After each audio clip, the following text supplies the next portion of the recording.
Sorry, doing so many different things right now. I am going to give just a little bit of time for the lovely advertisements that I adore so much to run, and then I will start going. For those of you that are still here and are enjoying yourselves and uh, everything like that, hi! It's it's been fun. I was here, 12 hours ago running a game, and I'm going to do it again. And I'm going to do it one more time a little bit later.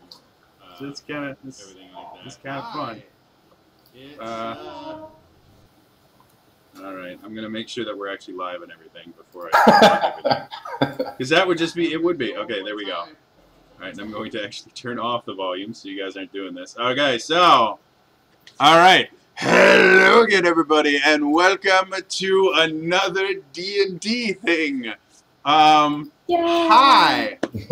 We are obviously doing this for Extra Life. Thank you so much to Tony and all the people that played in the Scale of Dual Graph. I was able to watch a little bit of it, and looked like everyone was having a lot of fun. I did take some time to do stupid things like sleep, so yeah. Now I'm gonna pretend to be ready to go.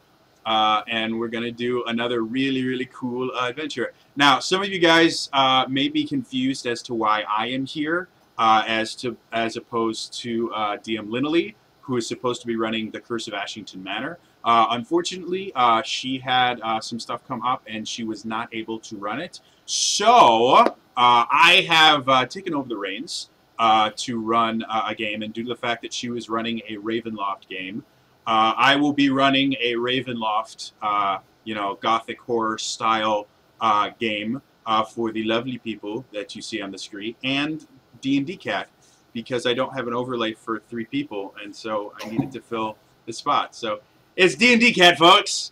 Donate for D&D Cat. An extremely cute cat. Very cute cat. It's an amazing cat.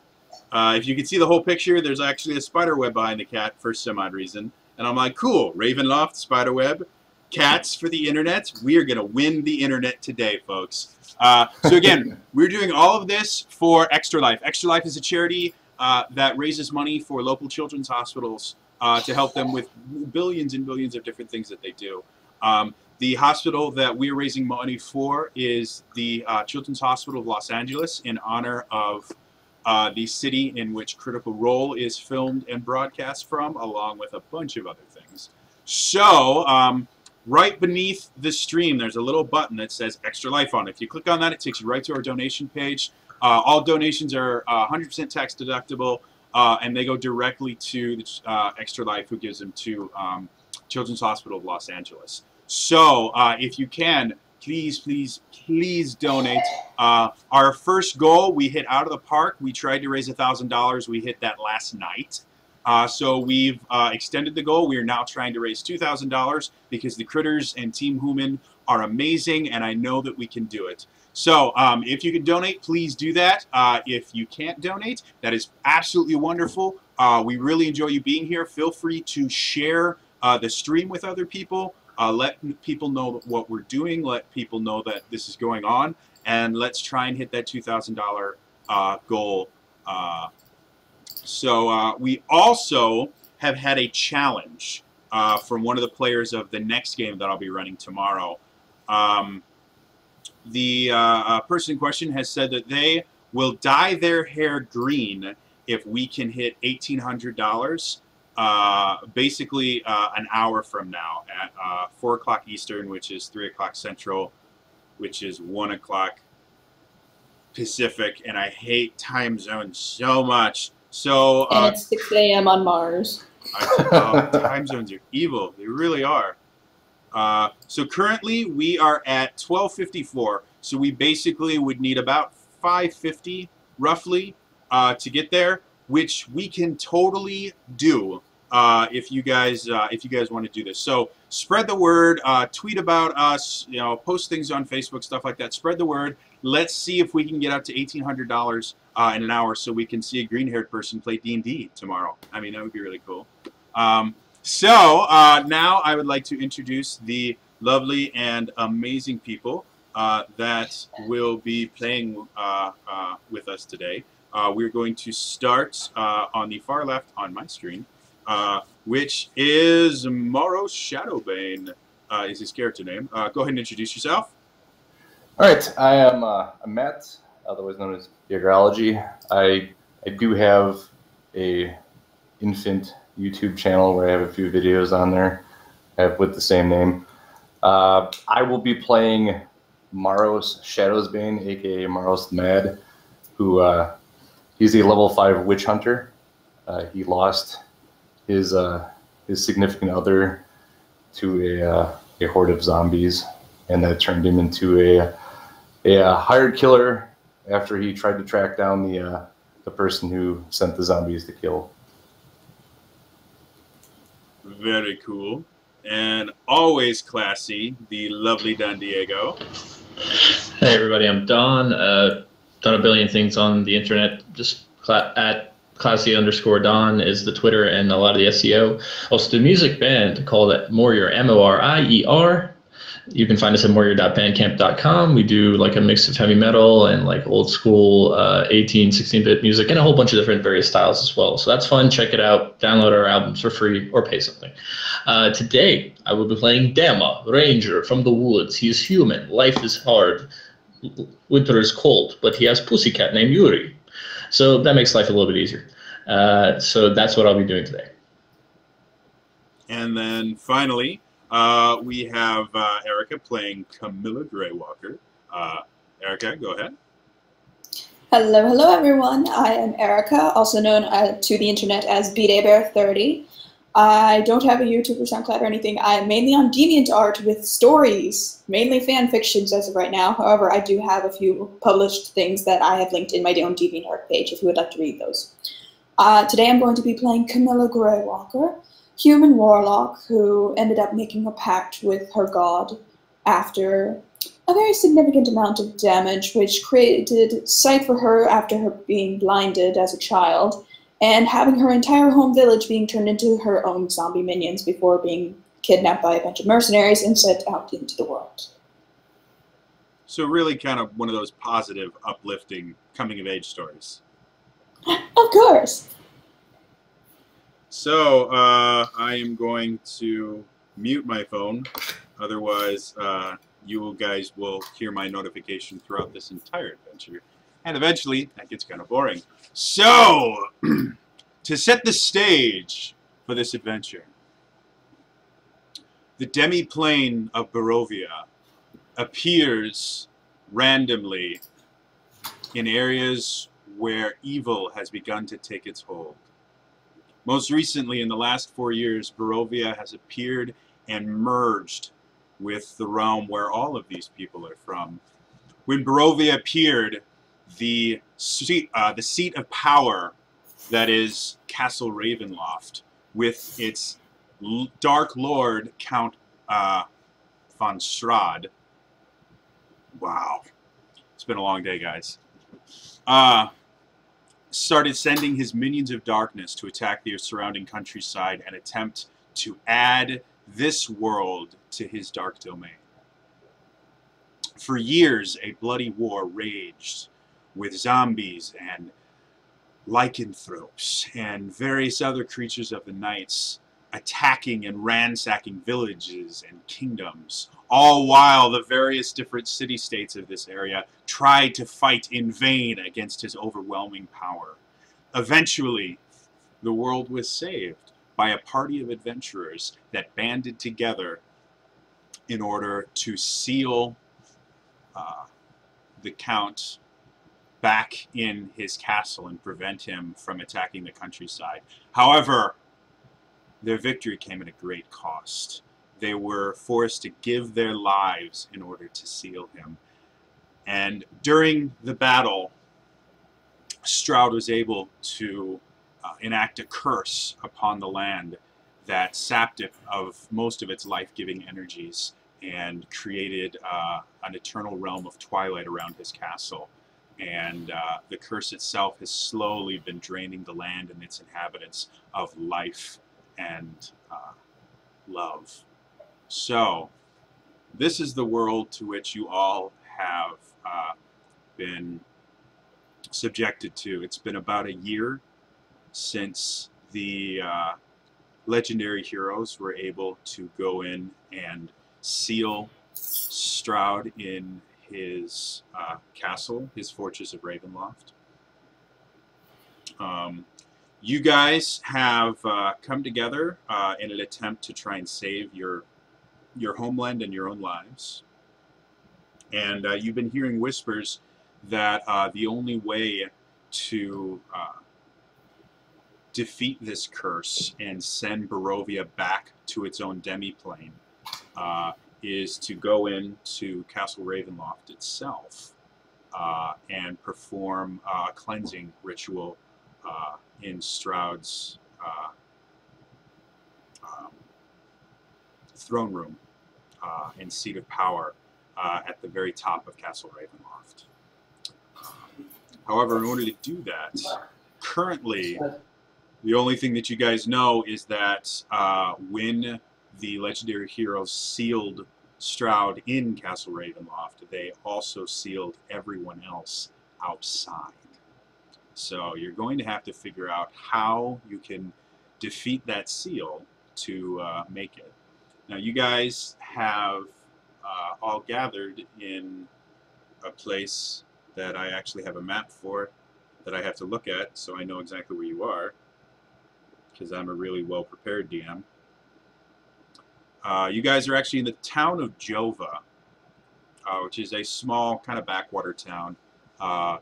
You can see Castle Ravenloft a few miles away in the distance. It's on a high mountaintop, so it's pretty easy to see, and Jova is one of the closest towns to Castle Ravenloft. So, you guys are currently in not the greatest bar in the world, but an okay tavern. And you've all have met there for the same purpose. So, what would you like to do? Can I make a perception and see kind of what the temperature is of the bar, how people are feeling? Sure. Go ahead and roll a perception check for me. 11. 11. So, looking around, it's obvious that the people here are not particularly happy. Since the curse was enacted, everyone in this area that's affected by the curse feels weighted down by just the extreme peril that everyone's in. As you glance around the room, you can see a lot of people slowly nursing, mugs of ale and things like that. You don't see a smile in the room anywhere. At General Tavern, people are getting drunk, and there'll be people having a good time, and there'll be people having, a not so good time, and every so often a fight will break out. It's kind of a chaotic atmosphere. This is a very somber atmosphere. It looks like people are attempting to forget their worries and troubles, but it's just not working. This place is cold and sad. Reminds me of home. All right, that's a good thing to know. Now, what are you guys thinking as far as getting in? Well, this is seal. This is supernatural. I'm not so good with supernatural. Beast, yes. Monsters. Undead, no. Witch hunter, you. What do you know? There has to be a way in. Someone put the seal up. We can take the seal down. So, we need breaker of seals. Okay. Do you know any magic people? Let's see. I'm curious about how exactly they cast the seal. Like if it was divine or arcane in nature. That's something that, again, with this being the town closest to Castle Ravenloft, there are a lot of stories and legends in the past year that have been told specifically here. And you do know one of the legendary heroes, this was their hometown. So there's a very good chance that someone here might know a little bit more about what they did and maybe who they were. I think we can ask people about their hero. You know, one that saved town before this darkness come. True. I do not speak so well. Maybe somebody else speak for me. I can talk. All right, so as you guys look around the tavern, because you guys are obviously not from around here, you have kind of created a little bit of a stir in the town. Everyone at every other table has glanced in your general direction at least once or twice. There's a couple tables that you can tell are talking about you specifically. The barkeep, who is this weathered woman who is not technically old, but just the weight of her life has aged her artificially, stands at the bar just cleaning various things and pouring drinks when people need it, just looking like despair incarnate. So, what would you guys like to do? I want to walk up to the barkeep. Okay. So as you walk up to the barkeep, she gives you a kind of a wary look and sighs and like, and what might I be able to do for you today, lass? Well, I'm hoping to gain a little bit of information and possibly another ale for my very large ranger friend. Well, ale I can help you with, but as far as information, that's not what I be selling here.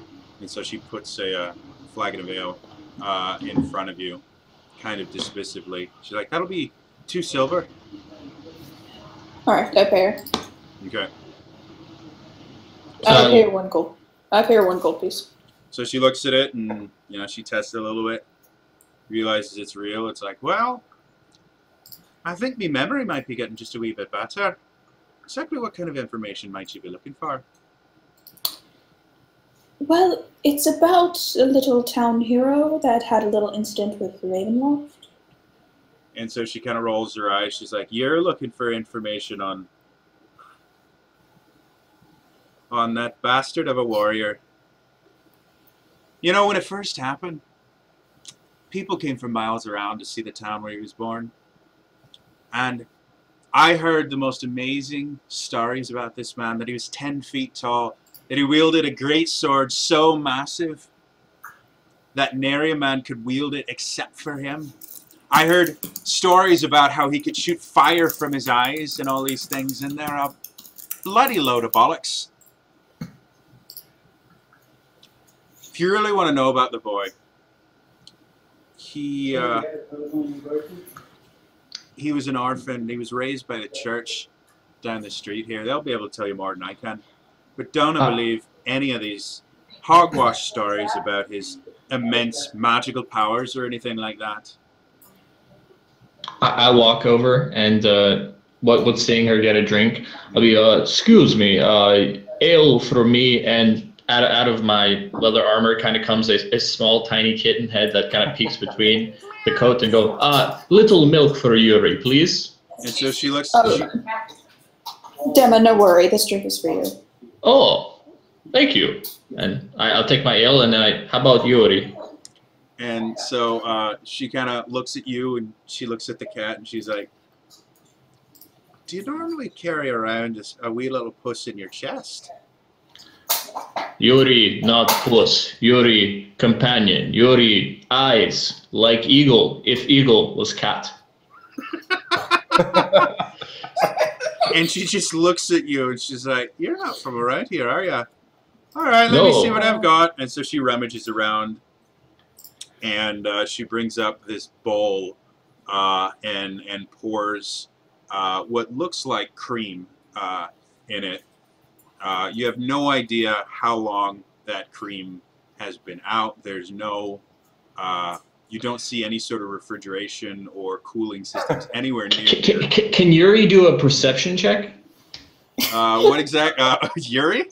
Yeah. Sure. Yuri can roll a perception check. Let's see what Yuri thinks. I have no idea what the cat stats are going to be, so it'll probably be like ones. So sure, yeah, just roll a d20 and then we'll make up what Yuri's stats are. Okay, so Yuri rolled a 5 on that. Well, Yuri, being a cat, would probably have like a 16 dexterity, though. I mean, cats are really Yeah, agile, so but this is that's an perception, so it's 8. wisdom. I don't know how Oh, that wise would a be cat wisdom. is. Let's give her a 12 on that. Add a 1 to it. So okay, that's 6 on perception.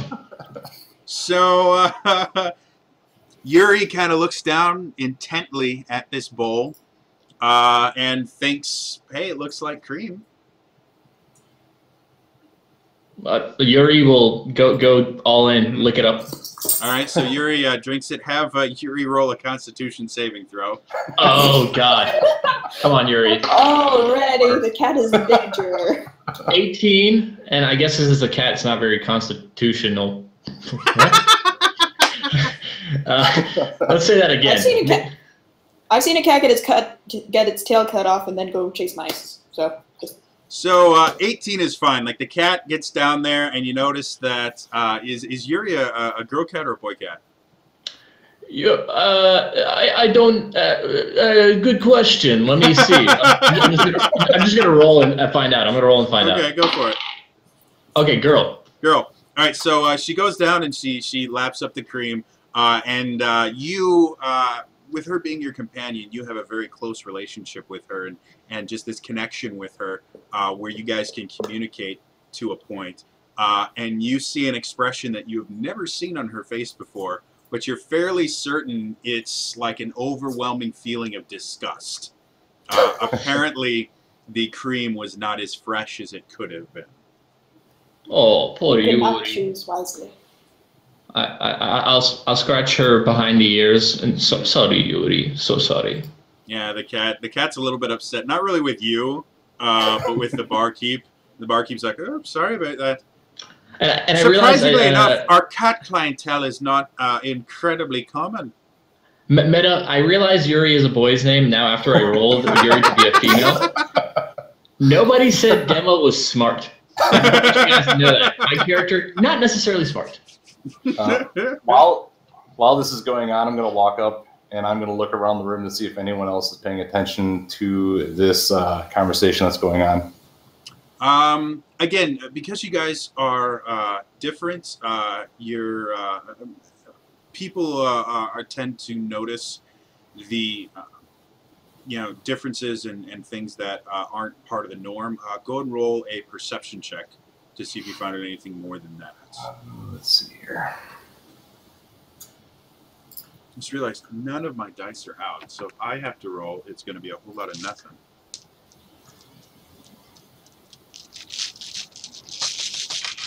$12. All right. Let me just 2 seconds here.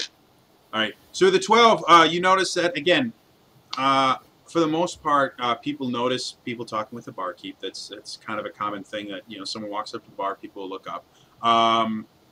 You don't really notice anything out of the ordinary that would really surprise you about people being interested in you. No one is kind of, jumping out as like staring daggers at you or anything like that. So, what would you like to do next?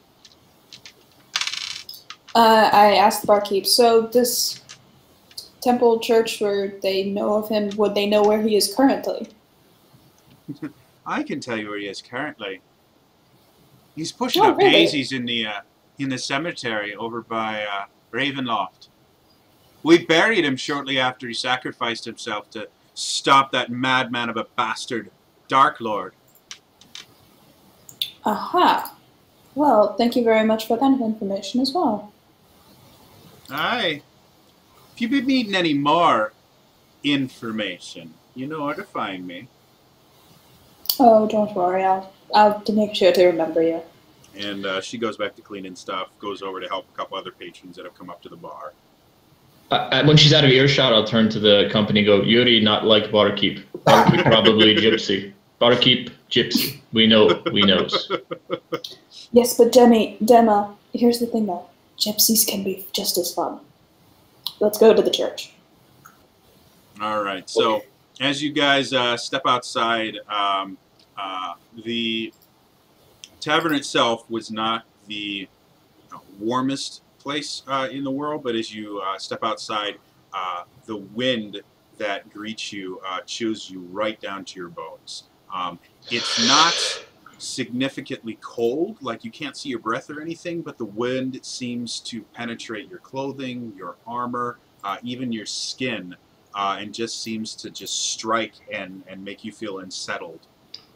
As you head out, you notice that, wow. Sorry, there's just a lot of noise. Oh, sorry. I was getting my player's handbook to look at the cat stats. I want to make sure I've got good cat stats. So go for it. I'll mute myself. That's fine.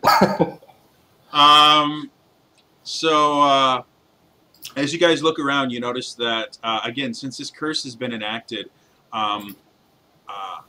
during the daytime, even at high noon, it never feels like it ever gets much out of twilight. The sun always looks kind of dull, even when there's very little cloud cover. Everything in the town itself just has this kind of tinted gray look to it, almost like you're looking through a filter. And so as you guys step out, you can see there are not very many people in the streets. Those that you do see tend to not really look up much, like they look at where they're going and then they just go there. There's very little interaction. You guys can see probably 500 or 600 feet down one of the streets, you can see a building that rises above most of the buildings close to it. It has very distinct Gothic architecture. You can see various divine symbols in it, and depictions of light and sunlight and things like that.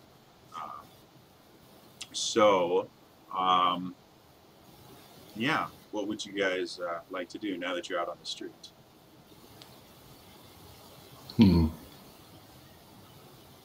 Aros, you witch hunter, what do you feel? Where do you feel?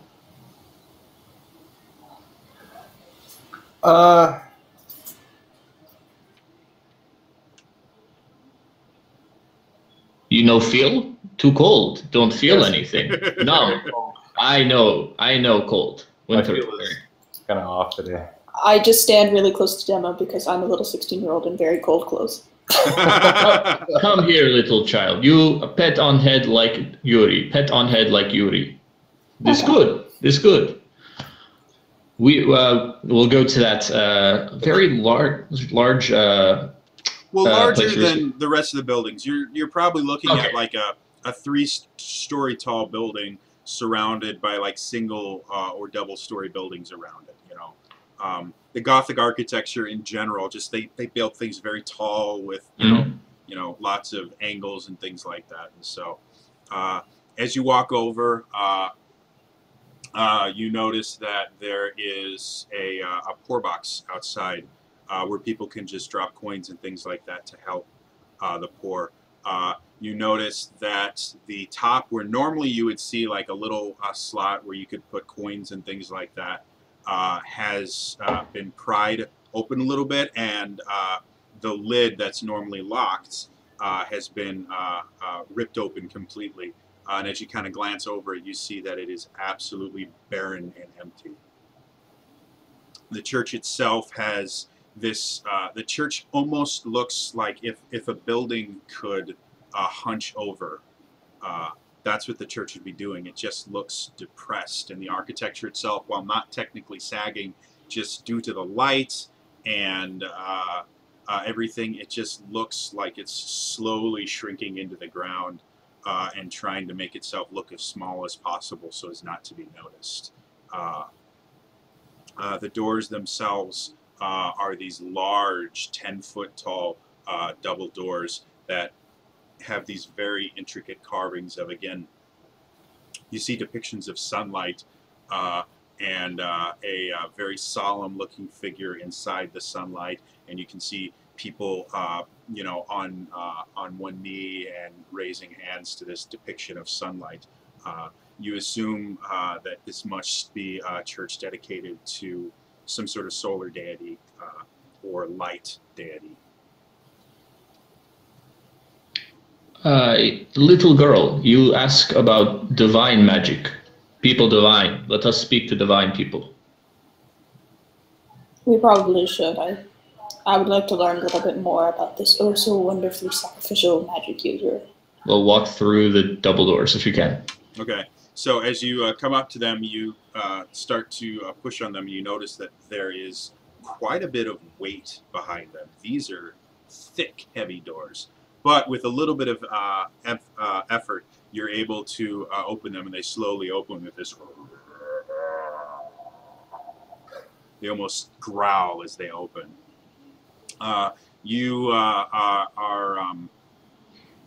You're greeted with the sight of an almost empty church. You can see very old, dilapidated pews kind of lining 2 rows. You can see that there are these kind of intricate stained glass windows that are covered in what looks like maybe dust or some sort of film from just not getting cleaned often enough. You can see in the front there is a pulpit. And you can see in the church right now there are a couple of people sitting in the pews. Some of them have their heads bowed, other of them are just kind of sitting there looking around. And in the very front you can see an elderly, frail-looking man in what looks like chainmail and wearing a tabard that again has a sun blazoned on its center. He carries in his left hand an incredibly thick book, and you can see on his waist is a mace just hanging down. And he's kind of trying to look a little bit busy. He's walked over, and you've seen him talk to some, or attempt to talk to some of the people in the pews. They haven't really given him much conversation at all, so he's been up towards the pulpit and everything, just kind of straightening things. He sees you come in, he acknowledges you, and then goes back to what he was doing. Is there like stained glass or symbols of Yeah, the divine? you can see stained glass windows. Again, they're a little bit difficult to read because they're covered in some sort of film or dust just from lack. You do see a lot of again, sun symbolism. If you want to, anyone can roll a religion check to see if you recognize any of the symbolisms for a specific deity.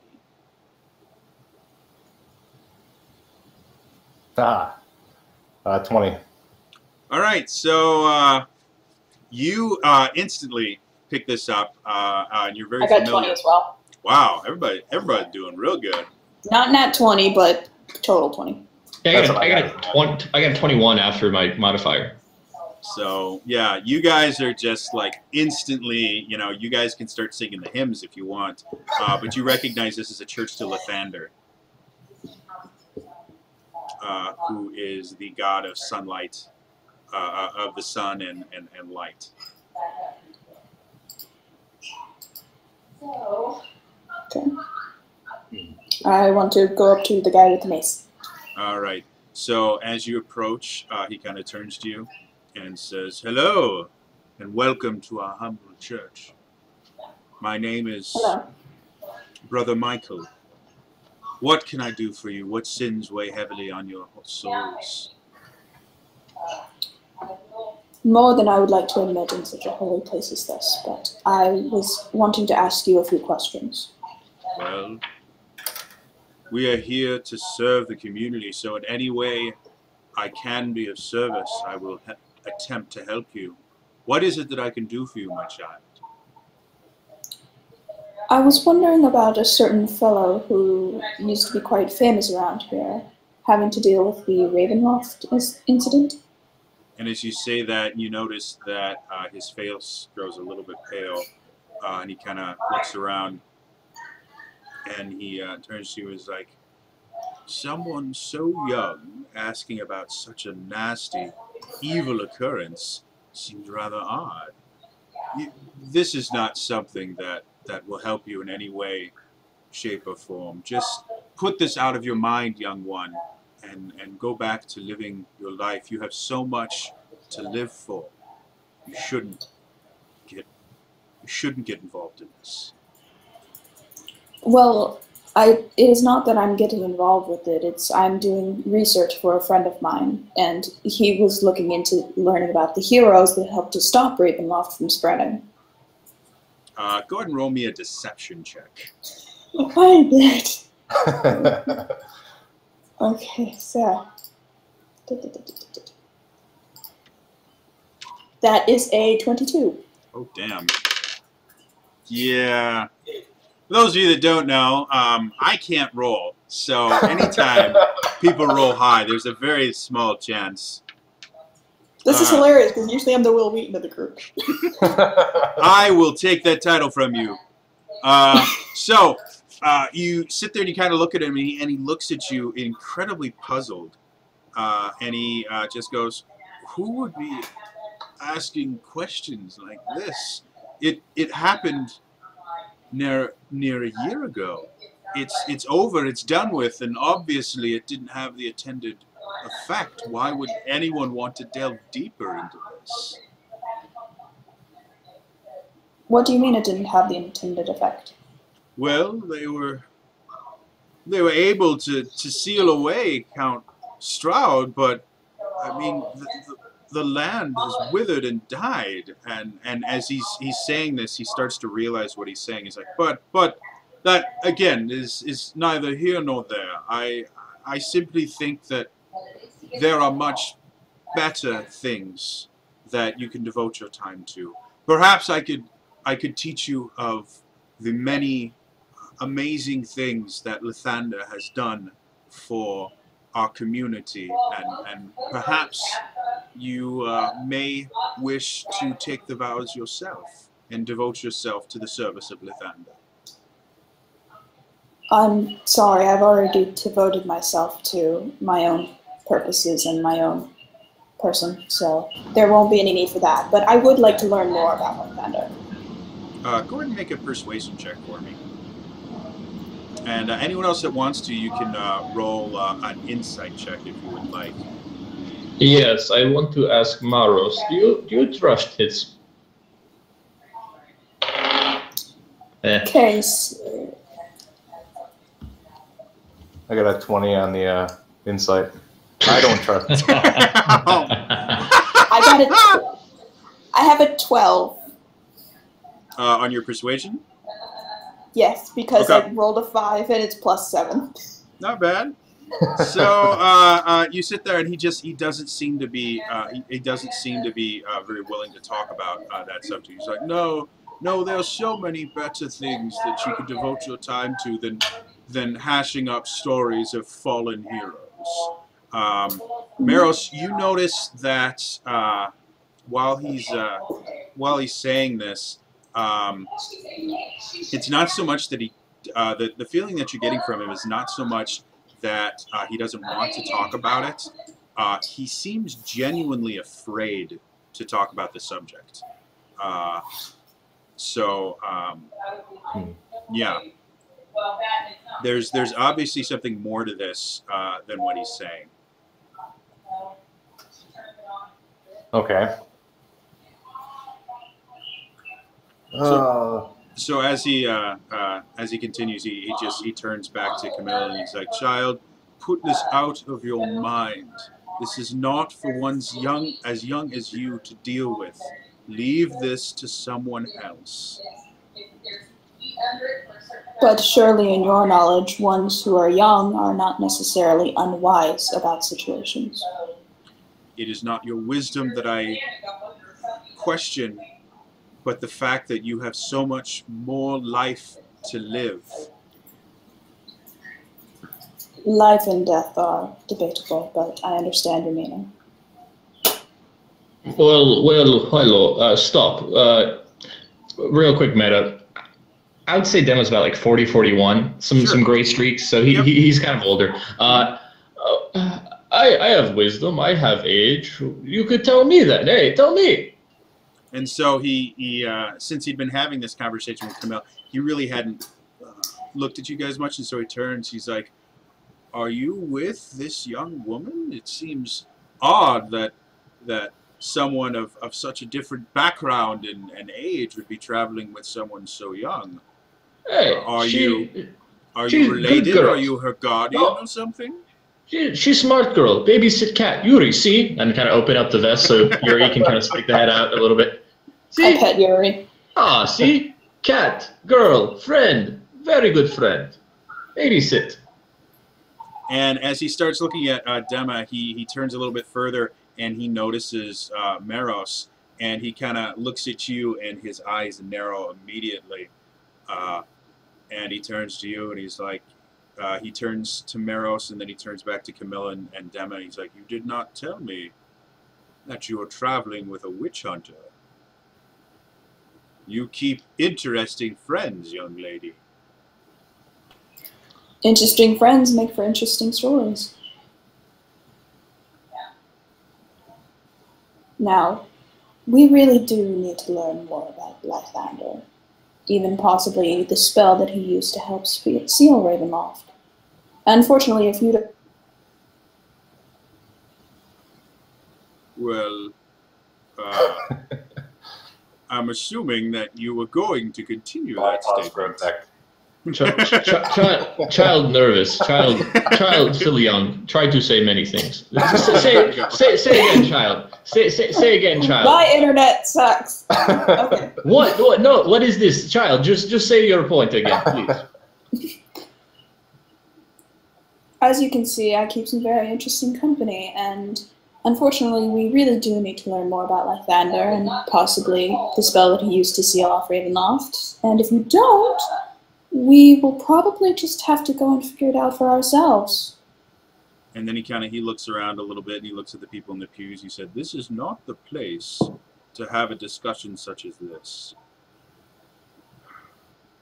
Go into my chambers," and he points to a door. "Go into my chambers and wait for me. I will meet you there as soon as I finish my task here. It'll be mere moments." And then No more than 10 minutes. he kind of rushes away. He starts talking to people. And you see him basically encouraging people to kind of leave the church. And is doing other things. Witch hunter I do not like. Be ready. If you do anything, we kill. I agree. I would like to roll check to see if I can notice any undead or fiends or fae in the area. Sure. Do you have any kind of inborn ability to sense them, or? Yes, I have advantage on checks to track them. Okay. Go ahead and roll a survival check just to see if you see any of the kind of telltale signs of undead around. Oops. That's wrong. 20. For those of you who don't know what happened, he rolled 2 d20s and added 2, so he rolled a 38. which, as a DM, if you roll a 38 when you play with me, you're practically a god. Oh, yeah. So both of those numbers will work. As you look around, you don't notice the. To be honest, you actually notice a distinct absence of anything that might be left behind by undead or unholy things. It's obvious to you. This is holy sanctified ground, and undead and things like that generally will be weakened in an area like this just due to the divine presence. Okay. I guess it's off to his room. Okay. So you guys kind of walk back. You notice that the room that you get into is larger than you would have thought. Probably about a 20 by 20 foot room. You can see there's a bed in a corner. You can see there's a desk. And you can also see that there's various pictures. On the desk, you specifically can see a picture of a younger looking man. Technically quite a bit younger, to where there's very little gray in his hair, and there's a young boy with a practice sword standing next to him, just kind of smiling.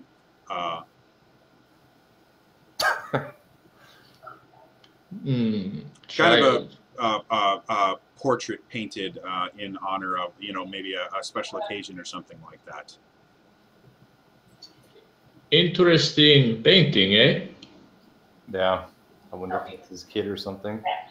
So as you guys are waiting around, you hear the door open behind you, and then he closes it, locks it, and turns to you. And he has a very different manner about him now. He comes in, and after securing the location, he turns to you and he's like, "What are you doing here? Why are you asking questions? This is not a safe place to inquire about such things." Why is it so unsafe then? Have you not seen what has been happening around here? The town is dying. Castle Ravenloft is draining this land, and soon it will be nothing but a dry husk.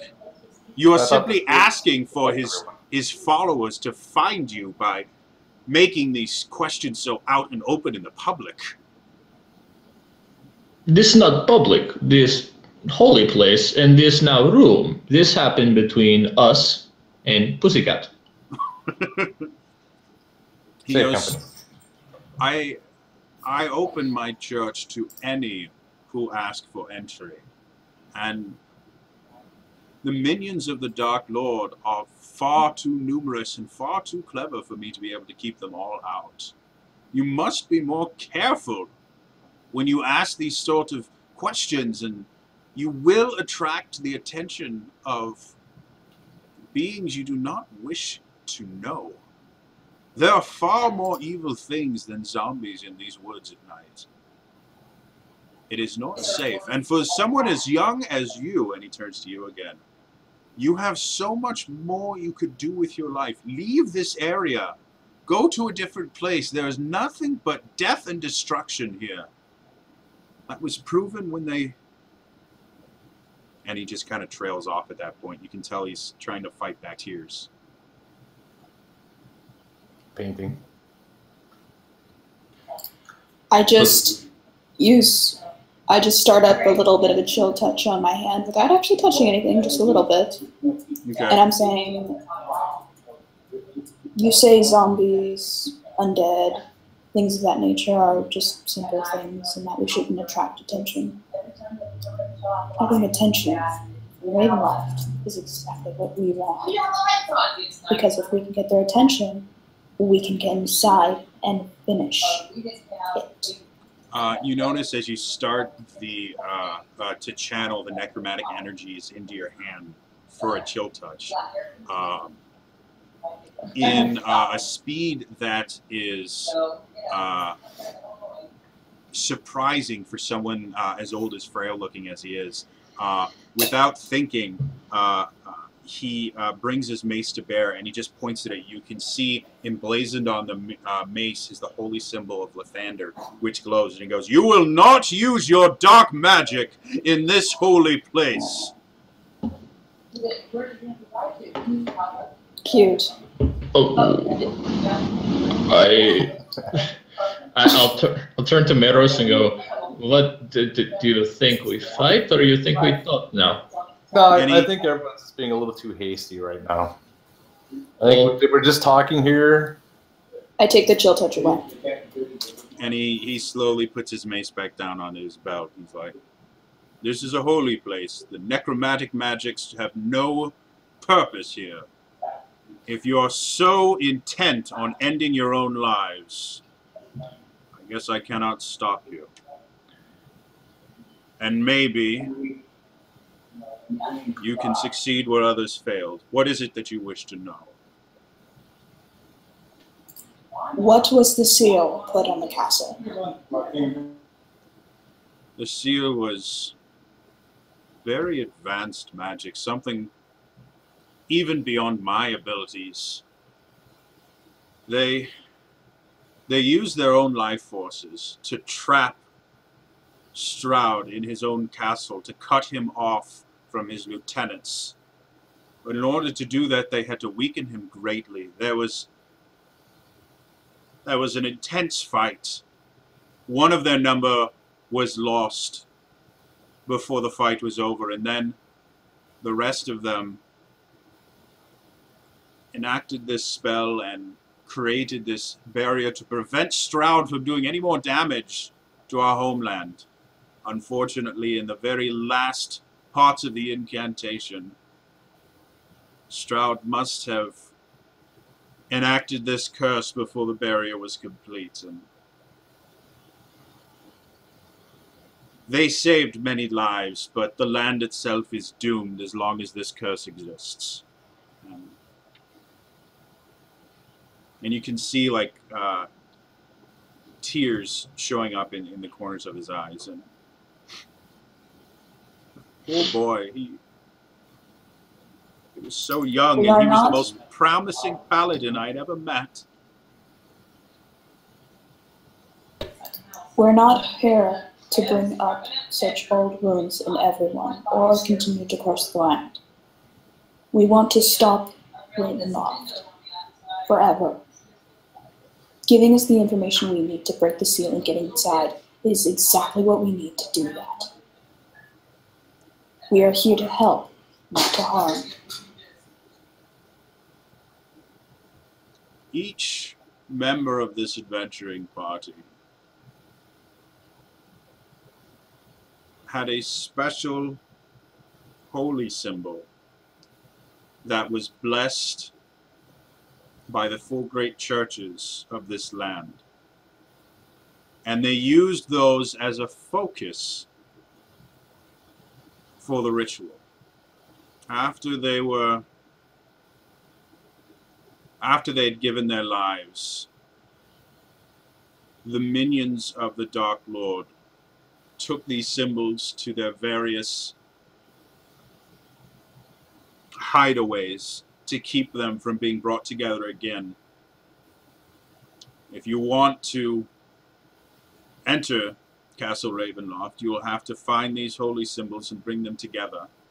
If you can bring them here, I can teach you the incantation necessary to remove the barrier, but as soon as it's down, all of his power will be returned to him. You will have to face one of the greatest threats this world has ever known, and you will have to do it alone.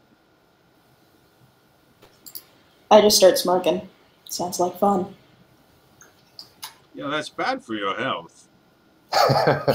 My health is of no reason. I'll turn to Meros and say, "Child is very strange. Child very dangerous seems." You want to do it? Definitely. Agreed. Okay, so find 4 thing, come together, you break seal, we fight, right? Well, to put it in a very simple term, yes. Simple is good. Simple makes sense. Big word, confuse, no good. Yes, I I do not know what the other symbols were. I only know that the holy symbol I gave to the boy I raised here, his name was Nathaniel, and on his great sword he had emblazoned the holy symbol of Lathander. If you can find the symbol itself, that is what we infuse the power of Lathander into. Thunder simple on sword. Okay, okay. Do we know where the other party members are? That is a very good question, and if you give me just a moment, I have to look through my player's handbook. While we're waiting, guys, do not forget that we are all doing this for charity, for Extra Life. And for us specifically, we're donating to the Children's Hospital of Los Angeles. We picked LA because LA is the site of Critical Role where it's filmed, and we obviously are inspired by Critical Role. So if anybody watching right now, if you have the time and you have the means, just go to the link we have on the bottom of this page and donate whatever you can. It's a great cause, 100% tax deductible. You can get that off your tax returns.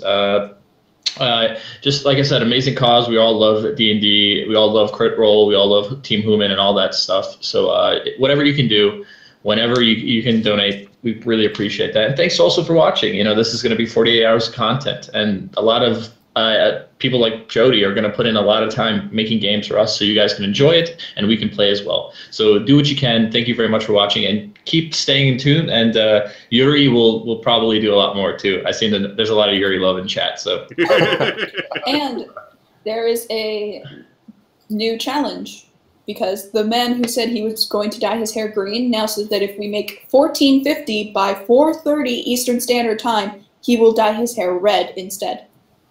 Excellent. So, 4:30 Eastern, that's another 30 minutes, if my math is correct. Yes. So, I'm going to go ahead and give you guys an update on how we're doing.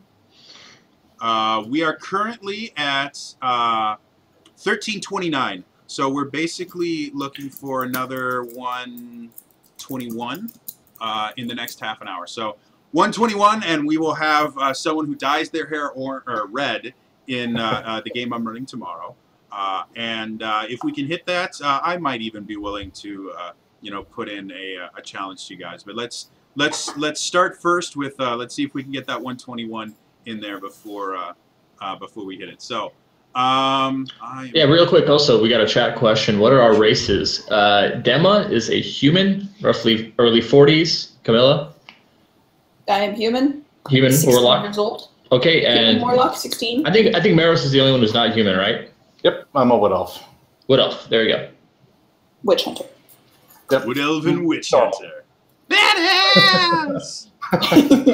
All right, so the cleric turns to you guys. He's like, the other 4 churches are the Church of Helm, the Church of Sune, and the Church of Melil, which are in 4 other towns. As far as where the helps if I actually bring up the correct thing here. The Church of Sune is located in the town of Alba, which is to the north over the Dead River. The Church of Helm is in the town of, oh, this is so hard to read, Algiva, and that is to the east of here, across the Bordea Mountains. And then the Church of this is a hard name to pronounce because it's not Liar. Where was it again? Melil? Malil? I don't know. Melil. There we go. M-I-L-I-L. That's a Yeah, I've got it written down. Thank you. Which is in the town of Doina, which is to the north. Doina, north as well. Got it. Okay. Did he finish? By the way, I'm sorry. I'm interrupting you. So, just be careful when night falls in this land. It is not safe at any time, but night is when it is most dangerous. And there are many evil things in this world. If you wish to know where the minions of the Dark Lord took these items, simply ask around in these towns for wherever the most concentrated source of evil is in the area, and you will most likely find.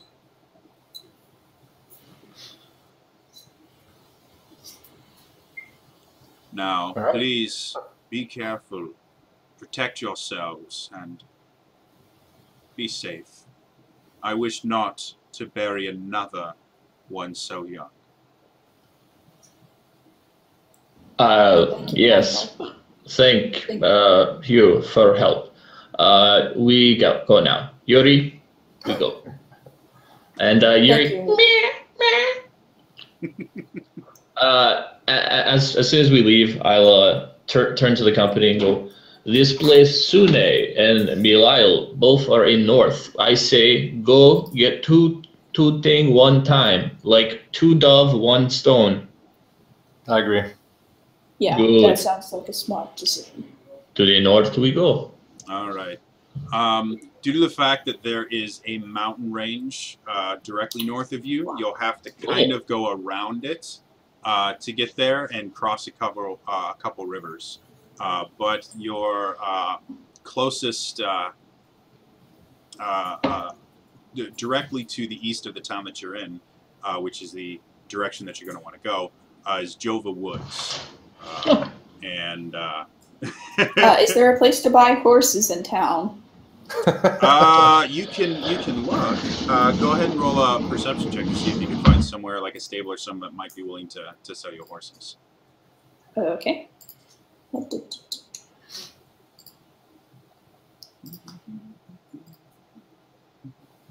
That is a 12. All right, so you kind of step outside the church. Again, you guys can notice that it's getting a little bit later.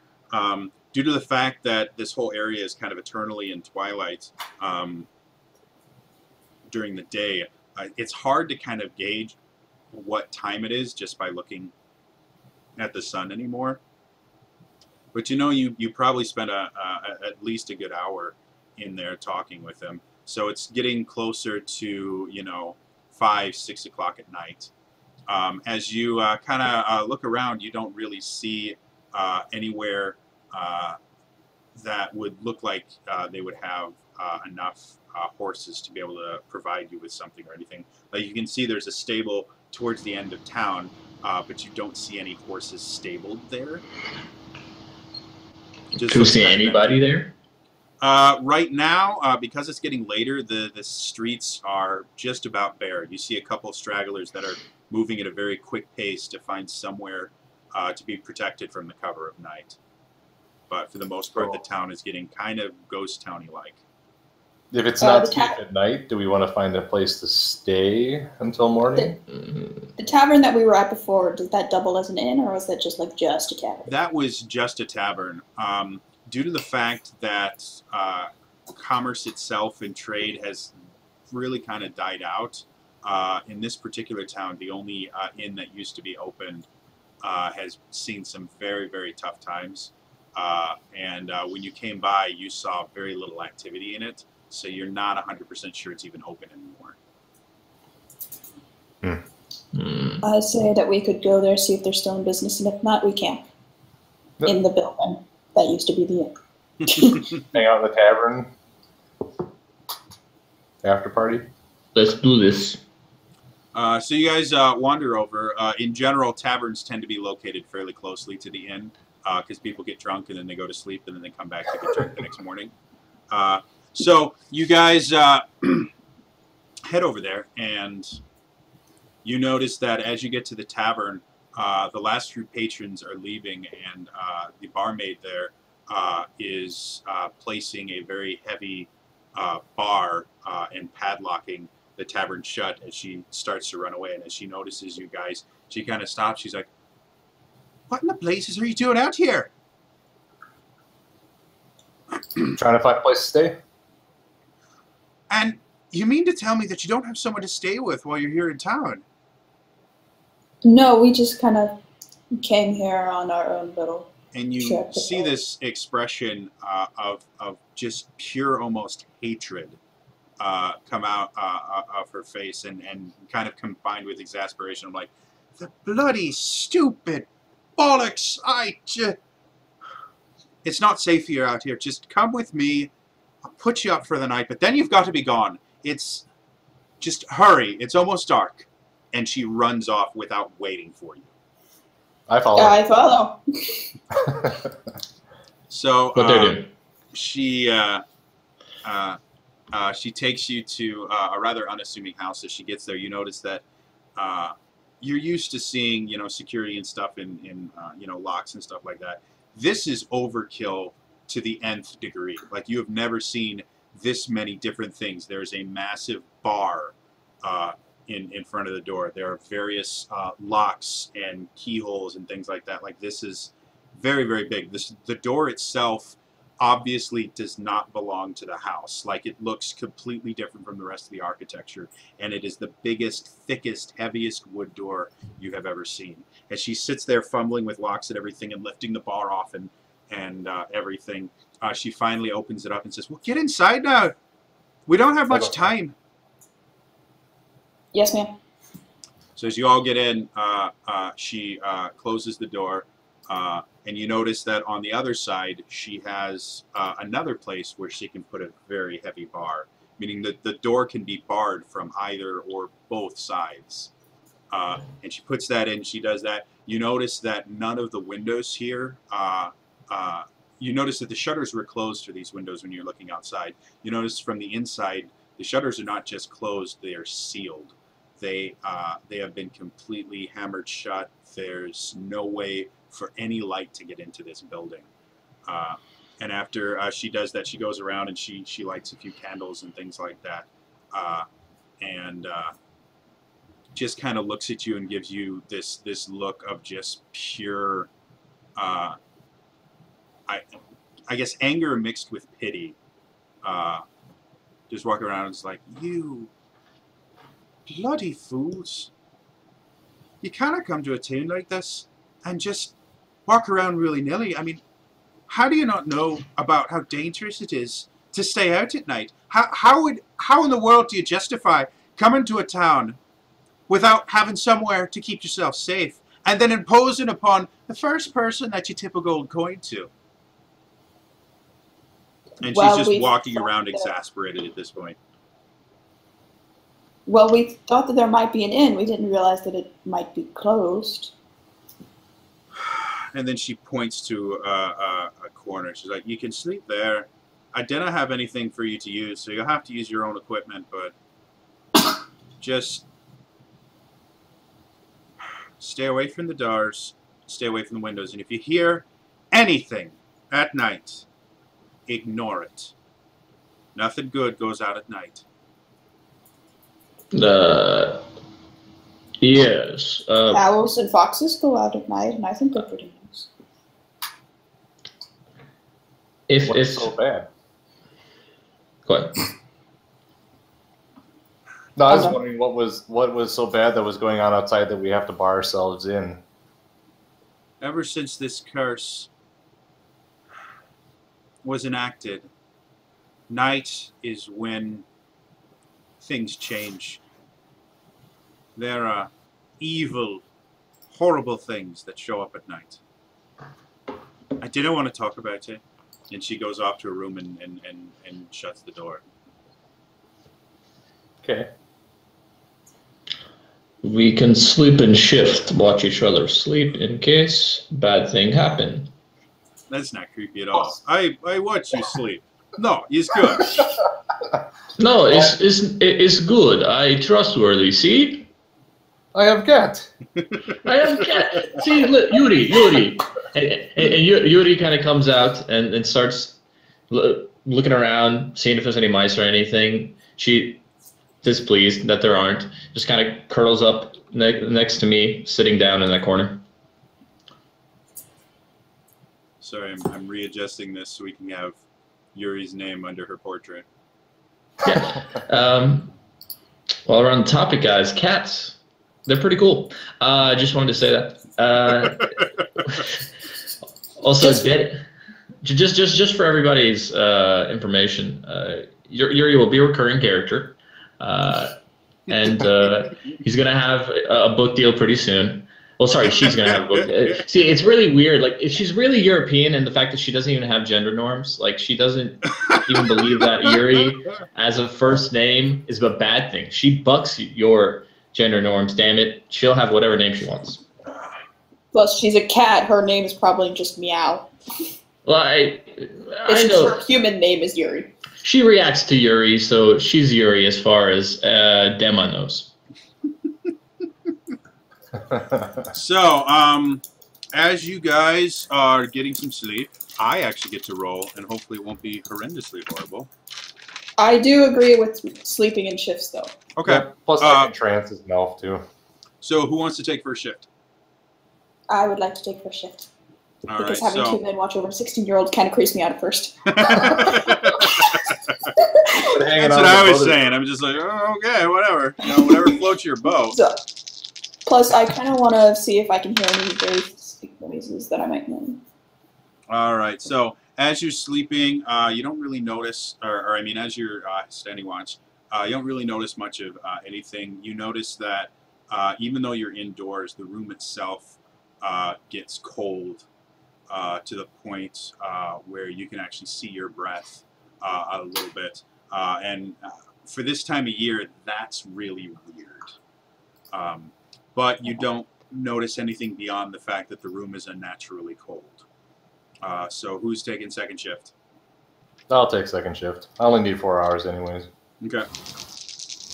So, Maro says you're standing watch. All hell breaks loose. Yes. All the dice. As you're standing watch, again, you notice how cold the room itself is. And as you're sitting there, you start hearing noises from the outside. They start off as just maybe like a growl here or there. Every so often you'll hear like, movement outside, but nothing really that big. And then out of nowhere, you hear this just piercing sound, and you hear this.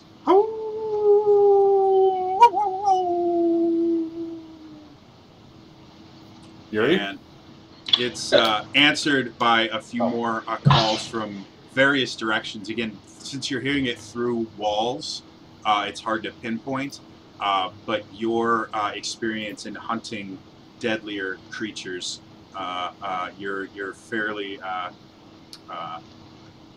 certain that there are at least a couple different creatures that are making this noise outside, kind of stalking through the town. Are we all awake now? Right now, only Maros is awake. Okay. Can I say Yuri heard that? Because Yuri would hear that. Roll a perception check for Yuri. All right. Can I roll Yuri's just gonna be our tank. Well, Yuri's got some awesome cat stats, so I can pull it out now that I looked it up. Okay, so that is very good. That is a 17 for perception on Yuri. Yuri has woken up to this sound. What were you going to ask, Maros? I was going to say, can I roll check to see if I can identify what those noises are? Sure. You can use. Where they come from. I'll let you choose history to just remember it from reading you've done, or nature to just kind of try and identify it from what you hear. So you can pick. Okay, because I do have advantage on that. Okay. Recall information from them. Works for me. And it didn't matter. 6. You really can't identify. Obviously, something to do with something canine, since those are the ones that howl. But beyond that, you've got no clue. Okay, I will wake up the others quietly. So you both are woken up by Maros. You can feel, not only is it cold now, but you guys feel almost a weight on your shoulders, like moving around is difficult when you first wake up. And as you guys wake up, again, you hear this piercing sound.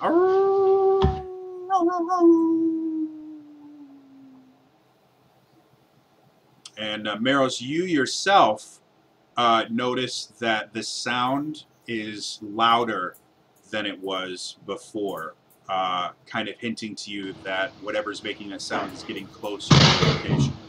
I tell the others that it sounds like they're getting closer. Yes, we must prepare. Quickly, child, do you have a protection armor thing wear? Cover. I have armor. Okay, I'll give you this, and I'll do a cast bark skin on her, which will make your AC 16. Nice. Yeah, so that's level 2, and it's concentration for me. So when I take hits, I have to do a con roll. So yeah.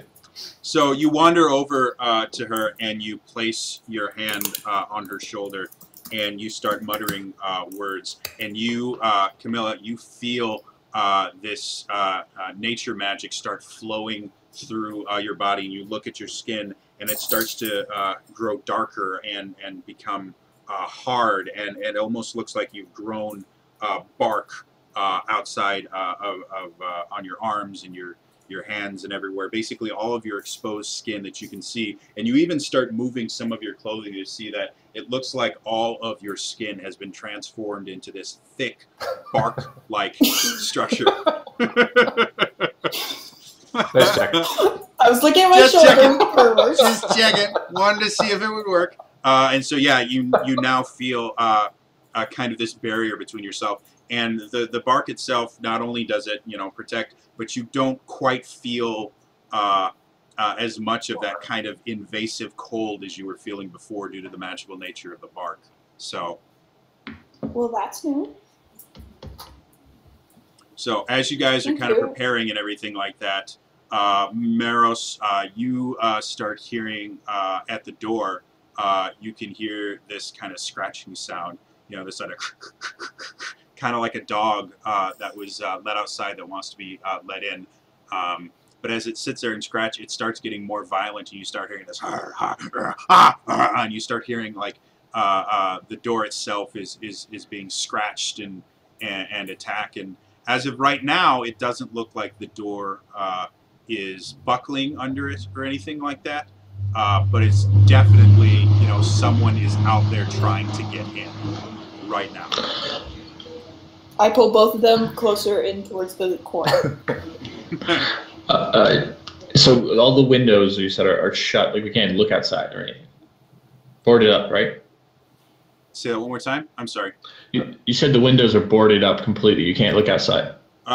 Correct. They have regular like wooden shutters on the inside, and then the shutters themselves have large pieces of wood that have been nailed on top of them to keep them shut.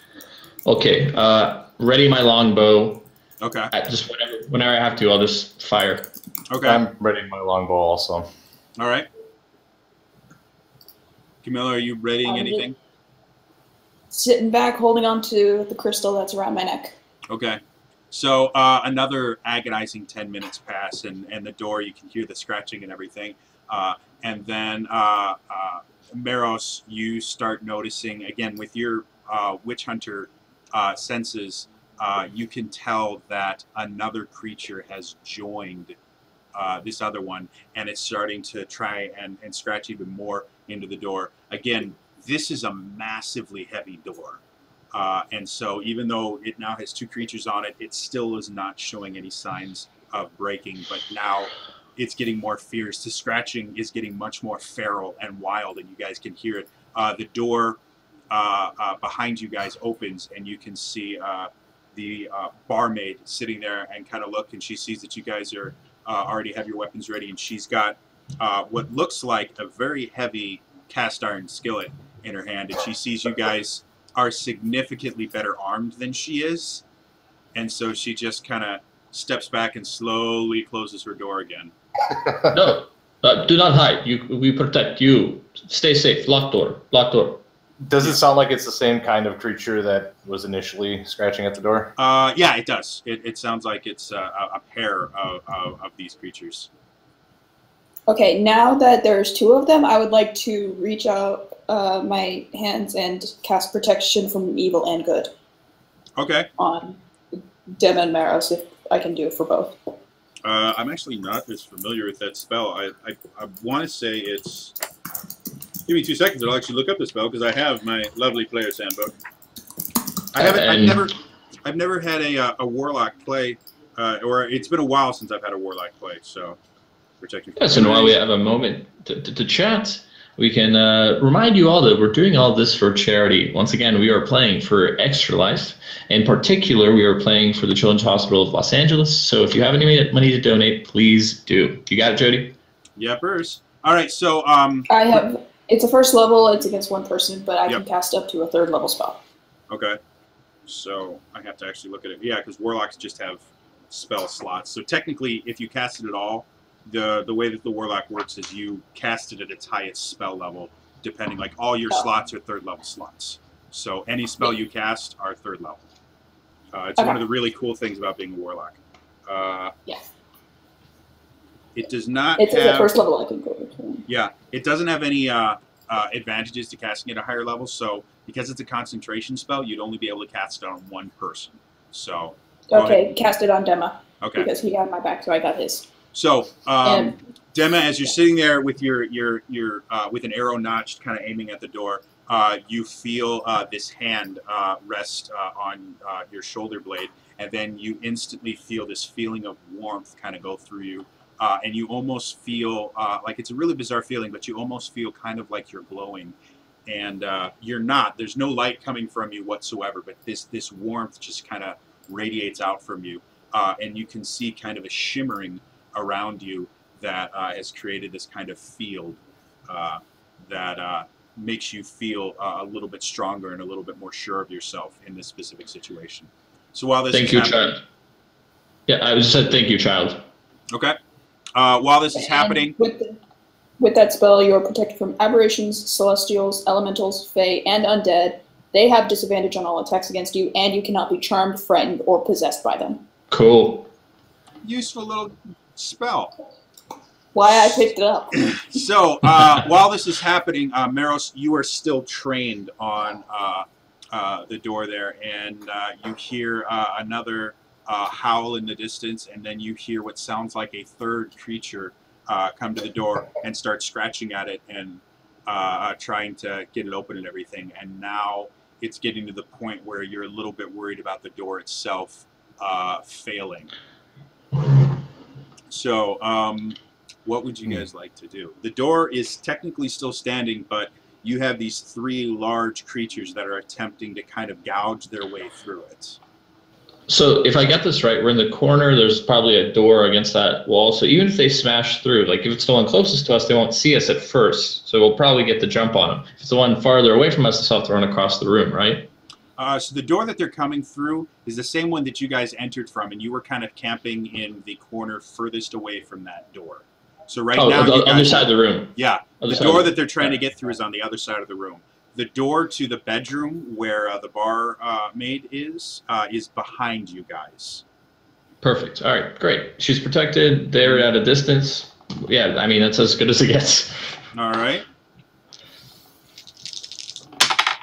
As I throw things. All right. So you guys hear that the scratching stops for a moment, and then you hear this incredibly loud boom, and the entire door shakes on its hinges. You can see the bar in front of it actually is impacted from it, and the bar itself you can see kind of groans and strains, and you can see a small little crack appear in the bar. Oh, this is bigger than Wolf. Yeah. Anything else you guys want to do after seeing that? I mean, you can't cast Hunter's Mark on something you don't see, right? No, you need to be able to see it. So that's so you just gotta wait. Yeah, how about this? I got another second level 2 spike growth, 20 feet, right from the origin of the door. As soon as they walk in, it's just gonna be all spikes. Okay. Due to how the spell works, if you were to cast it, because the door is not flush with the ground, technically. Oh, got it. It's got to fight for you. Well, no, what I'm saying is you could cast it in the room and it would extend out under the door and would go out to the outside. Yeah, you're right, but I mean, I'd have to run up and get to the door, right? No, so these guys. Spike growth is it's a range spell. It's got a range of like 30 or 60 feet or something like that. So you pick a spot you can see, and then it extends 20 feet from that spot. All right, we'll go with that. So as far as I can see, that door, let it extend back, hit anything behind the door. All right, so you sit there and you kind of concentrate on the ground, and the wood itself of the ground at first kind of resists your magic. But then you start to see just little kind of growths, something that they really haven't seen in this area for close to a year. Nothing new has really grown. And you see these little growths, and then as they start to get stronger, they start to immediately just jump out, and they grow into these long, thick vines, and these spikes grow out of them, these just dagger-looking spikes. And you see it kind of extend under the door, and you hear this sound of and you hear another kind of slam against the door, but it's incredibly weaker. And kind of glancing under the door, you can see that some of the thorns that are nearest to the door are now starting to be flecked with little droplets of red in front of them.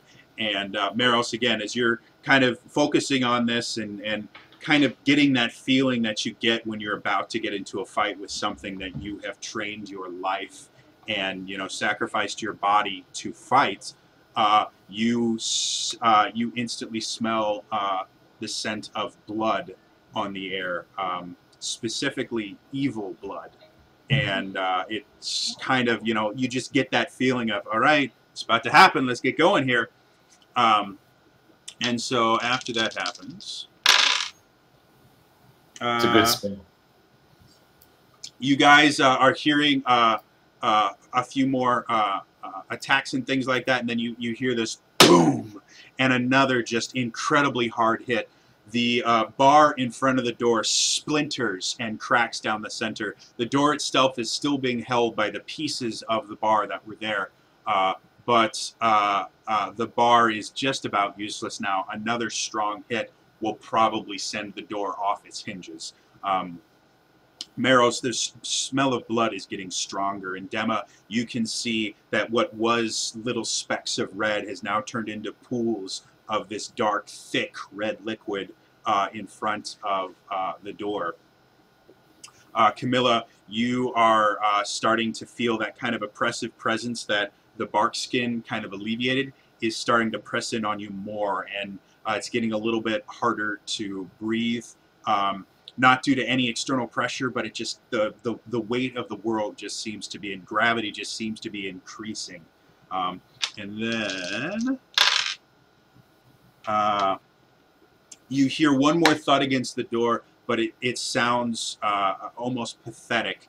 You can now see Dema, because I rolled really poorly. Dema, you can see on the ground now there is blood is now trickling under the door into the room.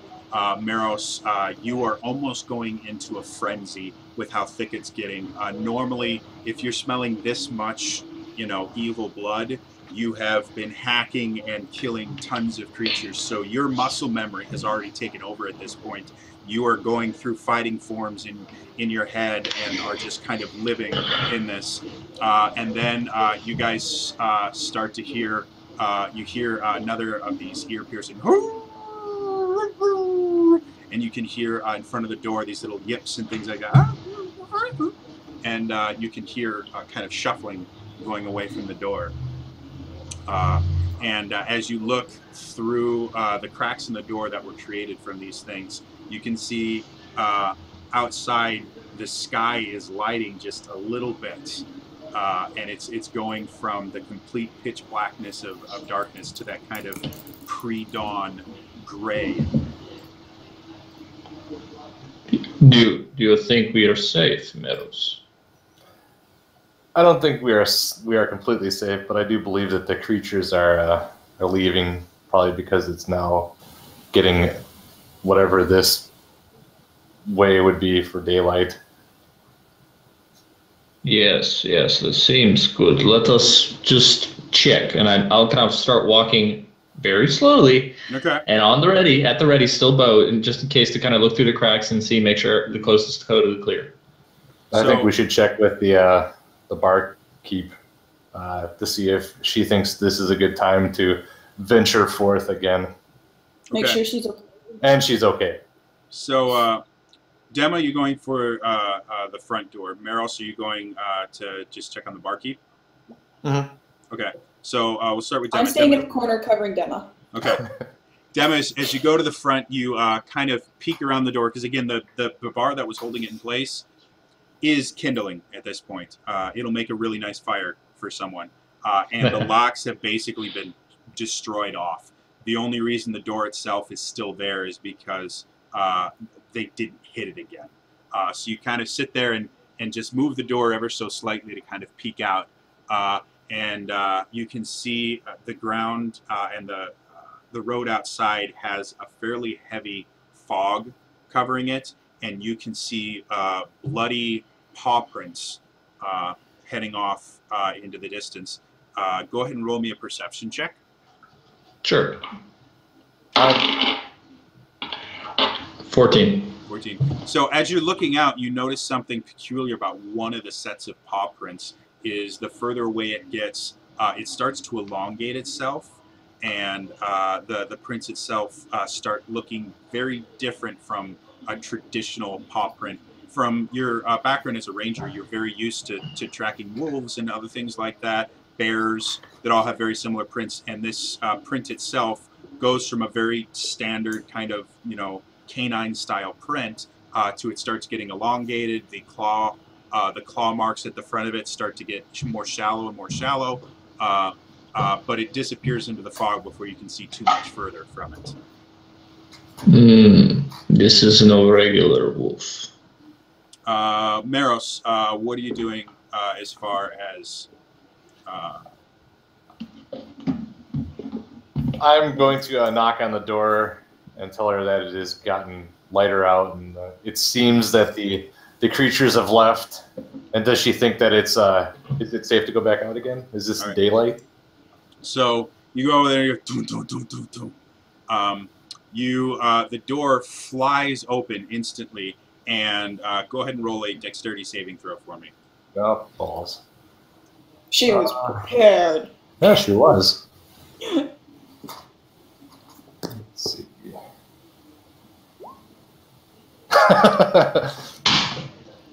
I'm gonna meet the door. What'd you get? 9. 9. Oh. Unless it's acrobatics check. So as you boom, boom, boom, the door flies open, and the last thing you see before darkness kind of settles in is the appearance of a black round object swinging directly at your face. When you wake up a couple minutes later, you have a massive headache, and you can see the barmaid kind of standing over you going, "Bollocks! Why in the world would you do something like that? Couldn't you warn me before trying to break my door down?" We were taken in by Rapunzel. I apologize. I didn't mean to startle you. She goes, and as she finishes dealing with you, she kind of looks up. She's like, "What the bloody hell happened to me door?" And then she wanders over, and she notices the blood on the ground. And at this point, your spike growth is starting to fade away. And so she's seeing these kind of dead vines on the ground with blood over them, and they're starting to become more brittle and break down. She's like, she turns to you guys. She's like, "Who the hell are you?" We are a traveling band of friends. Yes.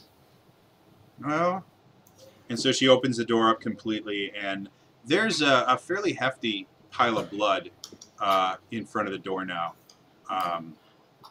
And you can actually see bloody kind of claw marks on the door itself.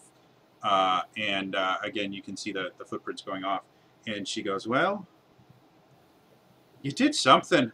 I've never seen anything like this before, but if it's all the same to you, I'd prefer to keep my door intact. Perhaps you could find somewhere else to rest for the next night." This is fair. Yeah, we appreciate your hospitality. I understand. Thank you, and Yuri says thank you too. You can all finish rested up, and start off fresh in a few hours. It's light enough that most of the danger is past. I am still feeling a little lightheaded for some reason. You've got a nice welt. You're lucky she didn't hit your face, so like the money maker is still good. Yeah. But apparently you don't know my charisma. Meros, do not fight frying pan. We fight wolf, not frying pan. This is not good, not smart, not smart. That's why I couldn't do anything. I'm not used to fighting them. Maybe not trained. To your blood ritual, specifically for, there's got to be an oath or something you can take to fight frying pans. I can't imagine like the defensive stance he has for frying pan attacks. He just holds up a piece. All right, so after you guys do that, you need another probably about 4 hours since you were interrupted to kind of finish just, you know, collecting yourselves and everything, and that'll count as a full rest. So you'll be able to get all of your spells and everything back that you used during the encounter. Excellent.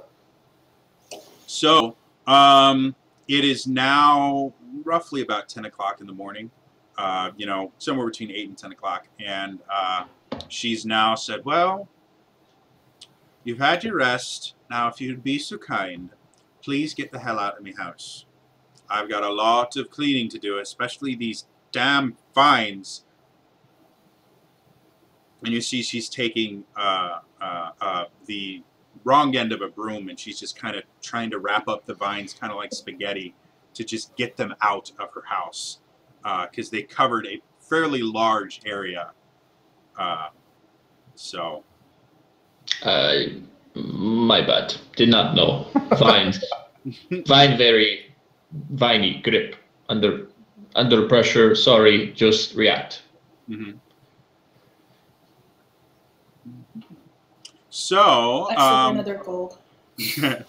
what would you guys like to do? Now that it's a little bit later, most of the fog is cleared up, but it's still very dreary, very kind of gray in the town itself. I'll mention at least to my compatriots that the wolves that we dealt with were not normal.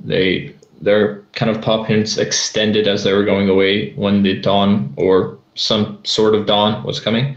So we might be dealing with something of a lycanthrope nature. Great. Undead I can handle. I'm gonna. Do you think we should follow them? I could try to track them. I can track too. I've been many forests, but if we look for pieces, no use in fighting unless they have pieces. No? This is true. But they might be leading us to somewhere where we need to go. But the advice that you were given from him is there's 4 pieces, and the easiest way to find where they're being kept. The easiest way to find out where they're being kept is to find the place where there's the most evil creatures. And that's probably where they're keeping them. Meros, good point. Good point. We need to find 4 things. One of them likely being in this very town. What if the lycanthropes do have it? You make a better point than me. I admit, not so smart. Good point. Good point. It is true we could go to the farthest and work our way back, but by the time, who knows what they could have done to the town. Yeah, we can go there first.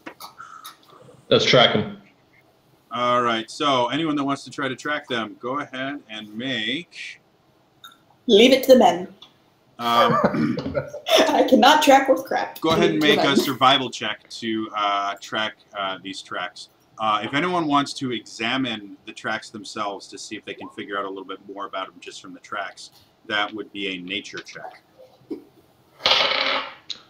Okay, so 24 on survival, and I'll go ahead and just examine the tracks as well.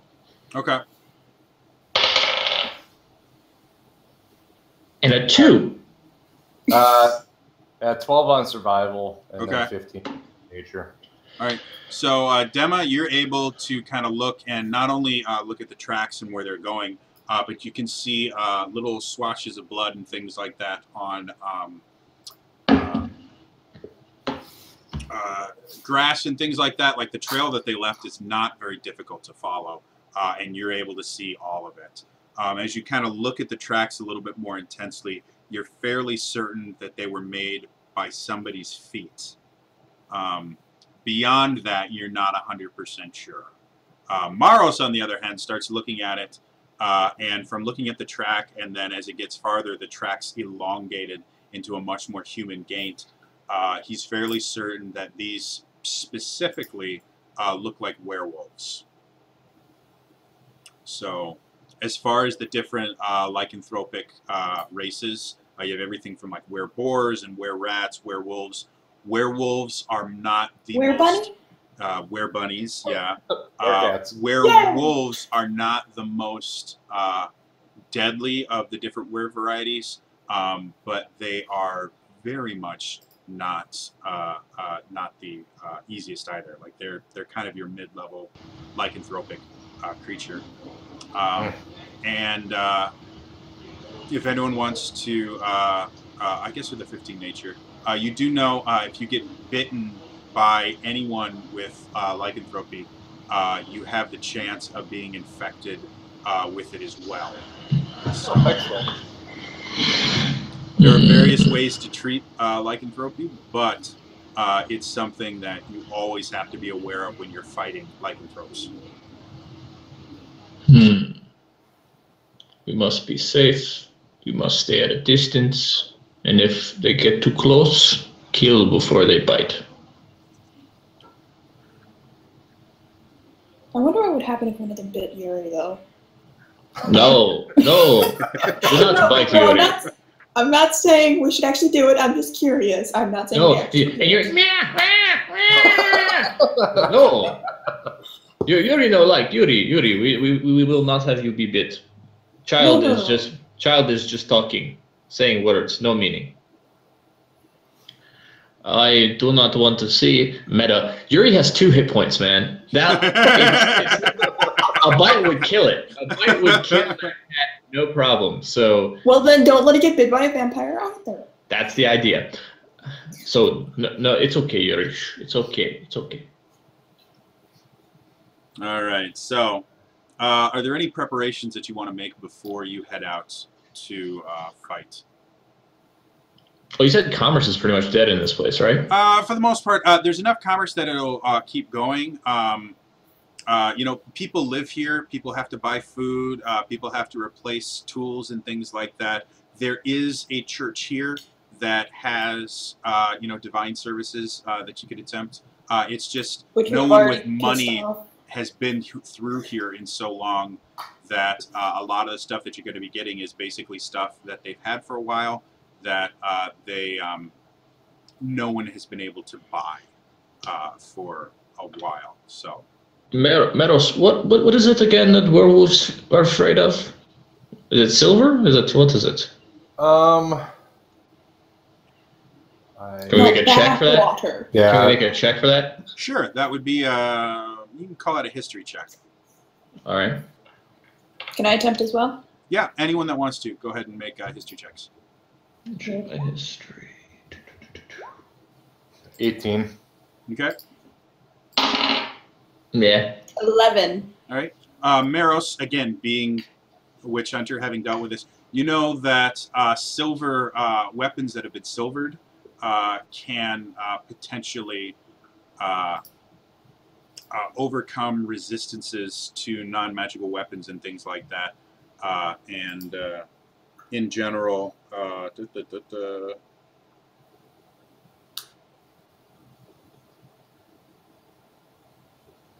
yeah, you know that lycanthropes in general tend to be immune to damage from non-magical weapons that aren't silvered. So. Okay, so we need everything silver. Okay, where to find the silver? With an 18, you would also know, I believe, I may be wrong about this, let me look. I believe they're not particularly fond of holy water either, but I could be wrong on that. Maybe they aren't. Maybe that's something else that doesn't like holy water. I'm looking in the monster manual. It's not going to have it in there. Well, while he's looking in the monster manual, guys, remember, we are doing Extra Life for charity. That's right. If you have any money at all, you can donate. Please go down to the bottom of this page. There's a link. You can just click on it right there and donate what you can. We are specifically going to do this for the Children's Hospital of Los Angeles because it's the place where Critical Role is filmed, and we're all very much tied to that community and that awesome show. So thank you very much if you are donating. And if you're still watching, please continue, and we appreciate you. All right. Thank you very much, Don. So yeah, holy water doesn't do anything, but yeah, they tend to be immune to non-magical damage unless it's done by silvered weapons. So you do know if you can find a decent blacksmith, it will probably take at least half the day to do. But a decent blacksmith, if you've got enough coin, can silver your weapons. They, again, this is a farming community. They have a blacksmith here.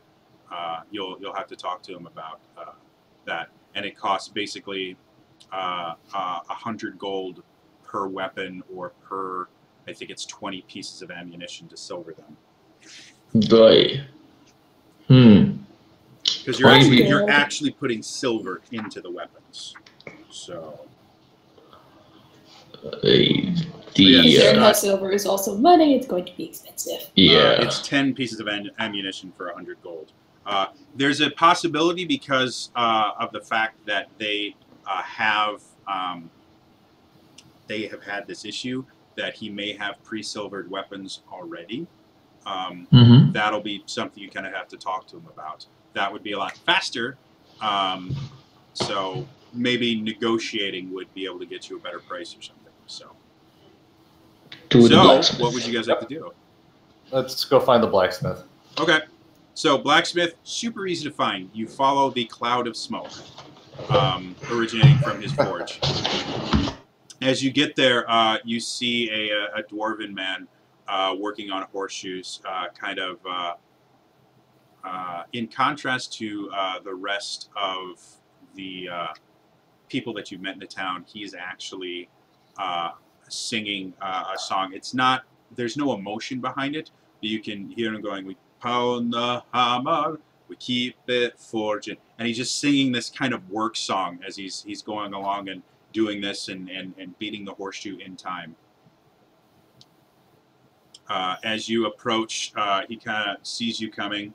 He quenches the horseshoe, takes off his gloves and comes over. He's like, "Hey, who are you and what are you doing near my town?" I'm sorry, your accent is very strong. What was that? Who are you? And my accent's bad. Have you listened to yourself? I hear myself all the time. I have ears, see?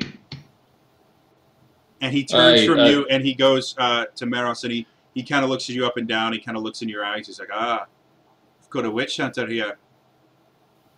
What can I do for you?" We are here. I'm Maros, by the way. We are here to help you with your little problem that you seem to have during the night. I know you're kind. I also know they don't work for free. Exactly how much is this help going to cost us? The only thing that I think we require is possibly some silver weapons. The only thing that you require just happens to be weapons that are inlaid with currency. Oh, that makes it immensely easier. I'll just go into me little, barrel full of all my silver weapons, and you can take your pick from them. I always happen to keep thousands of them around because I'm rolling in the money. If you'd like, we can take a wee swim in me gold pool. I step out from behind him and I'm just like, I don't want any weapons. I'm just here to watch whatever happens and have some fun. And he kind of takes a double take. He's like, "And exactly what? Do you have a mascot? Is that what this is?" No, that's the cat. Yeah. Yes, this is Yuri. And then he sees that. He's like, "Oh dear, maker, you're really serious about this?" Well, good. I mean, and he's stumbling over himself trying to figure this out. He's like, "But you're actually, and you've got a wee one, and then there's, what do you need? Specifically, what do you need?" Meros, what do you use to fight?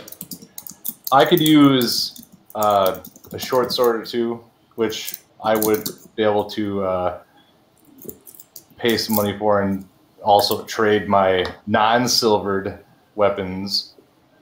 All right, let me see those weapons you're carrying around. I show him my two short swords. So he takes one of them immediately. and you see him kind of looking at it. He kind of bangs it on his anvil a little bit. He's like, it's not bad craftsmanship. It's not great. Could probably make a better one than this in my sleep, but it's not bad. I might be able to unload it on some unwilling, unknowing moron that just wanders into my shop. If you can actually do what you claim you do, I might actually have a wee bit more business. Alright, I can see if I've got something in the back that will match this for you. What about the rest of you lot? What do you need? You, I see a bow on your back. I'm assuming you'd like some arrows for that bow. Yes, but only need tip silver, not whole arrow. Think smart, use less, do more. He kind of turns to you, and he places his hand on your lower arm, because he can't quite reach your shoulder. And he goes, "Thank you. Being a blacksmith, I obviously wouldn't have thought that you would actually only want the tip to be made out of a heavy metal, and the rest of it to be made out of something, I don't know, maybe like wood. I mean, who makes arrows out of wood anymore? That's just bonkers." Oh, good, you agree. We see eye and eye. Good. Okay, so also short sword, 2 of them. If you have, I understand if you don't. Just maybe 1 and arrows, fine. And what about you, wee one? Would you like yourself a wee little goblin sticker? No, I do have this little dagger here, but it's not too important. I'm more of a spellcaster. Aye, that you are. You may want to stay away from these 2, especially the tall one with the fuzzy little pet there. He doesn't seem to be quite all there. That's what... He's not there. Apparently he does that as well. That's really weird. Sorry, I sometime Yuri tell me to do thing, and I go and I like, I'm not cat Yuri. Why you tell me to do thing, Yuri? And Yuri like meow meow meow meow. He may not be all there, but that is why I am here. All right, let me see what I've got in the back. And so he goes to the back and he goes, well, just happens to be your luck. Short swords are the things that most people are in here use.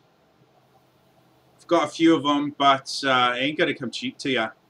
Normally, I would charge 105 gold a piece for one of these beauties, with the craftsmanship and everything. With the fact that you're trading me in some blades, I might be able to knock off, let's say, 10 gold off of that. Since you're doing us a solid and getting rid of this wee little problem we've got. So how does that sound? 95 gold a piece for these blades. I mean, meta, do we have 95 gold? I mentioned you guys could add, let's say, 300 gold a piece since you're level 5 characters. Okay, here you go. Alright, so grand total is 400 minus 2380 for all 4 of them. And then he goes, and let's say I can give you 20 bolts for about 180. How does that sound? 20 for 180. So, how about can we do 10? I pretty good shot, you know. Don't really need 20 bolts 1 person, eh? All right. I guess I can do 90 for 10 of them. See, if I was a younger man, shoot my bolts off too soon. Now I'm older, smarter. See. All right. That's what she said. Who is she? Where is she? All I see is you, little girl. Where is she? Where is she? She is in your little pocket. So, Yuri is boy. Yuri is boy. What do you speak of? Yuri is girl. Yeah, you did say Yuri was a girl. Yuri is girl. You did a Meta. He doesn't know that. He's not intelligent. He's not intelligent. I'm trying to explain that. And as you guys are arguing, he kind of just looks at you all, and he wanders over. After giving you all your stuff, he kind of wanders over to Camilla, and he takes out kind of a really plain-looking dagger, but the blade itself shines brightly and is almost polished to mirror quality. And he kind of hands it to you. He's like, "This one's on the house. Don't let the tall one anywhere near you while you sleep." Don't worry, if he does, I'll just send a little zombie after him. But thank you for the dagger. And I walk away. All right, now. Good luck on your adventures, but if you all bite it, I'm not going to be the one digging your graves. Got far too much work to do here. Be gone, and if you survive, let me know. Yeah, I'm sure that won't be a problem. All right, so any other preparations you guys want to make before leaving town?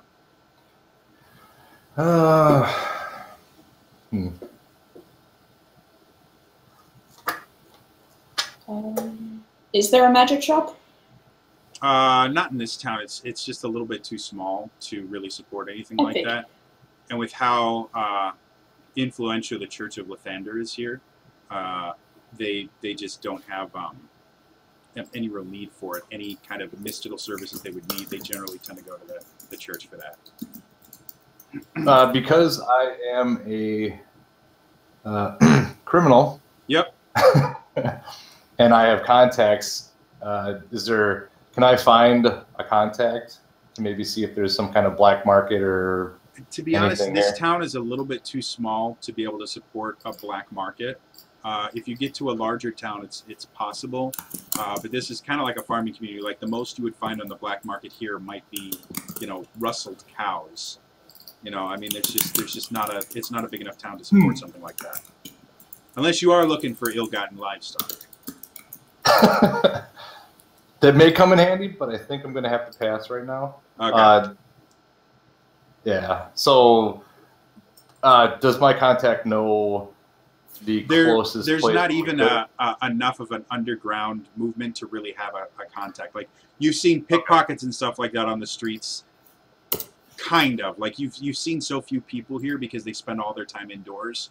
There's just not much of a criminal. There's no need for a criminal undertone here. Nobody has any money. And, the underworld is kind of ruled by, moving goods and stuff for money. Okay. I'm ready whenever anyone else or everyone else is. I name my dagger Katropis and I'm getting ready to go. All right. So it takes you about a half day's journey to kind of follow the tracks until they kind of get too rough to follow. The wound is healed enough that they're no longer leaving blood trails, and you guys are actually have headed into a marshy swamp type area. So as you guys are wandering through, you've now gotten to the point where there really are no more tracks per se to follow, and you're about an hour into this kind of marshy swamp. You're not really seeing anything directly around you. So what would you guys like to do? Try not to get stuck in the mud. Yeah, that's there's enough like sandbars and stuff like that you can actually walk. Like, this isn't complete like marsh bog. There's enough dry land that you can find paths through it. It's just there's a lot of water around you and things like that. Then we were where these tracks lead, they still lead somewhere.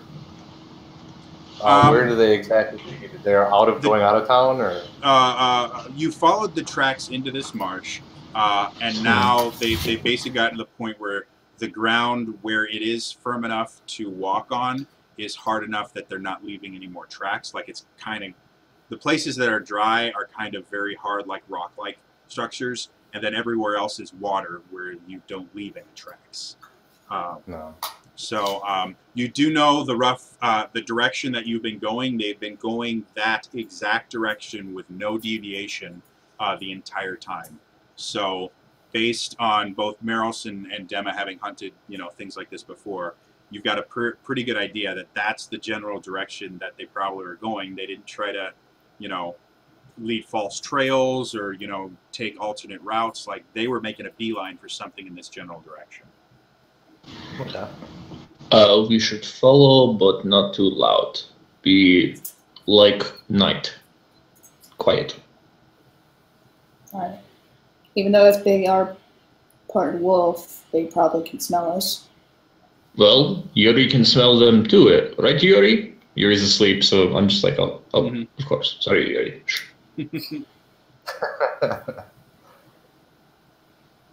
So, if you guys want to continue forward at a slow pace so that nobody notices you, I am going to need stealth checks from everybody. Okay.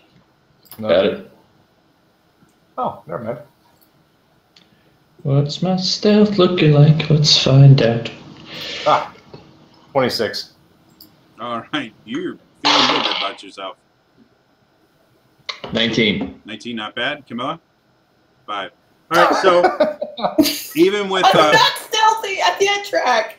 I am mage, not rogue. even with the fact that Camilla's kind of dragging her feet and just really not pleased. I'm really trying not to get stuck in mud. Really not pleased that you're in such a just not very fun environment. You two have done this enough and are familiar enough with moving through wilderness that you guys have no problem moving forward. You get to a point where you can see about 500 feet in front of you.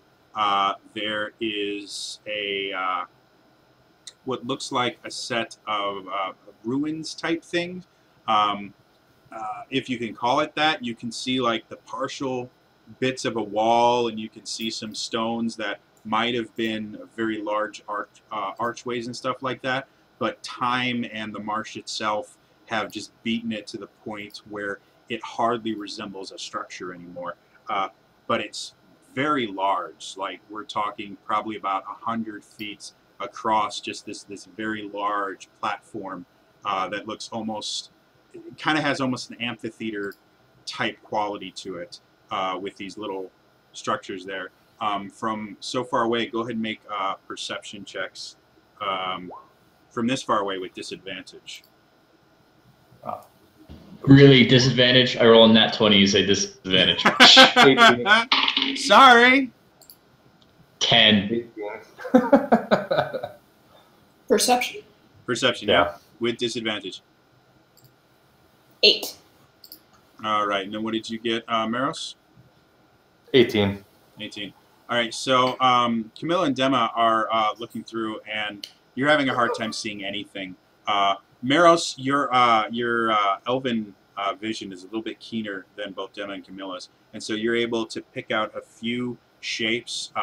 It looks to be that there are humanoid figures there. You're far enough away that it's hard to tell who they are, though. How many are there? From what you can see right now, you can see what looks like 2 kind of smaller figures and 1 slightly larger figure. But you can't really see well enough to figure out exactly what it is. I turn around to him and I put my fingers out like that, and then I point in the direction that I see them in. Mm-hmm. All visuals, I can acknowledge him. I'm looking as well. Mm-hmm. So, what would you guys like to do? I guess in a whisper, I'll kind of go to him and go, "Do you have anything to get them all at once?" I am not an area kind of fighter. So we need to get close. Yes. Okay, so we sneak, leave Child behind to watch us. Child, hold Yuri. And I hand Yuri to Camilla. Child has AoE. Child, what is AoE? I do not know. What is AoE? I can hit all of them at once if they're in a small enough group. Well, Child, hit from far away. We get close. You hit from far away, don't get hit.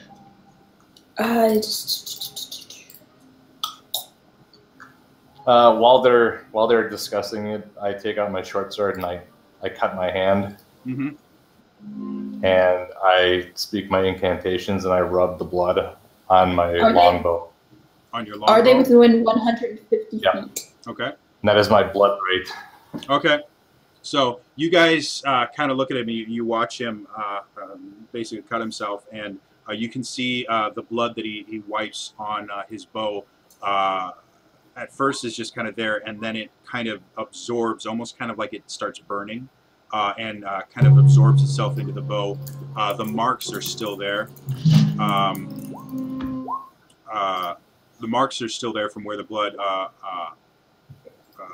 kind of soaked in, and you guys can see that the bow itself has got some sort of power behind it now. So I'm assuming you guys want to move forward then? Are they within 100 feet of 150 feet of where we are now? Right now you're about 500 feet away, so you're going to have to move forward a fair amount in order to get to the point where you're close. Okay. Stealth it up. Okay. Yeah, I say very quietly, we need to get closer. If we can get close enough, I can hit all of them at once. All right. So go ahead and make me another group stealth check. I will try to do better. Advantage, disadvantage, just normal. Just normal. Unless you have an ability. No, wow. I think I tripped. You guys are doing super well. I have a 9. Hey! Let's see how well the cursed dice will roll. Our party has gas. So, as you guys get close, you notice that they're having kind of a heated conversation. You can see that the two smaller creatures, as you get closer, are definitely kind of a hybrid wolf form, and they have splotches of blood in their fur. You can see they don't look very good.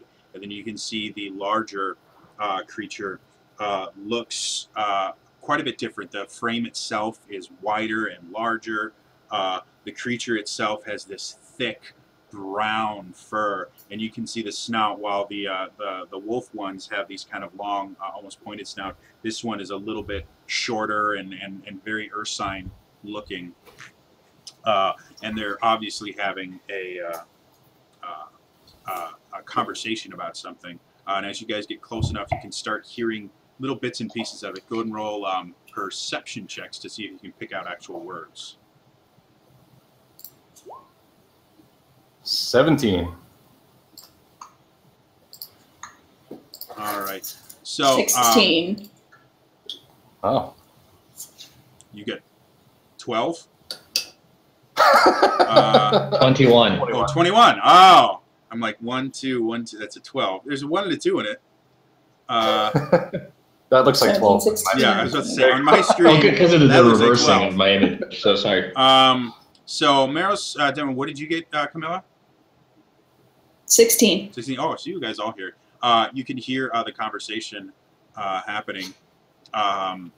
The largest one is kind of chastising the smaller ones. He's like, "How could you go and not bring them back here? They are going to cause us problems." And you can hear the other two ones. "We're very sorry. They made vines grow out with spikes and they cut us and hurt us, Master. We couldn't stop them." And then suddenly you see the large ursine one raise his hand and he goes, "Stop! We have company." And he kind of turns towards you guys. He's like, "You may come out. We can see you. We know you are there." How far are we roughly? At this point, you're within about 100 feet. Okay, great. Still got to go a good distance. I am going to put my hands up and walk out of the shadows. Ah, shit. And I'll follow since the lead. She's the first one that comes out. As soon as he sees that, you see him side up. It looks almost like he's coughing at hands are up. first. And he goes, "You send one so young to fight the king of the werebeasts. This is insulting." I'll follow and say, "I send one so old." Hey. "Never have I If I seen..." can avoid fighting you, I will. "What is your purpose here, you worthless excuses for adventurers. We seek a certain holy symbol, and we wanted to know if it was in your possession.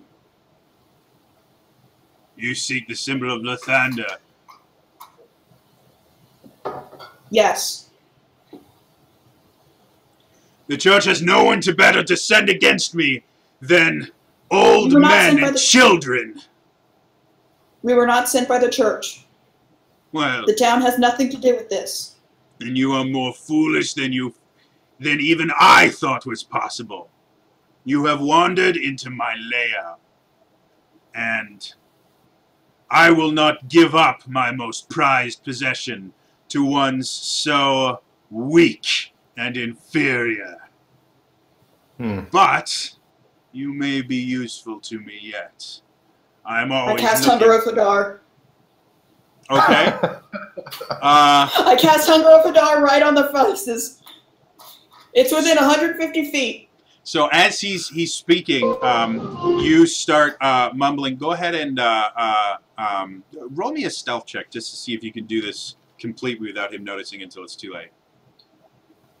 Okay. Shit. I haven't rolled yet. Yeah. Oh, 21! All right. So you sit there, and as you sit there, like you start mumbling and doing the incantation and kind of invoking your pact.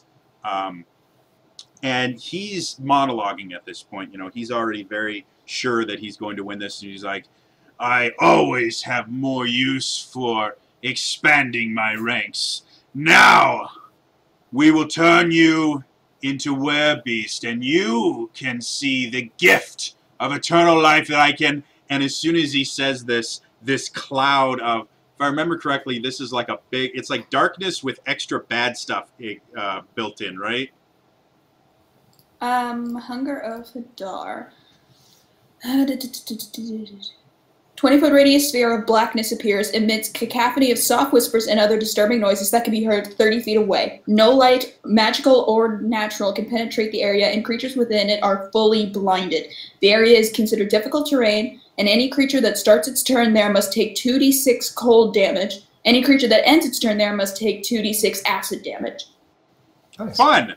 So as he's sitting there...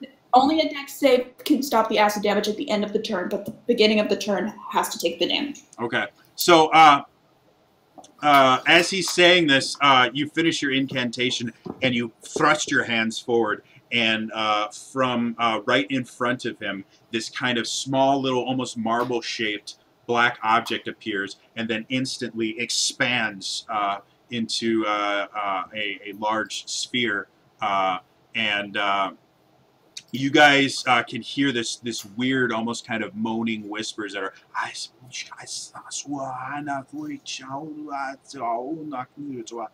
and as this is happening, you guys can also hear gasps of pain from in there. And I would like everyone to roll initiative for me.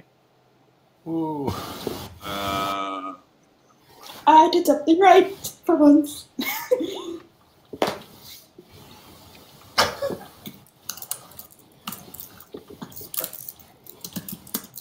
All right, so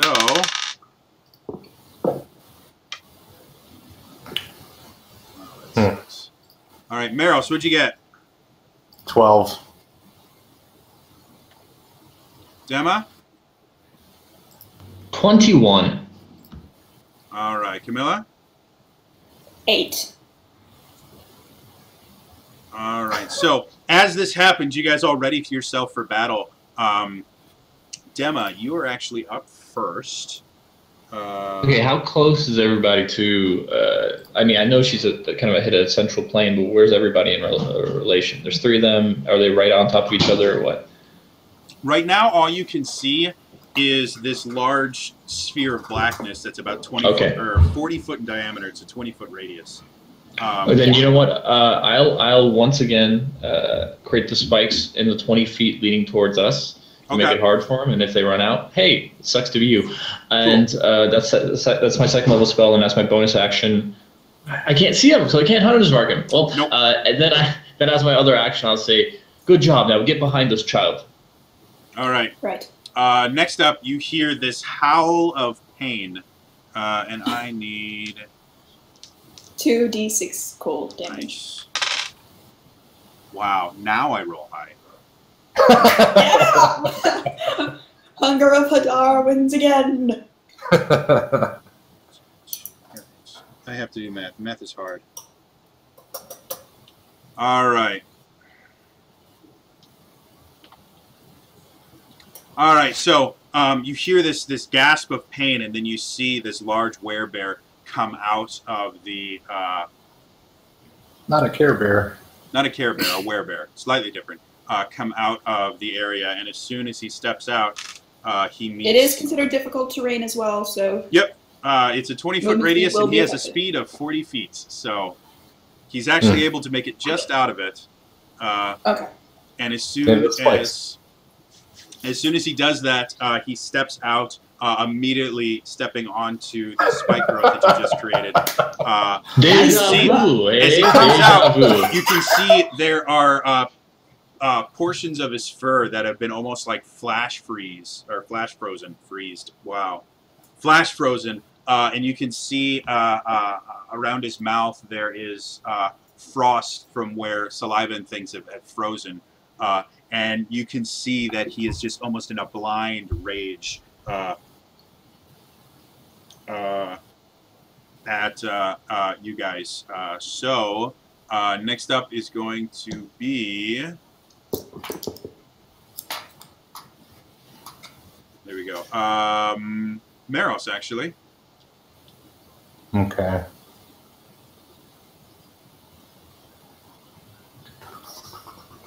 What do you want to do, Meros? I will shoot the bear with my longbow. Okay. Go ahead and roll an attack roll for me. Considering my blood right, it is considered magical. Yeah, Purse. That'd be a 19.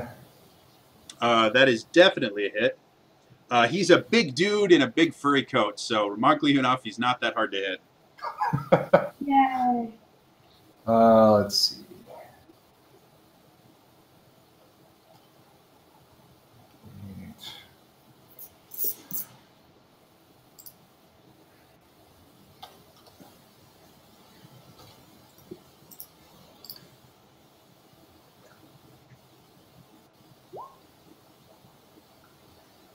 And that will be 15 damage for the first attack. Damn, not bad. So I get the, because I am Order of the Ghost Slayer. Okay. Two of the damage is radiant damage. Okay. If it matters. Doesn't seem to do anything, crazy, but radiant damage. Okay. Cool. I like it. And I will attack again. Okay. And a miss.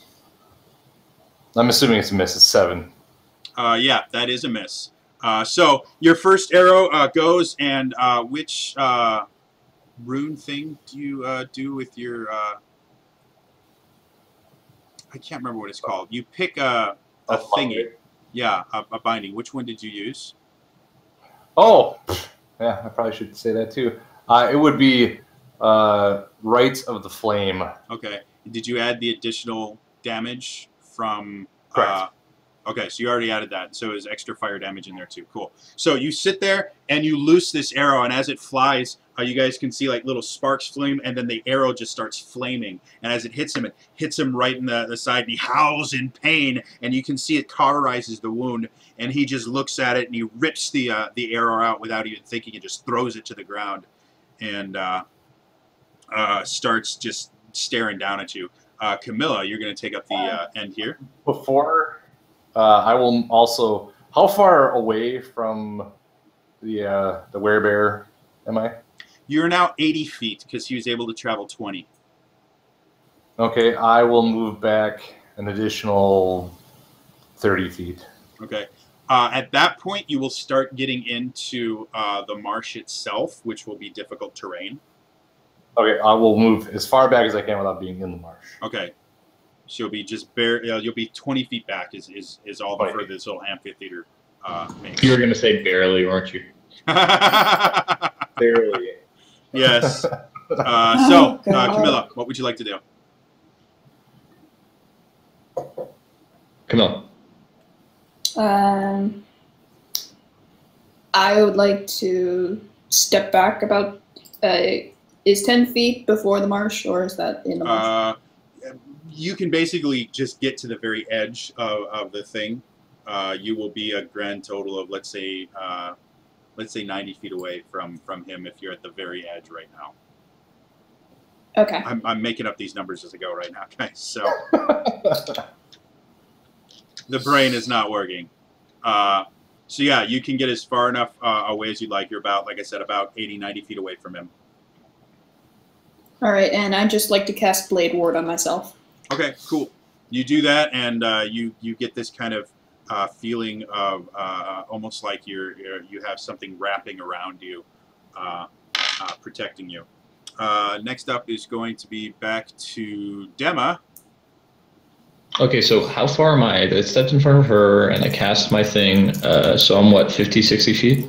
Let's say 60 feet, that works. Okay, 60 feet, got it. Can I take my bonus action first?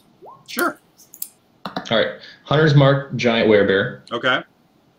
So the way Hunter's Mark is just a verbal command that you use to invoke magic. Do you have a certain phrase or anything you use to kind of designate a target? Usually, you die first. Okay. So you look at him and your eyes narrow and you just kind of point, you're like, you die first. And in your mind's eye, you can actually see a visual mark on him, like he stands out against everything else. The rest of the world kind of becomes a more dull gray, and he just stands out very very brightly in your vision. All right, so first arrow, just let it fly. 18? Definitely a hit. Okay, so here's the deal. That's going to have the Hunter's Mark. Also, I have Colossus Slayer, so since he's taken a hit and he's not at his hit point maximum, it's an additional D8. Go for it, man. So I just want you to know.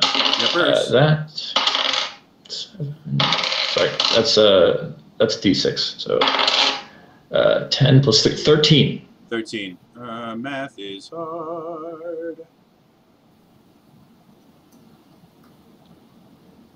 All right, so the arrow flies through the air. It pierces him in his other shoulder. As it breaks his flesh, you see little smoke come out as if it's actually burning. He's like, ah! And he rips the arrow out and throws it to the ground and is just incredibly upset right now.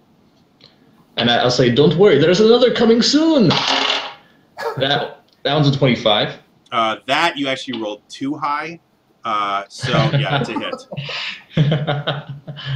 That's a joke I'll say later after the stream, but it reminds me of a movie I saw once. He's like, no, it's not a home run. You hit it too high.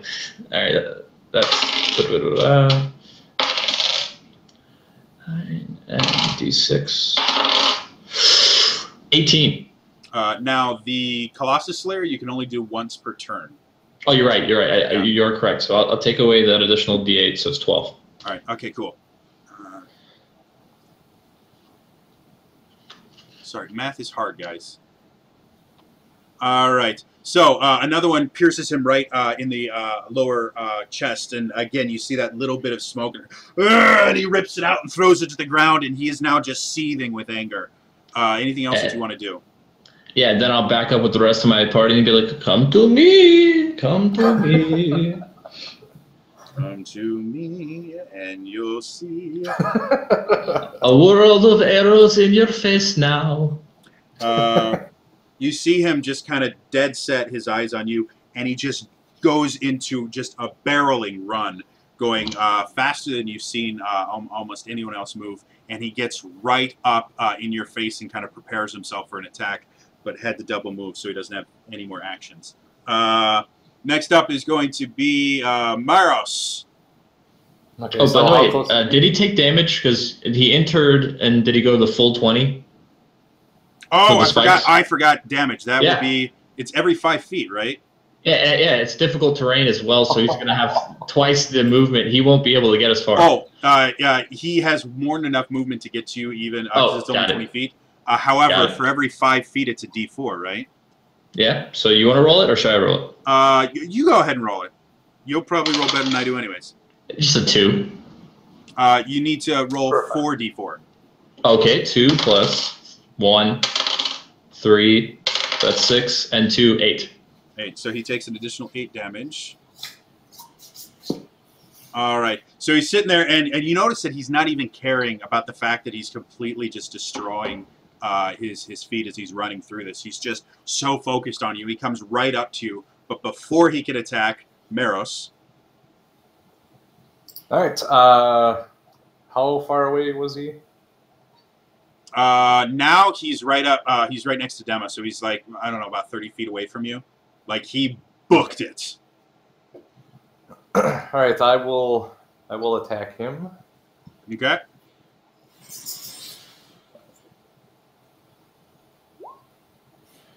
Oh, nat 20. Damn. All right, roll some damage. All right.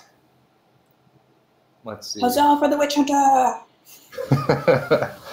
So I get max damage on all my, and then I'm rolling for another one. So the way we do it is technically it's you roll any dice that you would roll, you roll twice. So Okay. that would include the extra damage from your what do you call it? Your blood right. That extra D4 or D6, whatever it is, you would roll that twice, plus the damage die of the bow twice. Nice. All right, so here's 1. Wow, 9. And then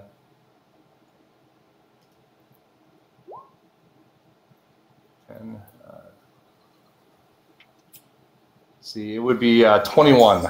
21. So you sit there and you draw another arrow very, very calmly, and you aim down the bow, and you let it go right as he's coming up to Dema. And because of his momentum, it actually hits with just a little bit more force, and you hit him right in the rib cage, right underneath it, pierce right up into his heart. Again, the arrow is flaming and goes in, and he's like, ugh, and gets knocked back a little bit. You can see just tons of smoke and everything coming off as the wound is cauterized. He rips it out and he kind of holds it. You can see the cauterization didn't work all the way as he's now bleeding. It was 21, right? Correct. All right, so now he's bleeding on himself and he's just looking incredibly intensely at all of you. Next up is wait, you have another attack, don't you? Okay, go for it. Yeah. Let's shoot another arrow at him. 20. Definitely a hit. Go ahead and roll damage. Let's see.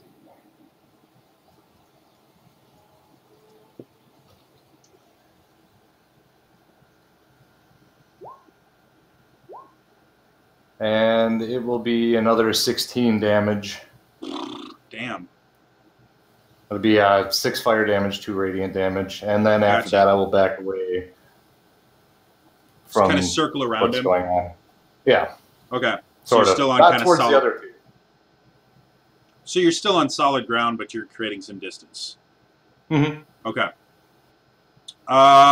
He is now bleeding profusely. He's got burn marks all over him. Camilla, you're up. You said he's within 30. Is he within 30 feet of me? Yeah. Okay. Eldritch Blast. All right. So you conjure up magical energy and you fire it in his general direction. Go ahead and make an attack roll. Okay.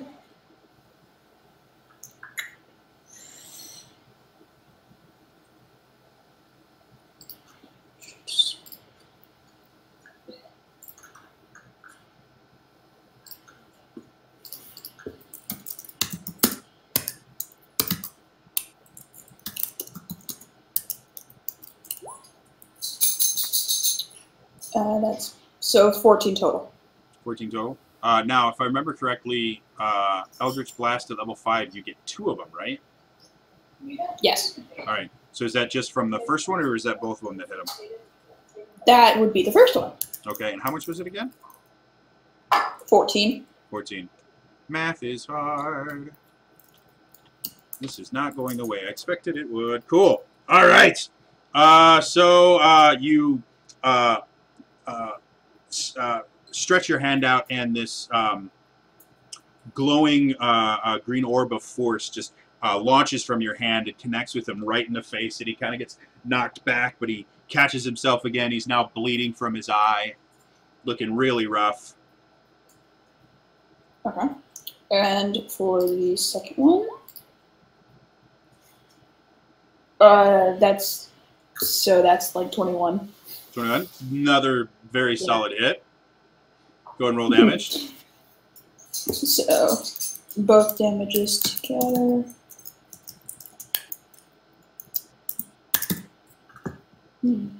Make sure I'm doing this correctly. Yeah. 11. All right, so another orb of force comes out, smacks him in the head, and he's now very much disoriented, and, but he still has that kind of bloodlust in him. Do you want to move or anything? I want to move to the right about as far as I can, like 30 feet. So again, kind of, circling around him.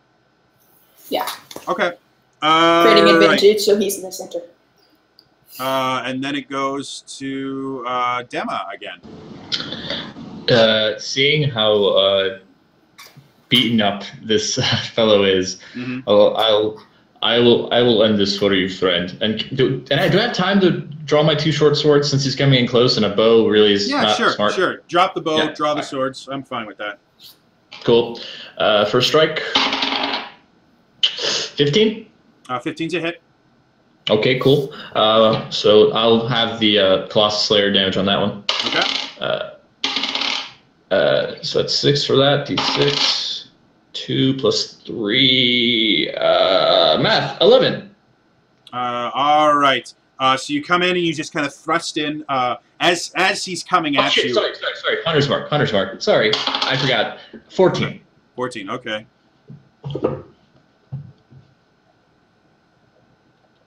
All right. So as he's coming forward, you see the arrow strike him. The arrow strike him from Meros, and he gets tucked back. And then the 2 orbs of force come and hit him. And then as he gets close, you drop your bow, kind of reach down, and just come up with a short sword, and it gets him right underneath his rib cage, and he howls in pain. And you can see the silver where it contacts his skin is burning and cauterizing the wound, but the blood is just pouring out so profusely that it's not stopping anything.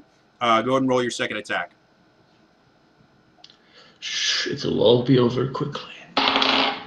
Oh my god, that was stupid. Nat 1. All right, so you bring it out, and you come to make another swing, and he just bats it out of the way.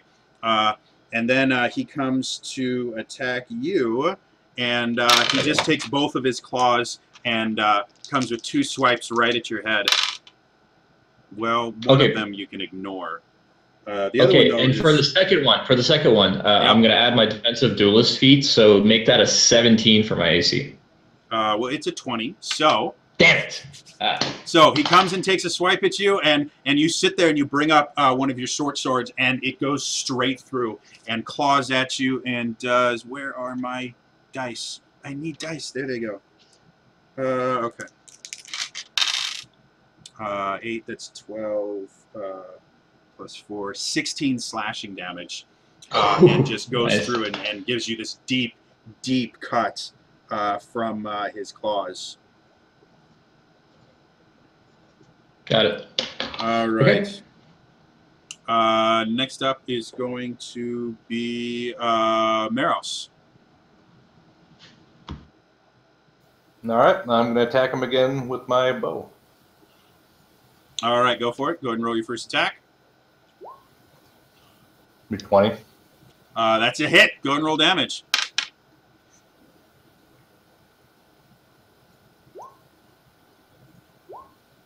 And that'll be 14 damage. How do you want to do this? 5.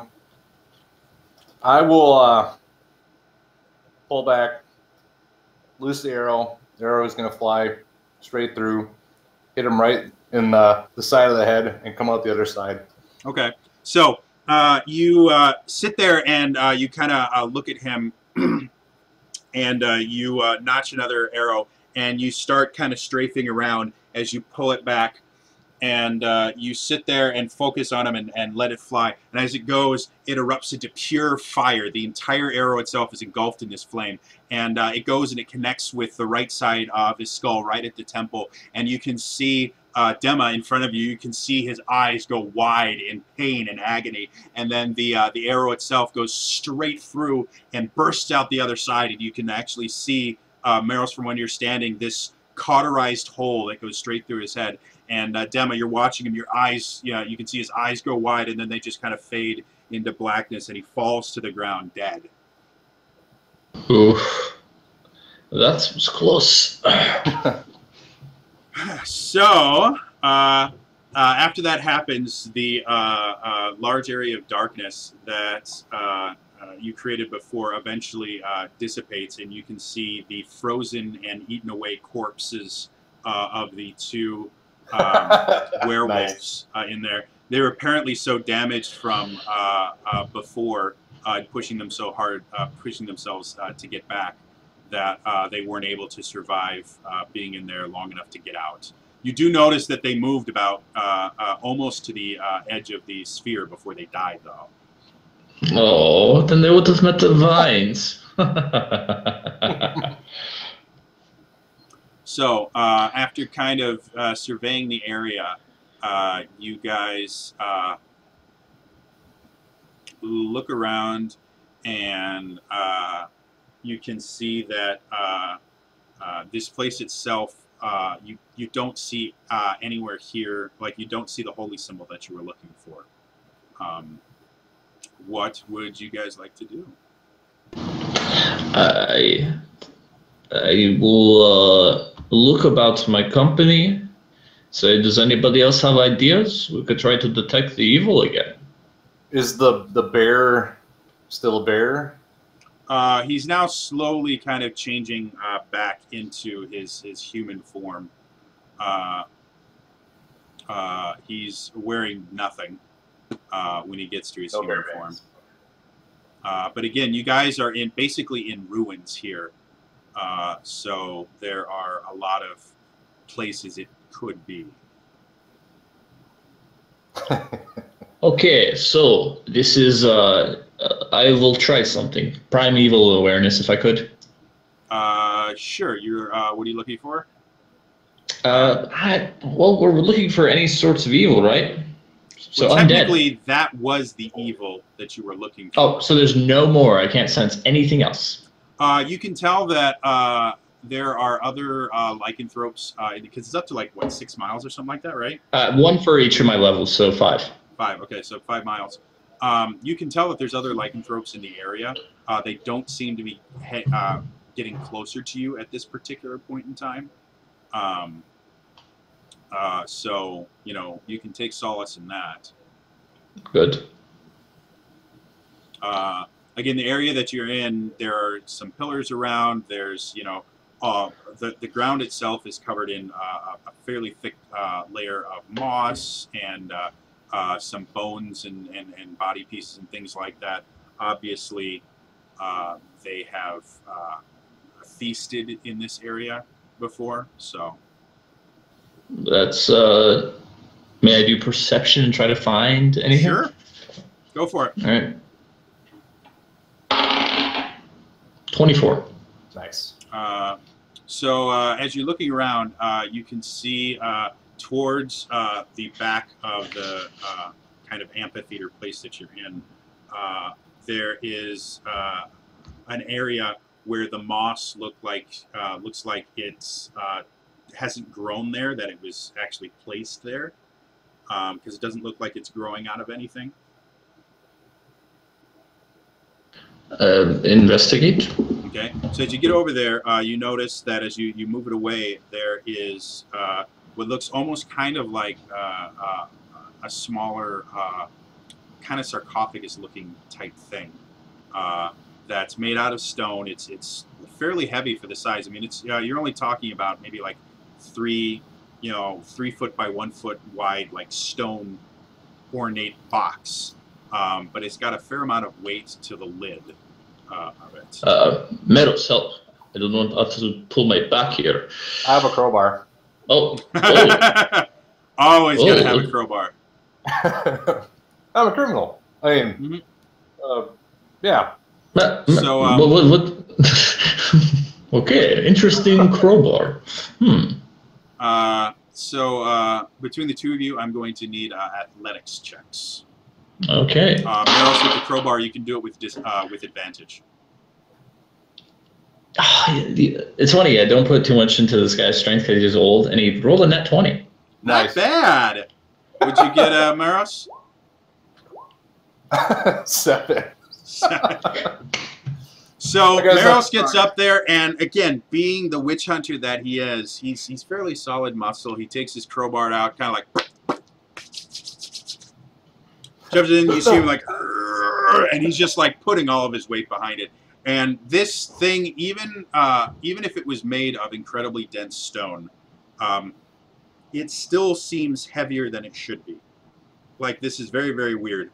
Dema, as he's watching him, he's like, no worry, I help. And he sits there, and he just gets down into like a squat and pushes and just lifts the entire lid of this coffin off, and it hits the ground and like bounces off of the moss a little bit and goes about 10 feet away. He's like, look, I open. Good. Old country strong. Old country strong. I grab the crowbar and put it away. Yeah, sheepishly.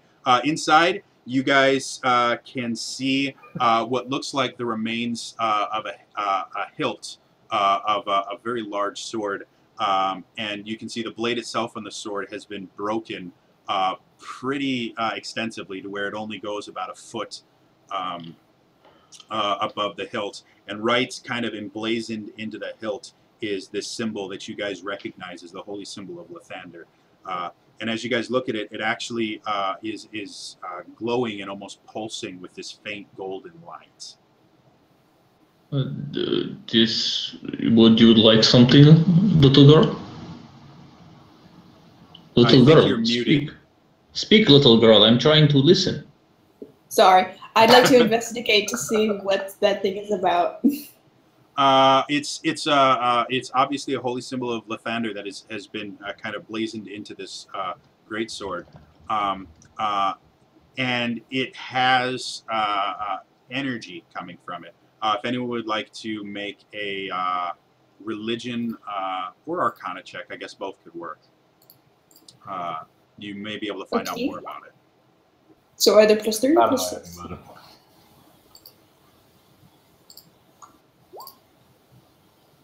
That is going to be a 21. Not bad. So for Arcana. as you look into it, you are kind of focusing on it. This particular magic item has a tremendous amount of power that's been infused into it, and it's actually sending most of that power to another location. It's basically being used to power something. And from the, especially with the 21, you're able to figure out that, basically you're looking at a divine, almost like a divine battery with just the massive amount of power, and it's just pumping all of this power into another unknown location.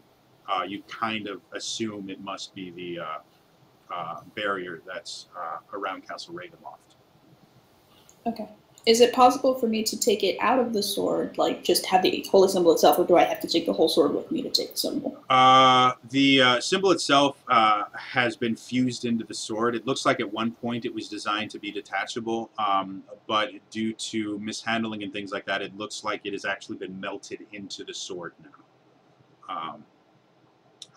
Again, it's technically not a full greatsword. It's a hilt with a little bit of a blade attached to it. So it's much smaller. Okay. Like you're only talking about something like maybe you guys can't, because the camera, it doesn't. Is it bigger than a dagger? Yeah, it's bigger than a little bit. You're talking about 2 foot long, item here. Okay. So Probably about the size of a short sword-ish. Maybe a little bit very shorter. carefully, I reach down, grab the hilt, and pick it up, waiting for something to trigger or happen. Be careful, child. You can feel warmth coming off of it. As soon as you touch it, you kind of get tingles in your arm, and you can tell this is a very powerful magic item. Nothing else happened. Nope. Okay. Are you okay? Is everything fine? I think we're good. We now have a holy sword. Is Yuri Then okay? a beholder Yuri. appears, and no. So you guys have been able to find one of 4 pieces. We got it. Mm-hmm. Good. Who's gonna carry it? Do you find yourself in need of protection? I can't use short swords. I haven't learned how to use technically, these things. this isn't a magic weapon. Like again, it's a broken greatsword. Oh, so it's just like a relic. It's like a relic. Yeah, it's a relic. It's not an actual magic weapon. We'll hold it. We'll hold it in. I'll hold it in my bag. Yeah. Okay. I didn't know if it was like we could use it as a short sword instead. I mean, you could attempt to. Like a short sword is designed for thrusting and things like that, and it has a very small handle. This would be almost useless in that point. It does have technically somewhat of an edge, but you don't really sharpen a blade that close to the hilt. So it's a jagged piece of metal with a large handle. Can we take a commercial timeout right now? Because I realize we haven't promoted yet in a while. Yes, I was actually going to recommend now that we've taken a little bit of a break. Yeah, and everybody else can take a break right now. I'll kind of talk. Same for you, Jody, because you've been at this for a couple of hours. I'll fill some air. Everybody who's here, thank you very much for watching.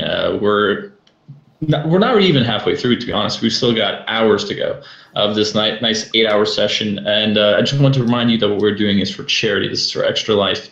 In particular, we are doing this for the Children's Hospital of Los Angeles. We picked LA because it's related to the Critters and Critical Role show. That's a very important show to all of us. And I'm sure almost all the people who are watching are either Critters or humans or related to that fandom as well. I also been paying attention to the chat. I saw somebody say, hey, Dema, 40 isn't old, and I agree. 40 is not old, but I just kind of wanted this dynamic of this kind of older fella who you might initially think, oh, he's going senile or he's out of it and he doesn't have the strength, but he's surprisingly spry and very strong apparently. So yeah, that's for all the older people in there. Awesome. I'm glad you guys are watching. I'm glad you're having a good time and also rooting Dema on. Good stuff. Also, the youngins are nice with 16-year-old. I cannot legally say that, so I'm not even going to support that.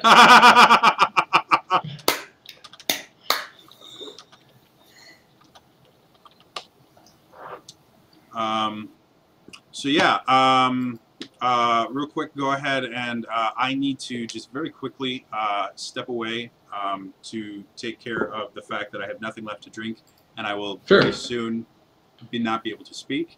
All right, let's talk about our characters then. Yeah, starting with Maris. Why'd you want to go with the witch hunter, wood elf type angle?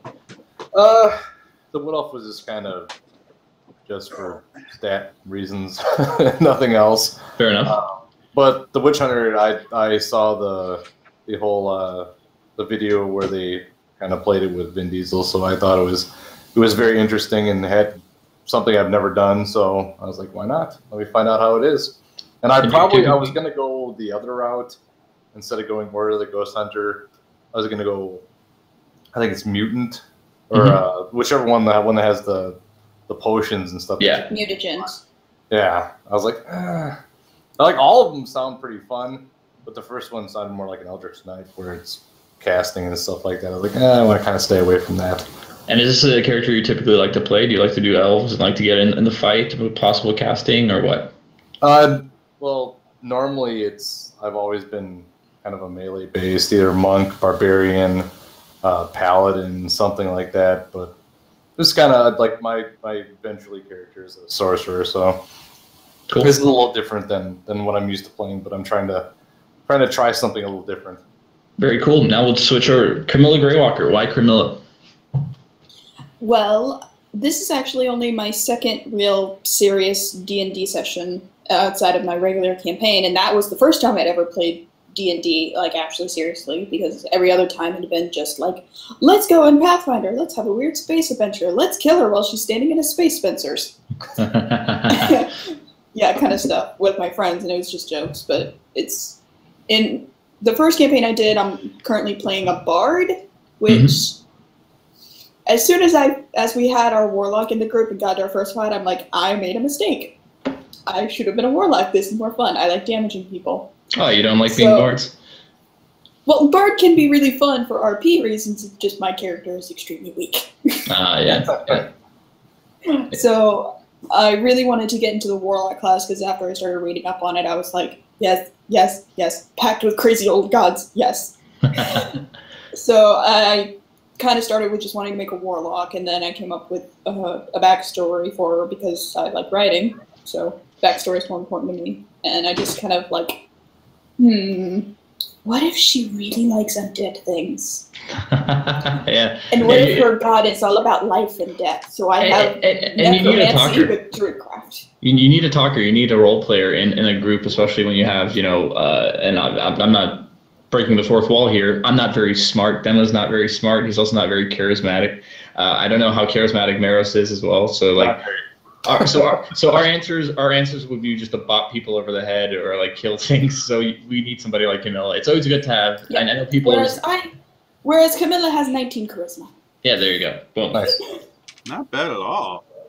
However, she does have 4 strength. She is extremely weak.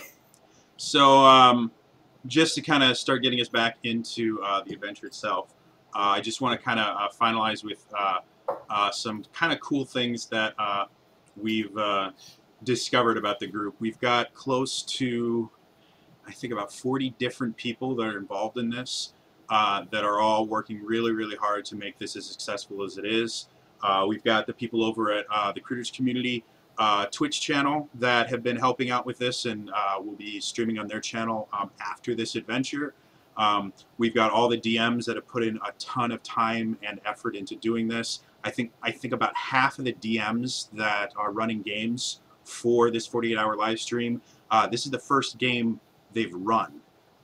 And their players are having a blast, and these people are just doing amazingly awesome, wonderful things. And this is all custom created content too. The only pre-written adventure that we're running today is the D&D Adventures League game that I'll be running tomorrow. All the rest of this, these guys have, taken hours of their time to create the adventures. Some of them are, went and built maps and things like that. Like, this has been an incredible, incredible experience for everyone involved. So if you guys would like to make this an even cooler experience, again, we're doing this to raise money for Extra Life. We've got the Extra Life button underneath the stream.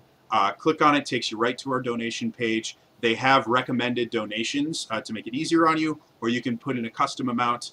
Currently, I'm actually going to go ahead and update the thing right now to find out what we're at. We're currently at $1,329 that we've raised. We originally were aiming for $1,000, and we just blew that out of the park. So now we're trying to make it up to $2,000, which I still think is very doable. The Critters and Team Humans that watch Critical Role every week, on average, raise between $1,000 to $2,000 every week for 826LA or whatever charity they're supporting that week. So I really think that we can hit this $2,000 goal by the end of this 48-hour live stream. So for those of you that have already donated, thank you so much. You're amazing, wonderful, awesome people. For those of you that are considering donating, thank you. Thank you. We really appreciate it. For those of you that don't have the ability to donate but are still watching and cheering us on, thank you. We really appreciate you. This couldn't be done without people watching and cheering on. Feel free to share the link. Feel free to share the stream and everything. And yeah, let's get back into some role playing. Can I say something real fast? Go ahead. Go for it. I just like to say for everyone watching, like, if you're like on the fence, like, oh, maybe I shouldn't donate, what if this is all weird and blah, blah, blah. It's like, I actually have a personal connection with this charity as well, because my sister actually was born with a brain tumor, and without the Children's Miracle Network, my entire family would not have been able to do anything to help her, like medical cost or getting her to the right doctors or anything. So I just like to say this charity is amazing and well worth any kind of donations or help. And I'm so proud to be a part of this live stream. Wow. Well, thank you very much for sharing your story. To be honest, I have heard the Children's Miracle Network does work like this and helps people like this. Like, this is the entirety of their existence. This is why they do this. And the fact that they can help people and get children through incredibly difficult times, like, you know, being born with a brain tumor, or I've known kids that had things like sickle cell anemia and leukemia that have all been helped through the Children's Miracle Network and these children's hospitals. So definitely, they're a fantastic charity to support. And as they are a charity, it is 100% tax deductible as well. So that's always a nice thing as well. Anyway, so without any further ado, let's get back to killing undead things. After you guys are able to make it back to town. As you get back to town, you notice the town itself seems like they were kind of waiting for your return. As you get there, you have a bunch of people kind of standing there. You can see the head of the church, or the cleric of the Church of Lathander, is there, and he comes over he comes to you and he's like, "You still live. Can we assume that the evil that has plagued these lands has been dealt with?" I hold out the broken broadsword. Yep. I think you can safely say that they're gone. And as you bring that out, you can see he is visibly, like, he actually takes a step back like he's just been hit with something. And the entire town gasps. And for the first time since you've been there, you see something amazing.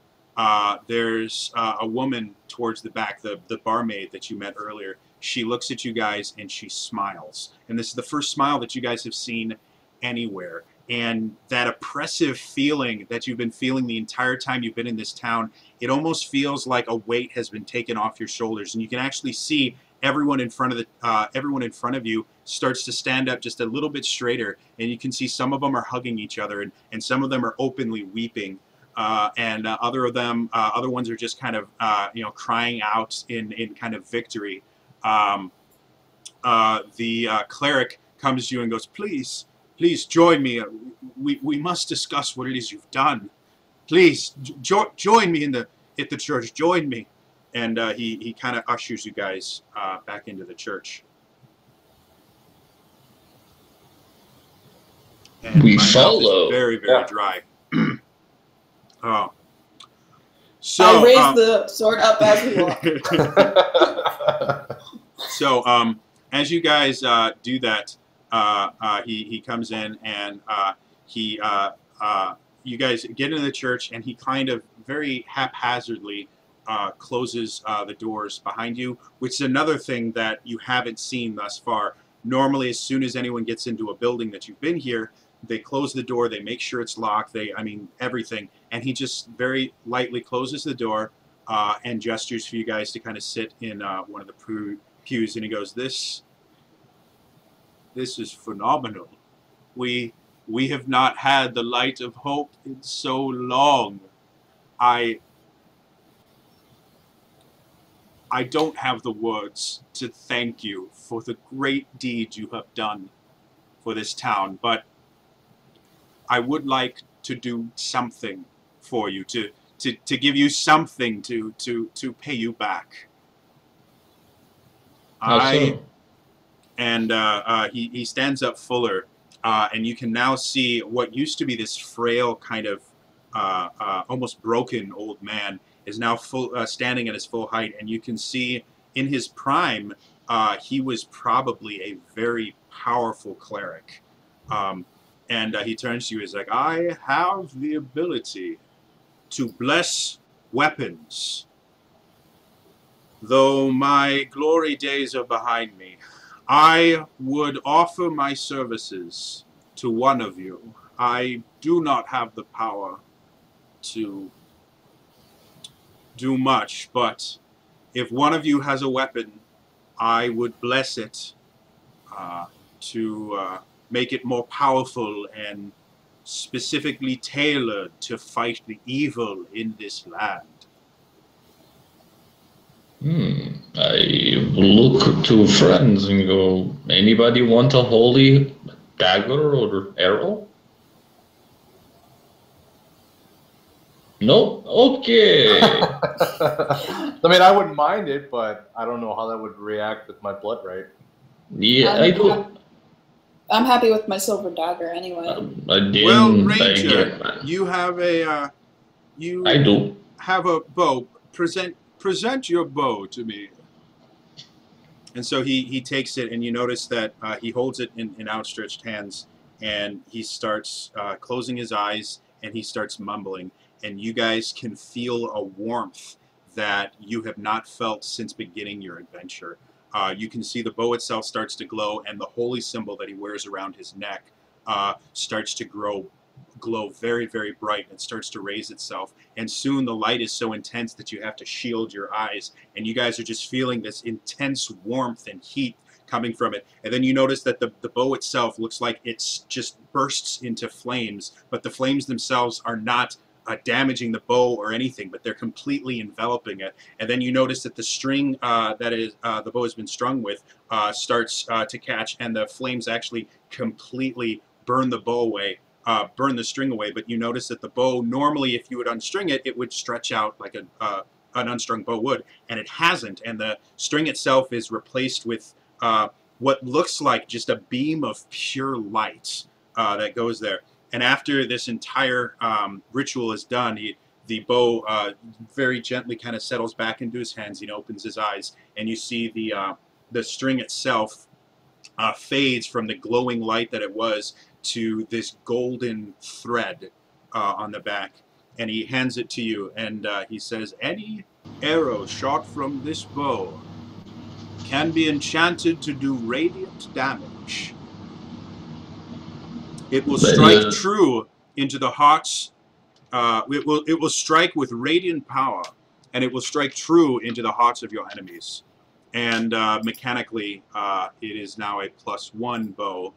Okay. And you can choose to enchant the arrows as they fly to do radiant damage instead of regular damage. So instead of piercing damage, they would do radiant damage. Magical, yeah. Yep. Radiant, sorry. Got it, thanks. Radiant. Sweet. I'd like to give the broken greatsword to the priest. He's like, "I can..." While saying, remember, whether one is young or old does not mean that they cannot add a little light to the world. "I never meant to doubt your abilities. I just felt that one so young, it would be a shame for you to die so young, living so little of your life. However, while I can keep these here, this may be safest for you, and the power behind this is great. You may find a use for it that you do not know as of now." All right. "Well, I send you off with my blessing. Thank you for the great deeds you have done to this town, and I wish you well on your journey." Thank you. So, where would you guys like to go next? Let's go celebrate and have an ale. You drink? Well, then again, I was drinking by 12. So yeah, you know, drinking age in Ravenloft. Drinking age in Ravenloft is very young, but that has everything to do with the fact that life sucks here. Yeah. Hey, Camilla, it seems Yuri's taking liking to you. Look, he's sleeping. He's asleep. Aww. Aww. Where is it? Well, you held him, Meta. You actually held him, and I told you to hold him during the battle, and you haven't returned that's him. right. So I'm kind of like, I'm nuzzling him under his chin. Sorry, her chin. Well, his to Dema under his chin while he's sleeping. He's just been sleeping next to my neck. Yeah. Like, would you like him back? No. He likes you. I think he likes female touch. You know.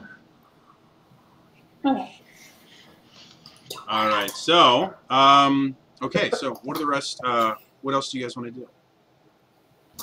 A drink for everyone. All right. You guys go to the tavern. They don't have a ton of ale left by the time you get there because people are getting crunk. They are. I'm sure someone's gonna buy us a drink. They do get there and they're able to give you each a drink on the house. But at that point they're like, we've used quite a bit, and you guys do have a long journey ahead of you. So, but you guys are able. You're treated like heroes the entire time you're in there. The blacksmith is bragging that his weapons are the ones that dealt the killing blows. Like, I mean, he's really getting into this. I bring out my silver dagger and I just nod to him like, thanks. Mm-hmm. Your unblemished silver dagger that's still pristine looking, not a scratch on it. He's like, my weapons are so great, even after killing a great werebeast, they have no blemishes or anything on them. There you go. All right, so you guys are able to get a long rest by the time you get back to town. So you guys have 3 other destinations that you can go to. Where would you like to go? Well, let's see. We've got Helm, right? Sune and Milil, or have you done any of those? Milil. Yeah, you have the holy symbol of Lathander. You need Sune, Milil, and Helm. Okay, so 2 of these are in the north, but you said there's a freaking mountain, so you got to go east then north. So that means hypothetically, you'd hit Helm anyway to try to go north. No. Yep. So that's where you guys want to go next. Yeah, we're going there. Yeah. Okay. And there are no horses in this town. And remind me, Helm, was that in Alba or? Algiva. Algiva. Oh yeah, that's actually to the. Algiva is the one that's to the east. Yeah, you said on the Borden Mountain, and you said north is a mountain. Yeah, there's Norton's. There's the Vrad Mountains to the north, and then to the east there's another set of mountains called the Bordeaux Mountains. So actually, this world's a little bit bigger than you thought. Okay, so we could go north and try to knock these 2 out before we come back and go east. Sure. Let's do that. At 2 birds, 1 stone. All right. So do you want to go to Duina or Albia? Duina is the first one you would hit, going north and following bridges and stuff like that to get there. All right. Duina. Does anyone remember which one? That's Sune, right? Or is that Milil? That's Milil. There's Miliki, there's Milil, and they're like, these deities are just crazy. If I was a really cool DM, I would have made up my own deities. But that's what I do. I'm working on it, I promise. It's fine. So you guys head north through. You guys have a few encounters on your way there with various denizens, but just due to time constraints, we're going to assume that you got through them with flying colors, seeing as you just killed a werebear, only taking 1 attack. So you guys get to this is so hard to say, Duina, and it's in a very similar state to the town that you were just in, Jova. However, this is a much larger town. It's situated at the edge of a precipice cliff that kind of drops down, and then there's wilderness and stuff below it. And it's a very vertical city. Like the actual square footage of the area that it covers is not that much larger than Jova, but it's a very vertical city. And so there's a little bit like this is a city that has a lot more to offer. It's not a farming community. This was at one point a very bustling city. When you guys get there, let's go, Maros. You're number one. Give me even or odd. Odd. All right, so it's 9. When you get there, it's during the day when you arrive, and you can see the city itself is a little bit more active than Jova was, but it still has that weight behind it. And you can see everybody in this city just looks a little bit different than you're used to. Like, they're walking around and you can see smiles on them, which is really weird, but the smiles just don't seem right, and people are moving around a lot faster, but they're just acting very different than the town of Jova was. So what would you guys like to do? So Primeval we're going to awareness. San Francisco. Primeval awareness? Cool. You Yeah, right kind of here. sit down and start focusing, and what kind of things does that notice? It's undead and fiends, right? Yeah, so it's fiends, undead, celestials. It's a Wow. whole selection. Just a yeah, ton like, of... Basically, if it's bad, you know where it is. aberrations. Yeah, all that stuff. So as you kind of just focus on yourself, you notice that the town itself, you can feel that there are beings here. You can't really pick out which ones they are, but you can feel a strong presence that there is something here that shouldn't be.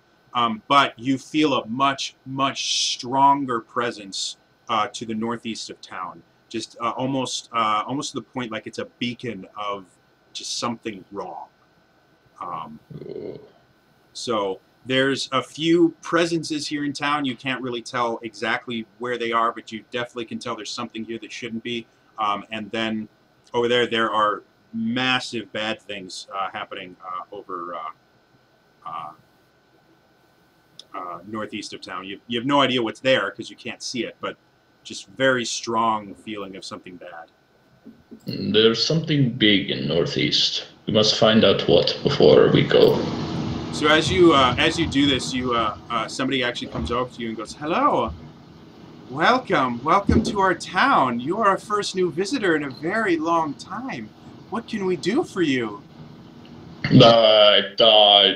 Child, please speak. Hello. We're You have travelers. such pretty hair. Why have you come here? We haven't seen one of your kind in we haven't seen new people in a very long time. You should come. You should come to the tavern and enjoy yourself and relax. It's so dangerous outside. I'm sorry, but I couldn't help telling that at first you said our kind. It was just a slip of the tongue. As you can see, I am obviously, and she pulls back her hood, and you can see the very familiar sign of pointed ears. And she goes, I am Elvin, and it has been so long since I have met those not of my race here in the town. So she hasn't been focusing on you whatsoever. No. Like, not looking like she's completely focused on Camilla right now. Well, we have a few questions about the town, like, before we go in. You have questions. You should meet the lore keepers. You should meet the lore keepers. They can tell you everything you need to know. They are protectors, and they run the town. They keep us safe. Okay, but but can you answer me a quick question? I can try, but the lore keepers, they're the ones that know. We are nothing compared to the lore keepers. Okay. How many times have they threatened you? What did you say? I said, how many people are in this town? Oh, we have not an incredibly large population. There are a few thousand people that live throughout the town. There used to be much more, but in the time before the lore keepers came, there was there were many bad things, but when the lore keepers appear, they protect us and they keep us safe. What race are they? Well, they are the lore keepers. Okay.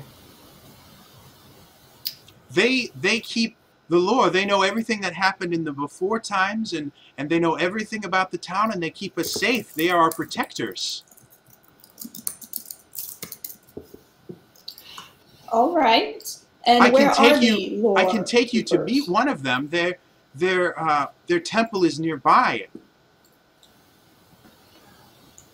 Me being of elven heritage, do I notice anything abnormal about the way that she's acting? Stevie Wonder could see there's something wrong with this girl. But I mean, do I think it's like magical or? Go ahead and roll an Arcana check if you want to see if it's magical. 14. You said 14? Mm-hmm. There's a magical aspect to it. You can't really tell what it is, but she is not quite in her right mind. And you notice through the fact that she keeps repeating certain phrases, that's generally indicative of some sort of control type spell, whether that's through just normal non-magical means, through brainwashing or something like that, or through more magical means. The fact that she keeps repeating the same phrases over and over and over again is indicative that someone has told her to say that. Yeah. So, what would you guys like to do? She is insistent. She's like, I can take you to the lore keepers. They're right over here. Trust me, she would love to meet you. The closest lore keeper, her name is Kalile. She would love to meet you. Kalile is our protector. She keeps us safe. She wants to meet you. Can I ask you just one more question? Of course, but the lore keepers are the ones that have the knowledge. I understand the lore keepers. I understand that. What was endangering you that the lore keepers needed to be here? Oh, there are many things. There were the lycanthropes. They would come and they would ransack the town and kill people. And then there were the ghouls and the zombies and the skeletons. But the lore keepers, they keep them at bay. The lore keepers are our protectors. They keep us safe. Well, we have killed lycanthropes as well, so you can trust us. Well, the lore keepers will want to meet you then, because they keep us safe. They are our protectors. Come, follow me. I will introduce you. Khalil. She wants to meet you. Been in this town? What? How long have you been in this town? I have lived in this town my entire life. Then shouldn't you be used to travelers coming around if this town is so large? Again, have you not known about the curse? There are many evil things that are happening, and they have killed off all visitors to the town. The only reason that we are still here is that the lore keepers are our protectors. They keep us safe.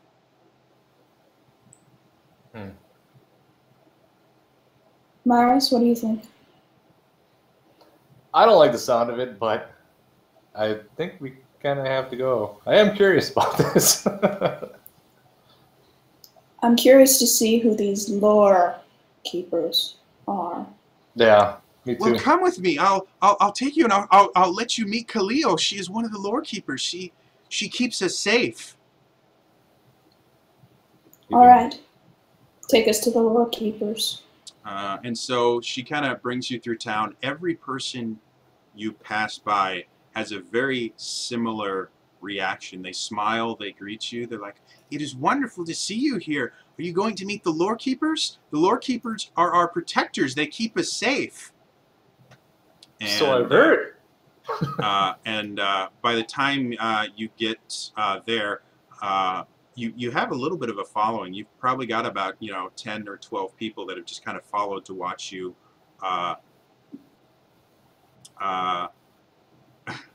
join go here. And as you get there, you come to a building that, compared, like the rest of the town, is not poor in any way, but it's not really extravagant. You can tell that it's fallen into a little bit of disrepair, so it doesn't look quite as nice as you assume it did once. When you get to this building, it's extravagant. The pillars on the outside of this building are wrapped in fine purple silk cloth. You can see that the doorway itself is just immaculately designed. And as you get there, you can see that there are all these people that are working on the building. You have ones that are cleaning it. There are ones like, there's one that's actually creating a mosaic. It's only partially done, but you can see it. It looks like the figure of just an incredibly beautiful woman that he's kind of building this mosaic into the front of the building on. And you can see there's another person there that's just painting this mural on the wall of a very similar looking woman. And again, it's not totally done. As you guys walk through the doors, you are instantly almost overwhelmed with the sense of very fine incense being burnt, and you notice that the temperature in the room is warm and very, very pleasant. Kind of that temperature you get to where you start feeling just a little bit fuzzy, because it's just that perfect kind of warm blanket feeling that you just get a little bit groggy just from walking into it. And you notice that all around, like, you can see amazing tables that are full of these fruits that look so fresh and ripe. You haven't seen food like this anywhere around here. And you can see these succulent meats over there, and you can see there are just satin cushions and silk curtains everywhere. And as they bring you in further, you can see sitting on this very extravagant throne that is covered in expensive cloths is this woman wearing this deep red dress that has cutouts all over it that are just very incredibly tastefully done, and just she looks amazing. And I'd like both you guys to, and as soon as Dema gets back, him too, to make wisdom saving throws. Oh, excellent. So what do we got?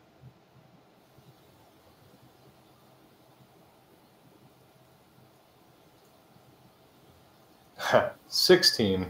Okay. And then just waiting on Camilla. You're muted, Camilla. 20. All right. So you guys both are looking at it, and you feel intensely drawn to this figure, and you just kind of shake it off as just kind of a fleeting thought. But you still are you back with us? Yes, everything good. Make a wisdom saving throw for me. Good luck. 17. All right, so you guys are you feel this intense drawing to just kind of focus on this woman, and you just shake it off after a little bit, and you just kind of stare at her for a little bit, and she looks at you and she smiles, and this is the first smile you've seen that looked genuine. She smiles, and she very gracefully, almost as if she's floating. She's so graceful that everything she does just kind of moves very, very smoothly. And she kind of glides over to you and just kind of brushes the side of Dema's chin. She goes, "Well, hello. It's so wonderful to see new people here in our city. We haven't had new visitors in months. Welcome to our beautiful city." And she sees the cat, and she very, very quickly, you see disgust on her face, and it's gone immediately. And she goes, "Oh, you have a pet. That's lovely." I would not like to be touched by people I do not know. Oh, I offer my sincerest apologies. Do not do it again, please. We are such an open and loving community here that We are used to physical contact. And you, good sir, and she turns to Meros, and she goes, and you, good sir, it is so wonderful to see you. And she comes over and she kind of starts stroking your shoulders. She's like, you are a witch hunter, are you not? That is very impressive. I have heard a great many details of the amazing deeds you can perform.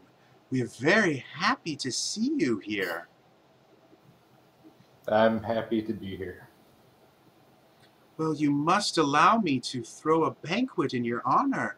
We don't get many guests here. I've already sent for the other lore keepers so that they may meet you as well. We're not from the area. What exactly is a lore keeper? Well, we are the keepers of lore. We protect the town and keep it safe from the evil things that are outside. We can protect you. We can keep you safe. And I'd like everyone to make wisdom saving throws again. Camilla, you can do it with advantage. Yay! 15. 15, okay? 23. Okay. 24.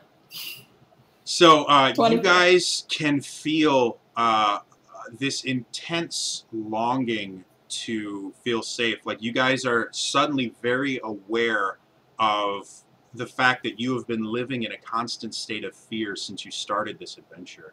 And you just feel this intense longing to just be able to relax and let someone else, you know, deal with the fear and everything, but you kind of shake yourselves out of it and kind of look at her. And Dema and Maros specifically, like you guys are having a really hard time breaking your gaze from her. Like you just, every time you have a hard time stopping, and then you keep going back, and every time she talks to you, every time she touches you, you just feel very welcome, and you just, for whatever reason, are drawn to this woman.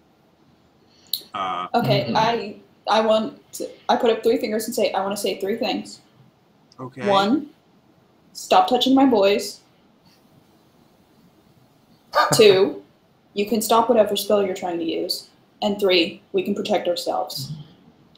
So she, as you say that, you notice she waves her hand and just kind of points in your direction, and you feel that same feeling, but this time it's just incredibly. Well, it almost doesn't affect you. Like you sit there and it's so obvious what that feeling is that you can immediately just go, no. You don't feel any compulsion to do anything.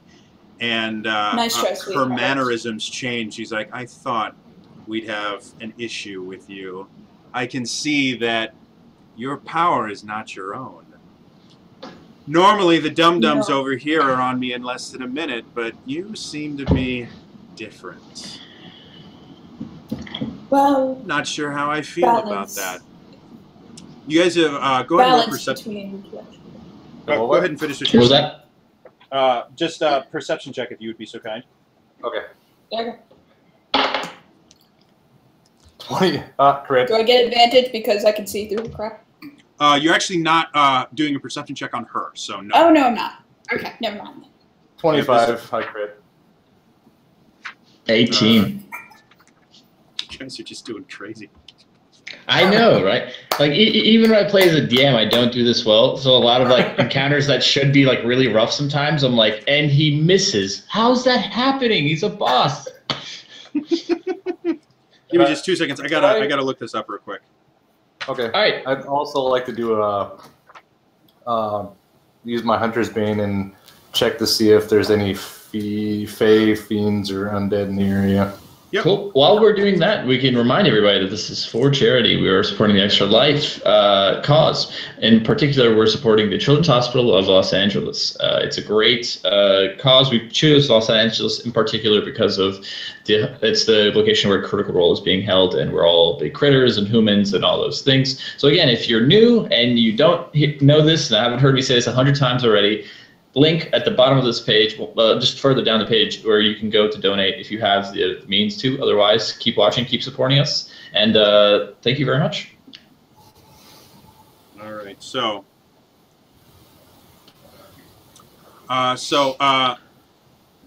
you guys all kind of stare around, and you notice that her mannerisms have changed completely. She's no longer like she's still smiling, but there's a sinisterness about it, and she's gone from this kind of very floaty personality to being very deliberate.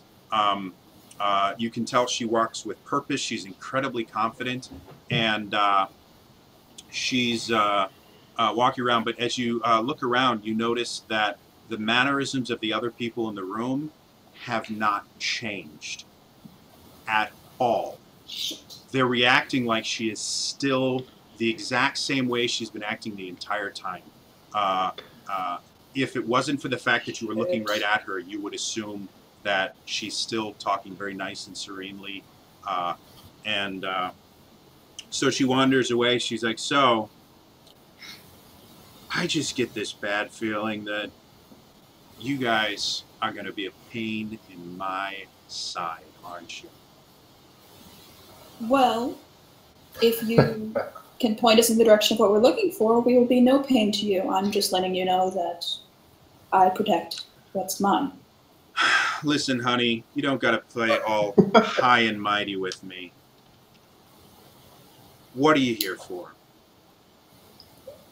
Holy symbol, Duina.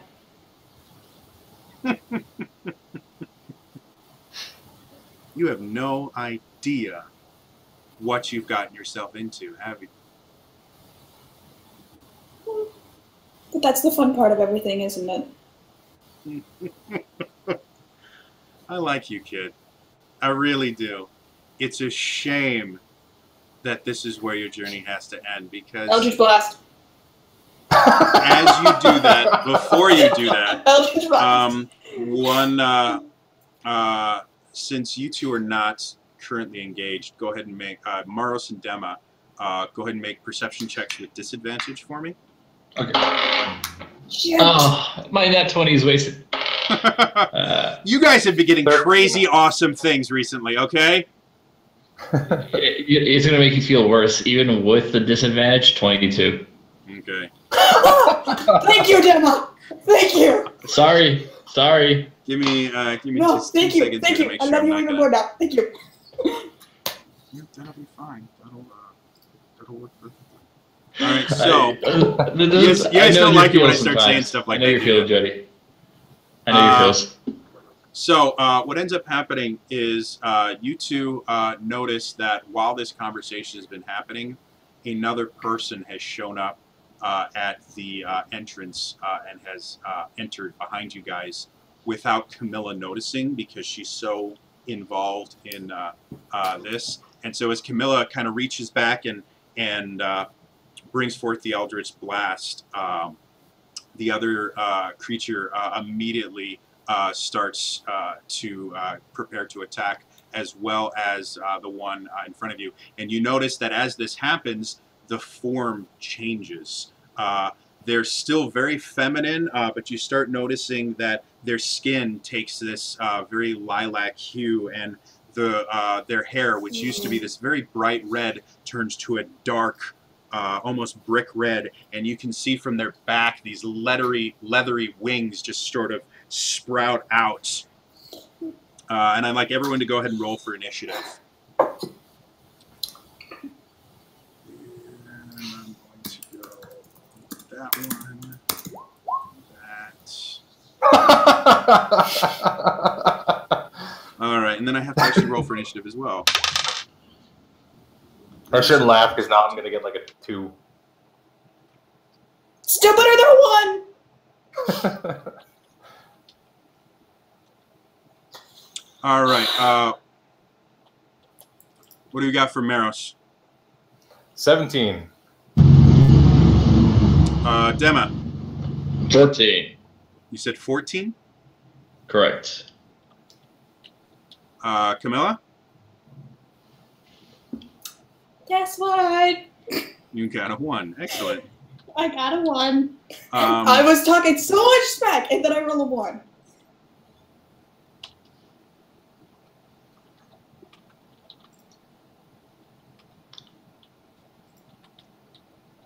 Stop it.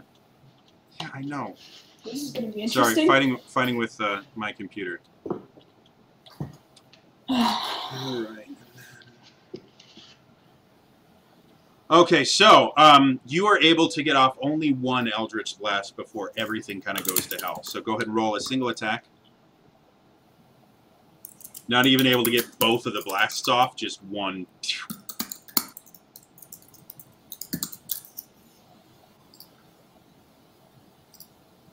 So, do I have to roll to attack or?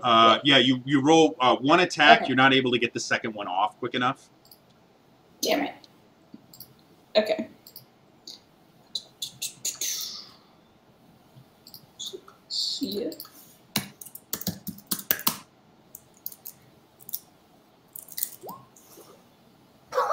So what do we got? So that's an 8. So you fire off this concentrated ball of force, and one of these leathery wings, as it grows, just kind of comes up and bats it away. And she just kind of gives this really sinister grin and stares at you to the point where it almost feels like she's staring into your soul. Maris, you're going to go first. What would you like to do? Scary. You're basically about 10 feet away from her, and the other one that just came in right behind you is another 10 feet behind you. So you are kind of sandwiched between these guys. The room that you're in is about 30 by 30. So it's a fairly big room, but due to the fact that there is just crap everywhere, most of the room, it's just basically all difficult terrain to move around in. Oh, fantastic. Because you have these silk cushions on the ground, and there are people in the way because they're still standing here, not noticing anything. Shit. I think I'm gonna stay where I'm at, and I'm gonna fire an arrow at the succubus or whatever she is. Now, your blood ritual would have ended after you had that long rest. So yeah. I have to redo it. As a bonus action, I will use an arrow to cut my hand and smear it on my bow. Got it. And you did it on the bow, right? Correct. Okay. So you've done that. Fire off your arrows. Go ahead and roll some attacks. That'd be 23. 23 is definitely a hit.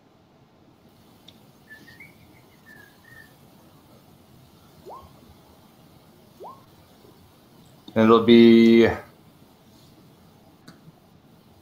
come on, brain, 14 damage for the first hit. All right.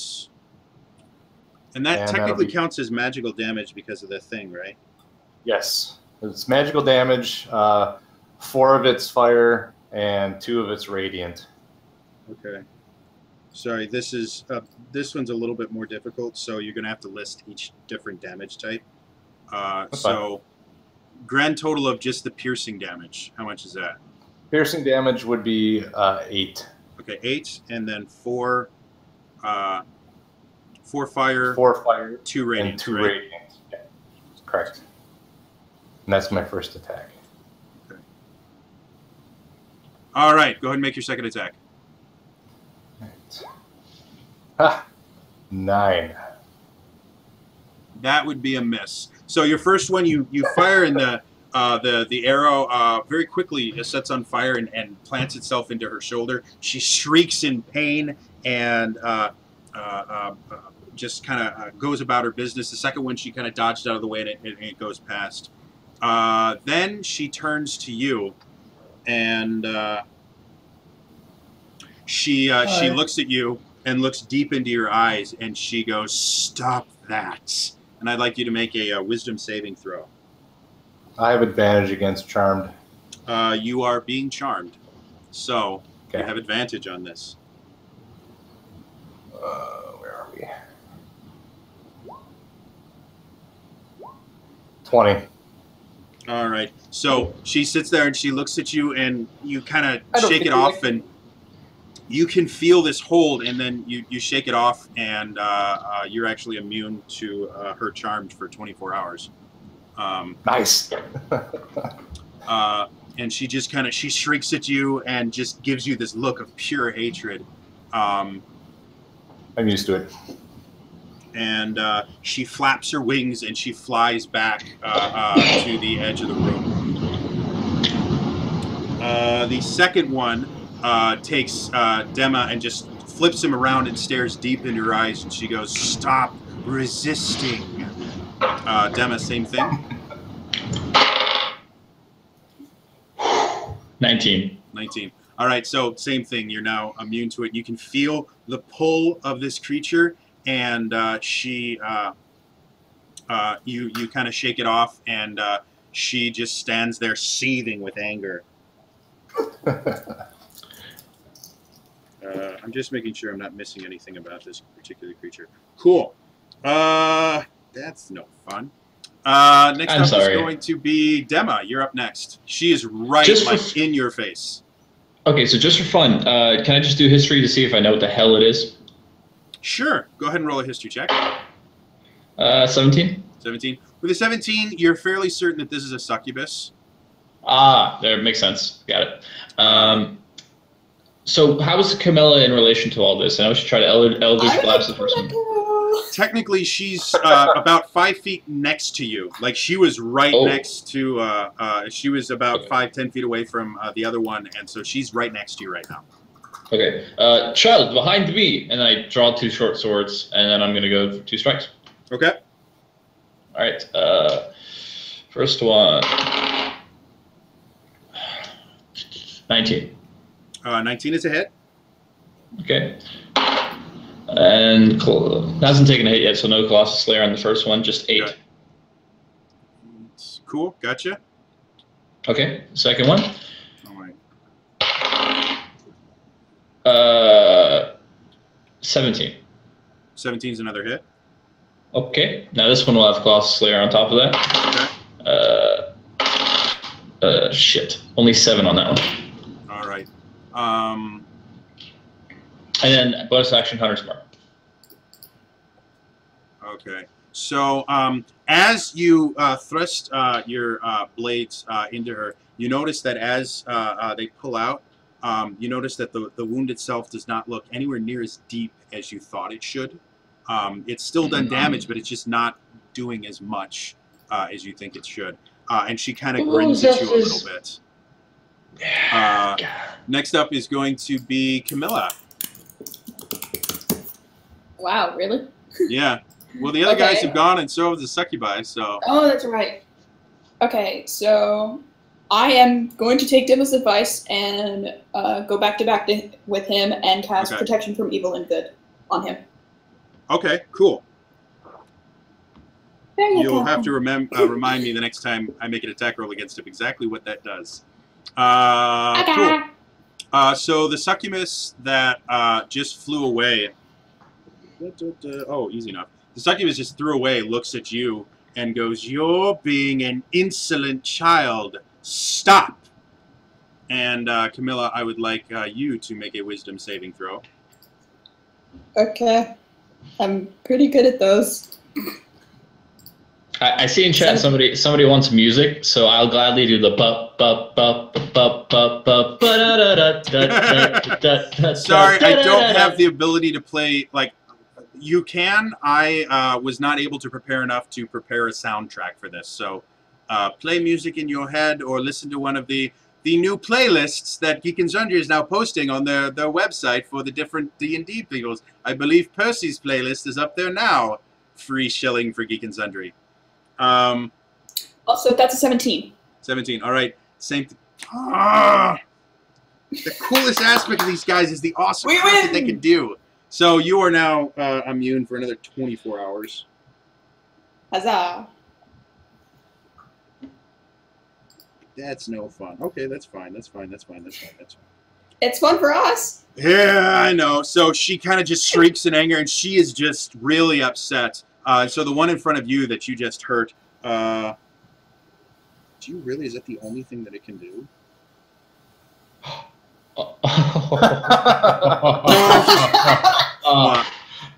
No, it can do more than that. It can't just, give you sexy eyes and Yeah. then, go Come away. on. I was just hoping to do more than that. So, takes a big Can I old get you a slash.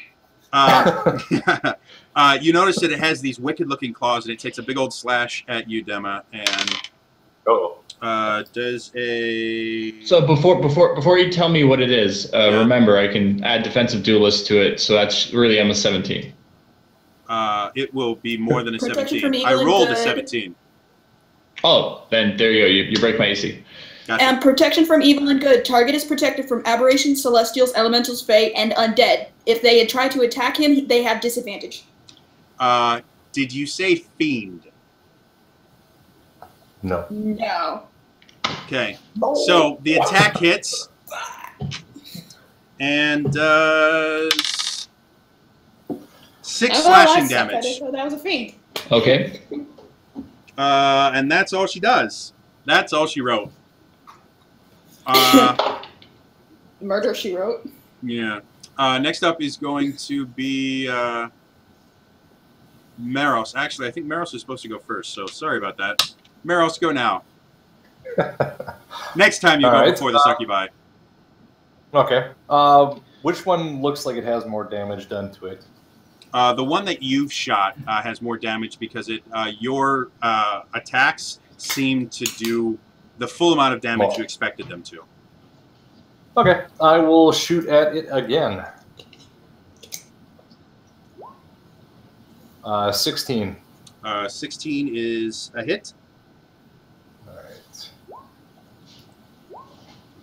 So it'll be another 4. Well, be 9 piercing. Okay. 3 fire, and 2 radiant for that first hit. Gotcha. And it's all magical. Yep. All right, so goes in, pierces, she screams out in pain again. Next one. To make this easier on me, she has resistance to fire damage, so just half your fire damage to make it easier on me. And you just crit. I crit. This may not be going very well. Go ahead and roll your damage. You're 77. We made good characters. You can't and also you can't lie about it too because it's right here in the browser. Like we see he rolled a 20. There's nothing you can say. All right, let's see. For the magical piercing, it'll be 16.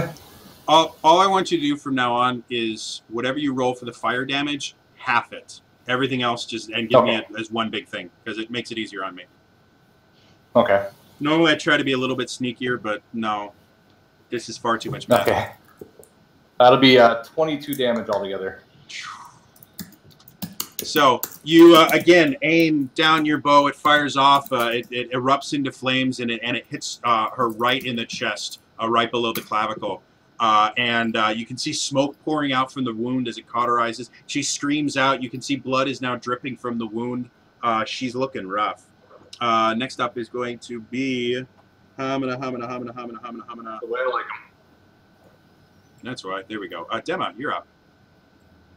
A little shocked at the lack of damage I'm seeing on the first round of strikes. I'll be like, stay down, you wench!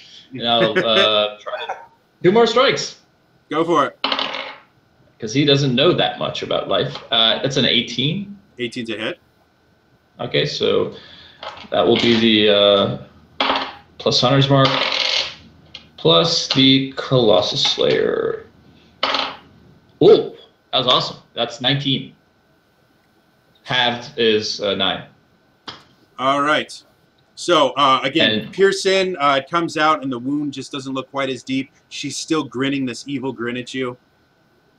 Stay down! Sorry, yeah, I would like to say I actually messed up. It does protect from fiends, but just for future knowledge. Okay, so they'll be rolling with disadvantage. It's not like the disadvantage is going to change that much in this fight. True.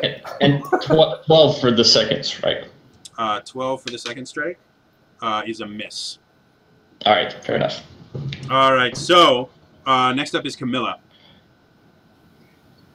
Kill.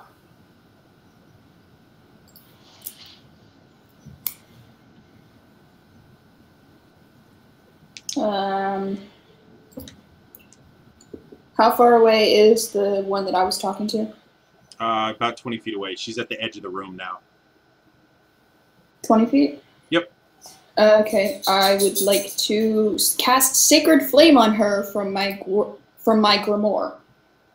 Really? Yes, because I took Pact of the Tome and I took Cleric spells. Interesting. Very cool. All right. So I cast Sacred Flame on the bitch. What is what roll is that? What saving throw is that for me? I think it's dexterity. Dex. Okay, and what's your DC? The DC is 15. She definitely got past that. I rolled a 19. So you sit there and you cast this bolt of radiant light, and again, her wings just go up to shield her, and she flaps out and looks incredibly angry at you. Now it's Maros, your turn. All right, I will continue attacking the one that I have been. Okay. And my first attack is an 18. That's a hit. All right.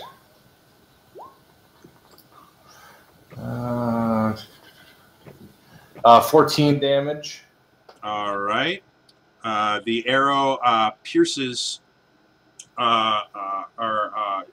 pierces her side right in her ribs. And you notice that this time the fire is not cauterizing anything. Blood is pouring out of the wound. She's now down on, kind of down. Her wings are drooping. She looks really, really out of it. All right. I am going to shoot her once more. Okay. And miss. It's a 9. All right. So that's a miss. Then it's her turn. So as she's sitting there, she goes, "My followers, protect your lawkeepers!" And as she says that, the people that were standing around just kind of watching and smiling stop smiling. And they turn, and you notice that they all are carrying daggers on them, and 3 of them just kind of turn towards Maros right there and just start trying to stab at him. You jerks. I'm going to got it back to back with Demo right now. One of those is definitely a miss. 19 plus 4, 23. Does that hit? That's a hit. All right, and then does a natural 20 hit your armor class? Barely. Wow. It's just a dagger, though. It's not like a broadsword. It's a dagger. 6, 7, plus 2 piece. 11 piercing damage from all 3 of them just going, ah! Or 2 of them going, ah! One of them just missed completely. Dema, you get 2 people kind of move around and attack you. And since they're not technically fiends, they don't have to roll disadvantage. Okay. They're just regular people. Dang it! Just tell me if it hits, and then I'll add my defensive to the first one that hits. So we'll see if it works. Both of these... Because I'm 14 base, so yeah, if you just tell me that... One of them, your defensive duelist will block. All right, good. I get that out of it. All right. So 2 of them come, you bring up a short sword and parry one of the daggers. As you're doing that, another one comes and finds purchase right in your chest. Everybody drink. That's the drinking game for Critical Role. Every time Matt says purchase. I do that in my game now, too. And the critters all start laughing whenever I say that. So that's 4 piercing damage to you. Okay, and then 2 take swings at Camilla. Ignore both of them. They're not quite sure which end they're supposed to use. They. I rolled a 3 and a 2. You know. Nice. All right. So the other one that's currently engaged, instead of commanding people to attack you, just takes a swing at you, Dema. It's a nat 1. Again, not quite sure how claws work at this particular point in time for some odd reason. Dema, you're up next. Okay, so I've got 3 people attacking me. Yes. It's going to be some, like, Legolas stuff where I'm going to, like, hit one and then hit the other. And just remember, so, like, the other people that are attacking you are innocent townspeople. Oh, really? They're charmed. They're charmed. Kill the succubi and they're good. Oh well, well first let's swing at it and see if I can hit the succubi because she's already hard enough for me to hit. So it's 13. 13 is a miss. Ah, okay. Second strike. What does it take to kill you? Better. 22. 22 is actually too high. You miss. No, you hit. All right, so it's crap plus hunter's mark. Better and Colossus Killer. 14 points of damage. All right. So again, you stab in, you twist it a little bit, and pull it out, and still not quite as deep. She's still doing well. She's not even really showing much signs of the damage that you've done to her. Next up is going to be Camilla. Hi. I'd like to try Sacred Flame again. Okay. On the other one? On the one I was talking about. She absolutely fails, so go ahead and roll damage. Yes, and it's 2d8 radiant damage. Go for it.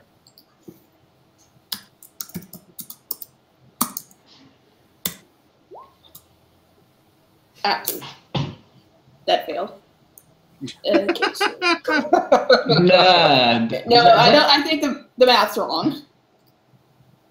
Yeah, sure. I mean, no, the math could be right. It's just you have 2 ones. So you rolled 2d8 and you rolled you rolled snake eyes on it. Shit. Wow. So 2 damage. Your sacred flame damage. kind of licks her face. She feels bad. So yeah, it's just gonna burns her face a little bit. She's like, doesn't like you at all. Maros, you're up. And you're better against lycanthropes, apparently. Just do all the work. So as ranged attack, if I have people next to me, would I get disadvantage then? You would have disadvantage unless you created some distance, and that would require you taking some opportunity attacks. I took 3 of them. Actually, either way, I'm gonna have to move. I guess I'll move away from him. All right.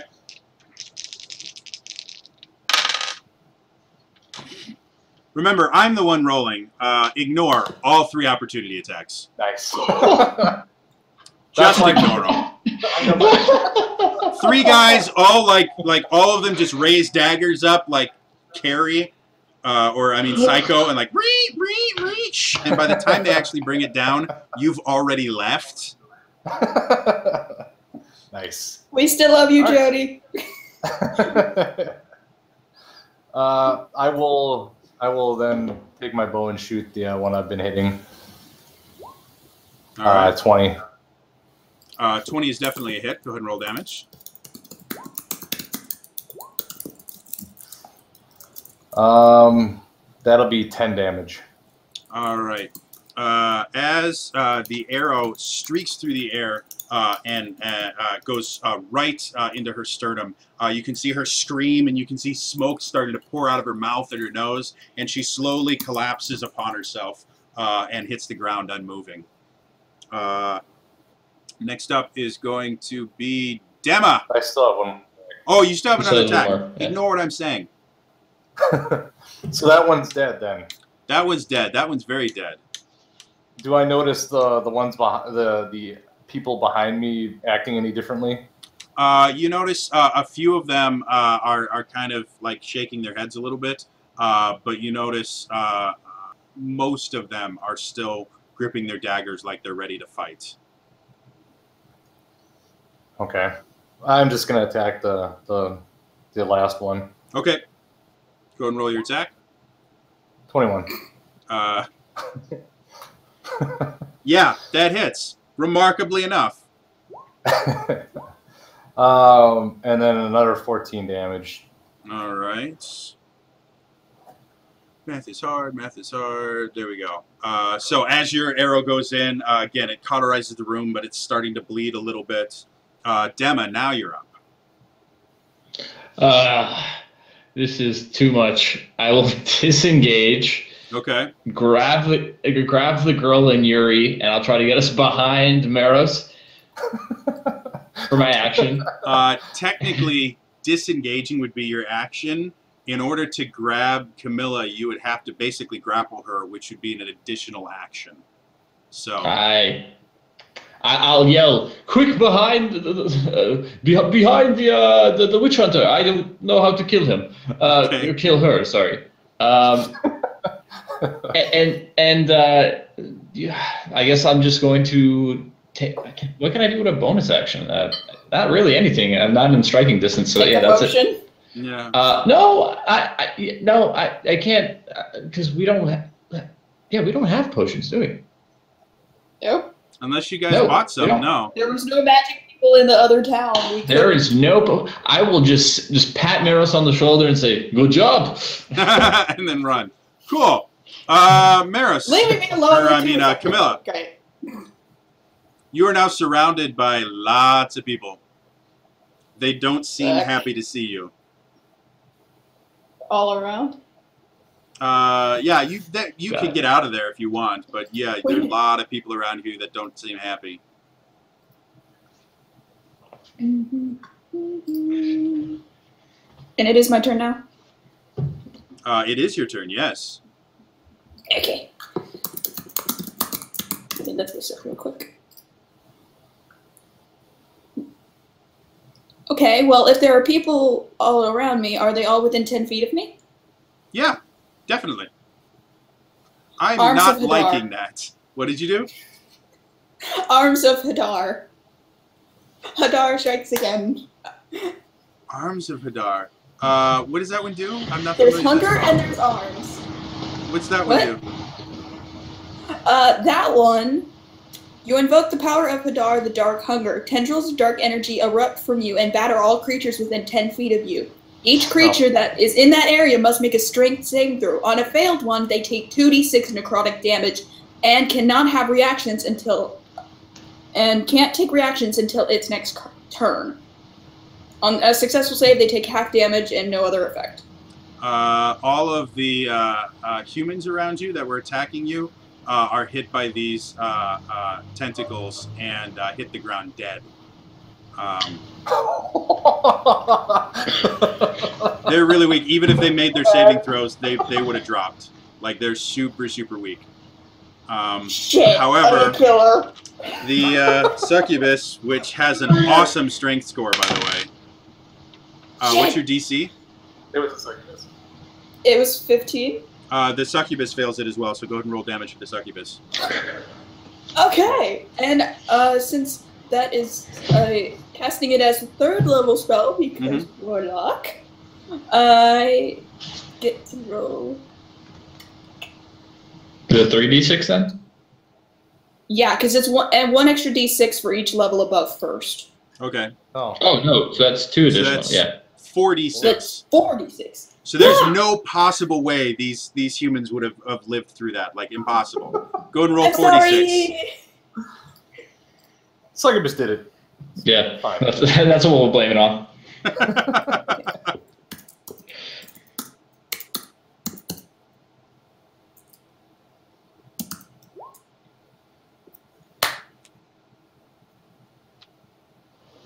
Nice. How much did you do? Hi! That time I actually rolled it correctly. Oh, there we go. Yeah, okay. That's how... I have to do math again. That's 16 damage total. All right. So these tentacles erupt from the ground, and they just start lashing out at everyone there. All of the humans that are near you just get blown back. Avatar waterbending style. Yeah. And then the succubus itself, she blocks a tentacle over here, and then another one comes over, and so her wing gets in the way, and then a third one comes and just plants it right in her face. And she stutters back, and she's bleeding now pretty heavily. Meros, you're up. All right. I'm going to shoot her right in the face. Are you sure? Are you sure you don't want to do something else like you've done every other turn? No. I think I missed the first one. That's 10. That's a miss. 21. 21 is definitely a hit. Go and roll damage. 8 damage. 8 damage? Wow. How the mighty have fallen. Can't roll good all the time. All right, so We can only another have one arrow heavy flies arrow out. at a It's time. burning. It hits her. She's pouring out blood now. She's just barely up. Dema, you do still have that magic bow. Yeah, no. I mean, he's realizing this now, seeing that bows work. He goes, oh! And he pulls out the bow. And now that he's actually got some distance, he's going to fire. Okay. 17. 17 is definitely a hit.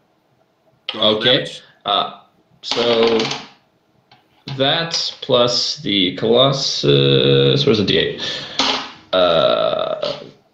And I didn't. Can I kind of retcon and just move my hunter's mark over as a bonus action? This is the same one that you've been attacking the entire time. So the hunter's mark. Oh, you're right. Yeah. Oh, yeah, because I'm not doing any damage on this one. You're right. Yeah, you weren't. That's Right, going to change real quick. Yeah. All right. So 13 damage. 13 damage. How do you want to do this? Okay. Nice. So, like, kind of eureka moment.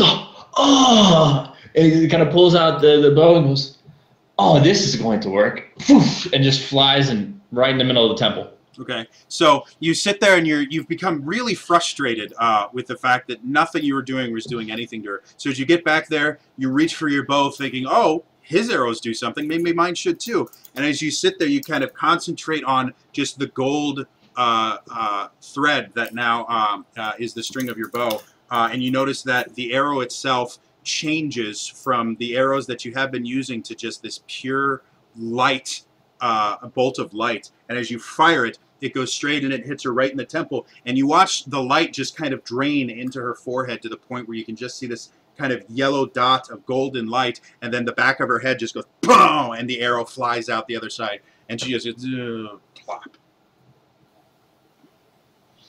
If she dies, she dies. So she's down. Once that happens, you notice everyone in the direct vicinity kind of blinks a little bit. They look at the daggers. They kind of put them down for a second. They look completely confused as to what's going on. And you guys hear a shriek from outside. What was that? We must look into this. Okay? Investigate. So you run outside. As you run outside, you get out there just in time to see the figure of another succubus flying away towards what you looks like a mansion at the very. Dema, take a shot. Dema, take a shot. I will take a shot. At this point, it's about 250, 300 feet away. So, I'll take a shot also. Yeah, don't we both have longbows? Shouldn't we yeah, have if you like have this? longbows, it's over 160 though. So unless you have sharpshooter, it will be done with disadvantage. I'll give it a shot. Why not? Okay. Yeah. Damn it. 10. What'd you get? 10. All right. 12. All right. So both of you fire off arrows. They both don't hit anywhere near her by the time they get there. Had she been closer, they probably would have been much closer to the mark. But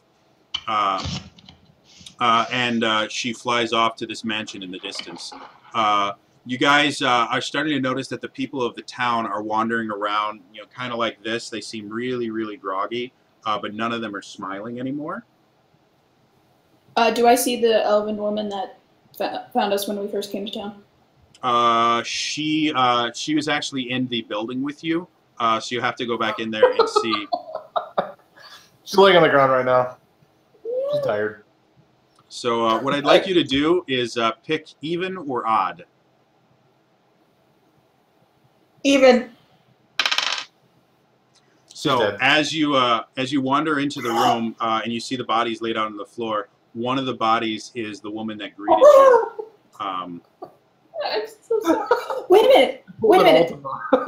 I go over to her and I try casting Spare the Dying. Unfortunately, she's not unconscious. She's actually dead.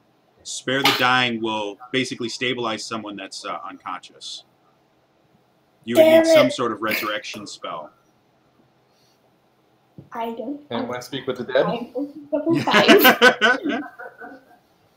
So now, people are slowly kind of coming to, and they're starting to look around, and they see you guys kind of standing in the middle of a bunch of bodies in this, you know, temple-like place, and they're starting to look at you, and you see a few of them are starting to reach for, you know, something. Put my hands up. We do nothing. We are cat trainer. Look, Yuri, do trick, do Luckily, trick. we got here in time. We saved you from all the Put my hands up.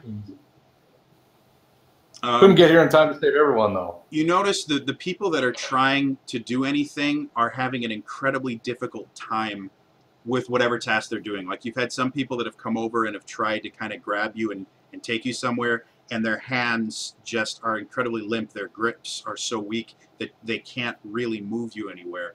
You've had some people that have tried to come up and talk to you, and they speak, but it comes out wrong, and they use the wrong words, and they just seem to have a really hard time concentrating. The whole town right now is kind of in this stupor, and they seem to be completely. They're no longer under someone else's mind control, but they're completely unable to do almost anything right now. They were under it for so long. So, what would you guys like to do? We must follow the last one. Yep. Is there one trying to grab or talk to me? Oh, actually, in the meantime, cure wounds on myself. Okay. So I can get some of my life points back here. 7. All right. So that's pretty good. I'll go with that. So Take a short rest for some hit dice. Oh, well then I shouldn't have used my cure wounds. I thought we were going to go immediately. If we took a short rest, then I can just use the hit die. Go ahead and use short rest instead then. That's fine with me. Okay, cool. Got it. Yeah, I definitely like to stick around and see if we can help, like, the people try and get out of the stupor. Got it.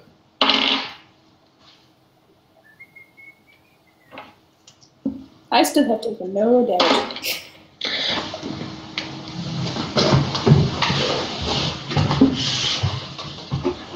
Okay. All right, so you guys are able to take a short rest. That means, Camilla, you actually get your spell slots back.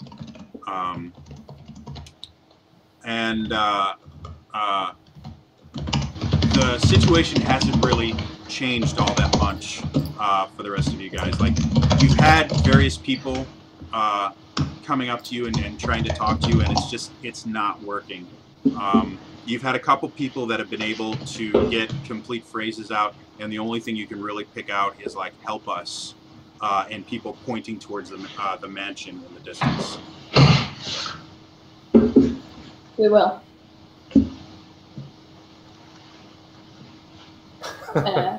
So, you boys up for a little trip to a mansion? Possibly full of succubi?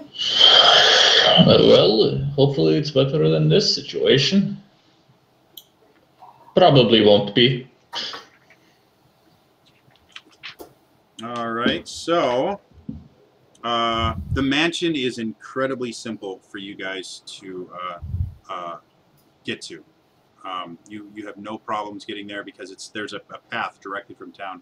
As you guys get over there, you notice that the path itself is very well worn, and you can see there are various people that are there that are kind of on the side of the road, kind of gripping their heads. There are carts with really fine wines and cheeses and gifts and things that are all being brought there. The closer you get to the mansion, the less people you see on the side of the road. And once you get to the mansion, you can see there are people walking around the mansion just like they were at the town.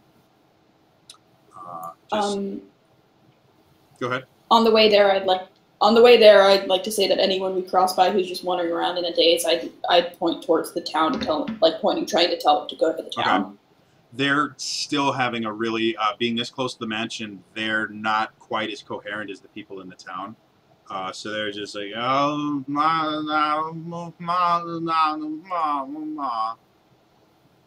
and they don't seem to understand you. Okay.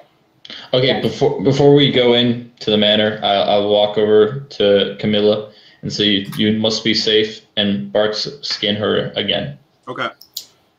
So, it's like a and that's up to an hour. Yeah, it's up to an hour, and like it's concentration, so you can ask me to check on it when I take hits. All right, so.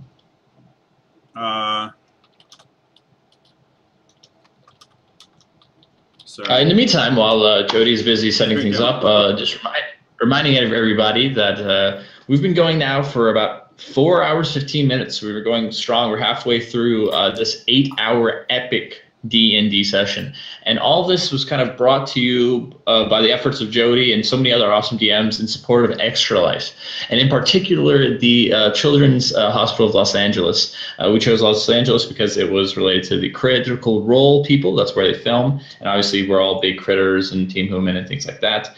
Thanks for watching so much of so much of this D&D. I see a lot of people in chat who've been watching this thing for hours now, and I love it. I love all the chat conversations, people talking about their favorite races and classes, which is really cool. But like I said, this is for charity, so if you have a moment and you have the money, please go click that link at the bottom of this page so you can donate to Extra Life. Donate what you can. It's an awesome cause. It's 100% tax deductible. It gives you a lot of karma, good karma in your life. And yeah, just support D&D. And if you can't, keep talking in the chat. Please keep asking either us questions or questions of each other, and enjoy the remaining a little less than 4 hours that we have to go.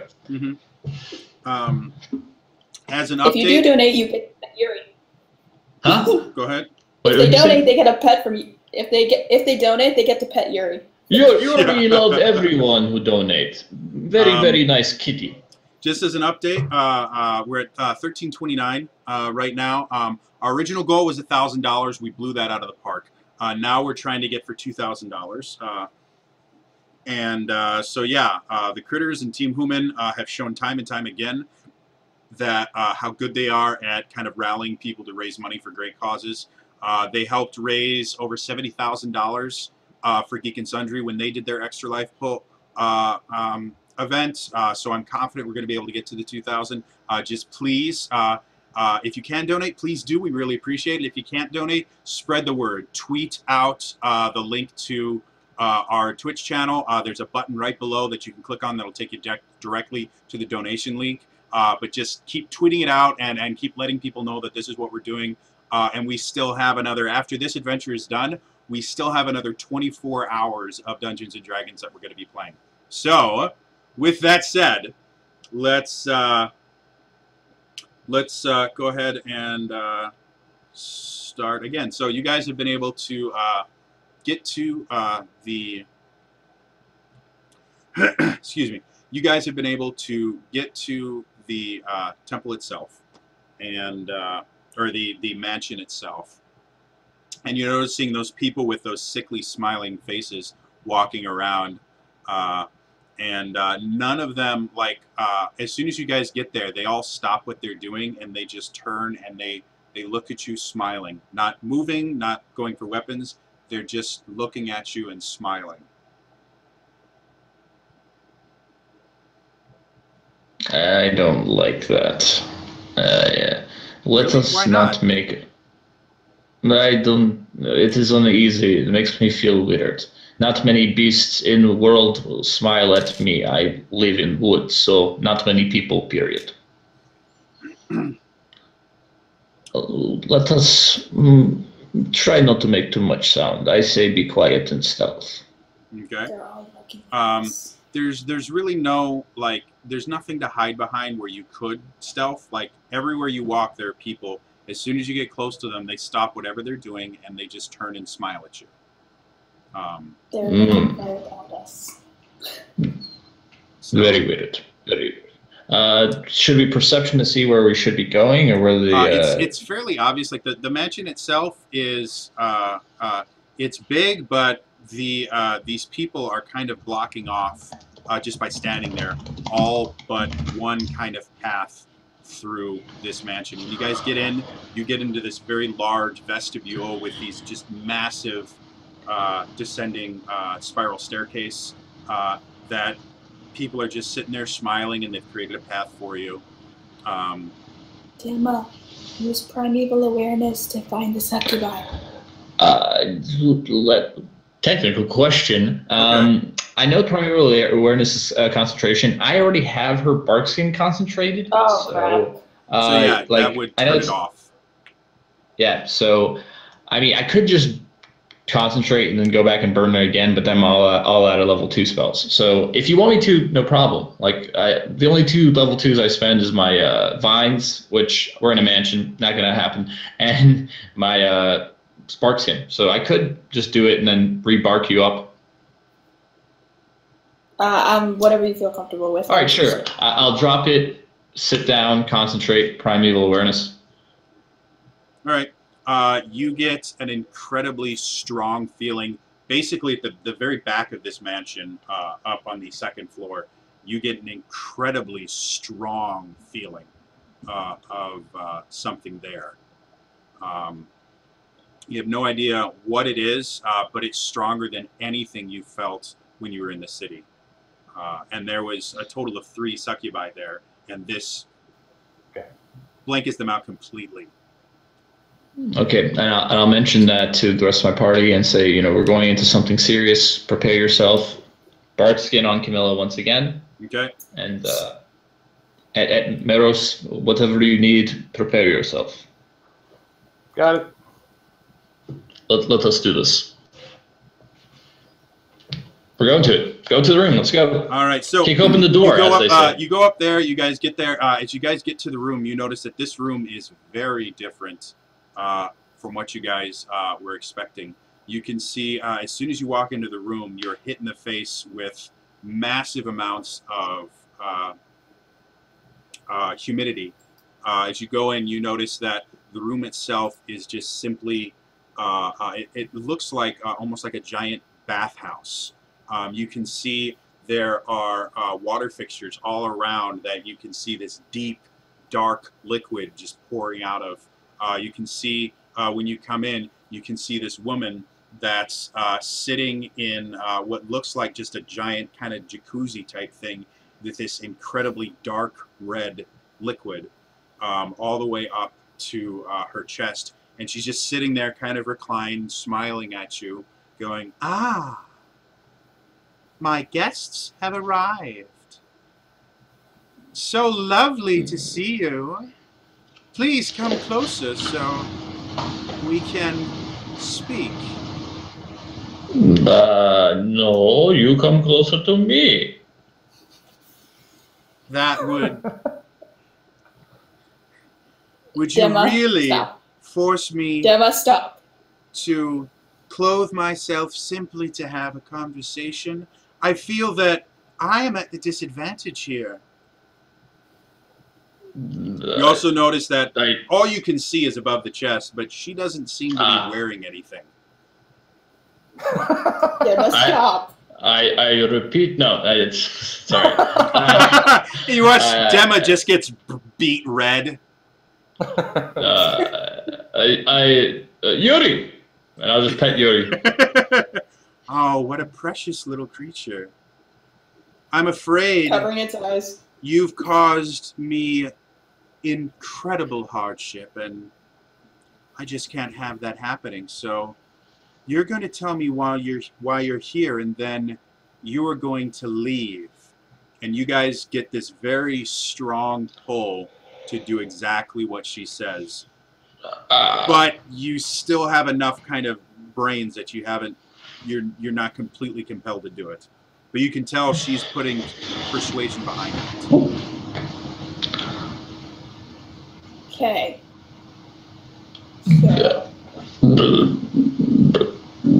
Is anybody going to say anything? Hand on Gemma, protection from evil and good. That's... Because I get those back after a short rest. That's not necessary, young one.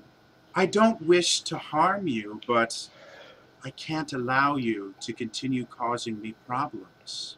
You see, This is my town. It was given to me. I protect it, but it's mine. And no one's going to take it away from me. All right. I understand what you're saying. However, when we mentioned what we wanted to another of your kind, she did not exactly welcome us with open arms. Well, I've never considered my underlings to have an abundance of brains. They were there to control the city for me, and they did exactly what I told them to. They had no idea. They couldn't have had any idea of what they were facing. However, now, you're dealing with me, and I'm a very different person. I'm more than willing to listen to reason, but I will tell you this now. This is my city, and no one shall take it away from me. Ever. But Okay. certainly we can come to some sort of an arrangement.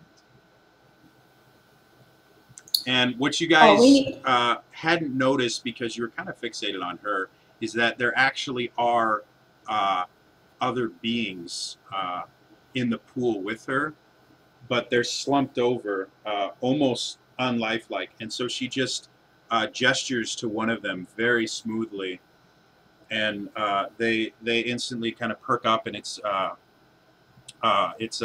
gentleman, and he just kind of looks at her, and she waves him over, and he comes over and just kind of embraces her, and you can see her from like over his neck. You can see her, she kind of flashes a smile, and you notice that her teeth extend a little bit, and she just plunges herself into his neck, and you watch the body go limp and just kind of sink into the water. And she turns, she goes, so much better. I had the most extreme thirst that I had to quench.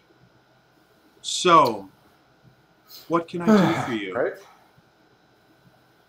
We are looking for an item that is very important to us, and we would rather just leave with.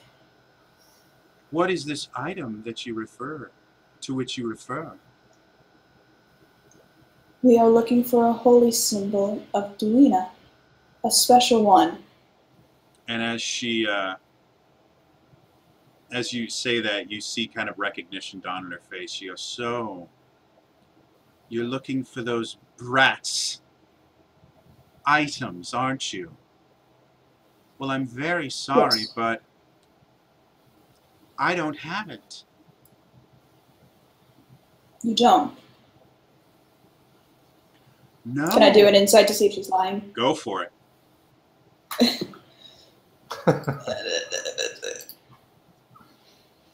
Insight.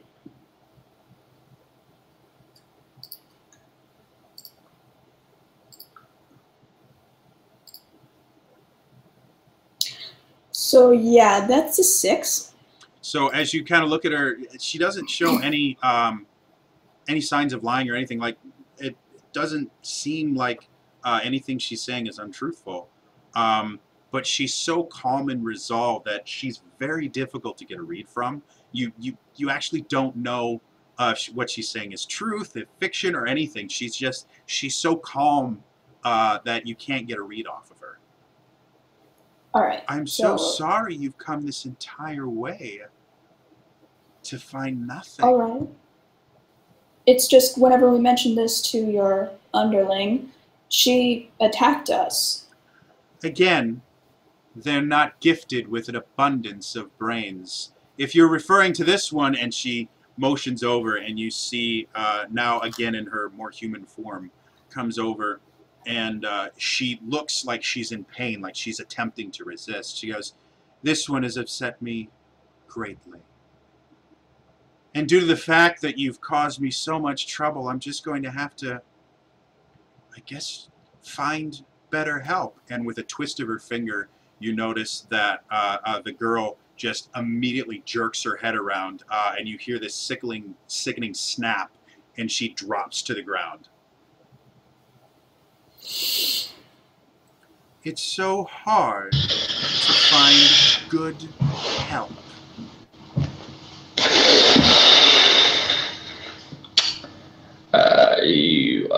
To the witch hunter, and I don't know if we can kill it. Yeah, I know that that she's probably lying. If you'd like, you can roll an insight check to see. But Let's see. Can I roll a perception to see how tough she would be to kill? She just took a bite out of a guy and that would force actually whipped be another girl. probably closer to Investigation? a little bit more towards like maybe Arcana or Religion. I'll let you pick which one you like, but Okay, all right. Insight 20. 20. You get the feeling that nothing she has said is completely true. However, nothing she said is actually outright false either.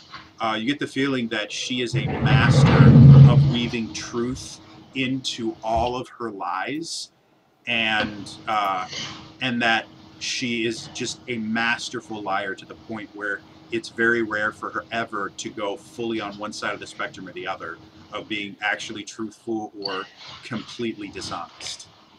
18 on Arcana. As you kind of look at her, and especially since you kind of got that read from her before, she seems incredibly powerful, but with your knowledge of vampires, she is not a full-blooded vampire lord or anything like that. So she's not quite as powerful as she could be. She is still incredibly dangerous. Okay. Good to know. All right. I will wait to see what happens. So, now that you've found out that your journey here is without purpose, I'm sure you would have no problem leaving, but I feel bad about wasting so much of your time and effort. I would be more than willing to offer you some recompense if you leave now. Well, you see, the thing is, even if you don't have it, we still know the symbol is somewhere around in this area, so we might have to stay in the town perhaps a day or so until we can find a new lead. I've already told you, young one, this is my city. No one takes I it understand away it's from your city.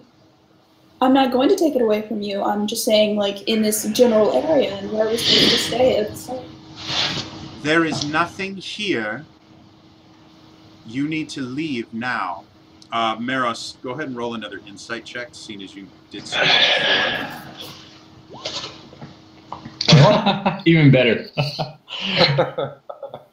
I'm pretty insightful. So as you look at it, you notice that she's made a mistake. She's actually spoken on an actual falsehood. The statement that she made where it's not here, you can tell that she was lying about that. Oh. Now, you've exhausted my patience. I have been more than hospitable. I've asked you very politely to leave my city. If you don't wish... I'll turn to Maros and just quietly under my breath, like eyes as big as I can make, and just go questioning. No. As she sees we turn you and fire. As she sees you kind of turn, she goes, "What are you doing?" And then you turn and go ahead and everyone roll for initiative for me. You gave me the Really, nod. Demo? You gave me the nod. You gave me the nod. I was like, all right, let's do this. I didn't think we were going to get out of that without anything anyway, so I think we were kind of screwed. Oh, speaking of it. Oh, great. I rolled a 9, so that's not really good. All right, so let's start with Meryl. So what'd you get? 6. Demo was a 9. Yeah.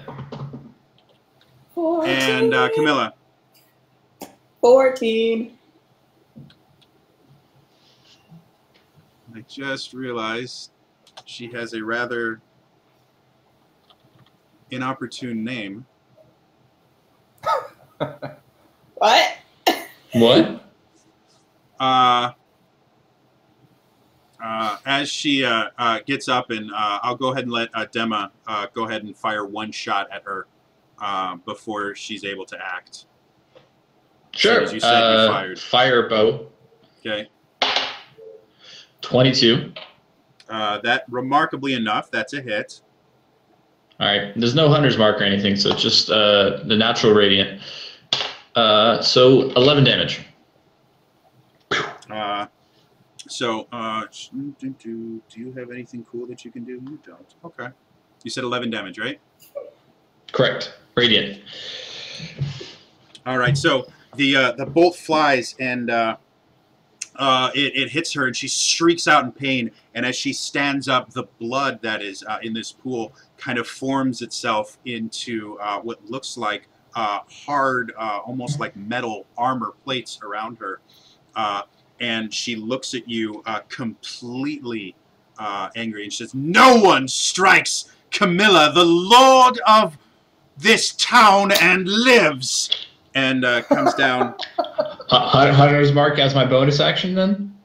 You only got that one attack before she started going, and she rolled a lot higher than the rest of you guys. So cool. She comes down.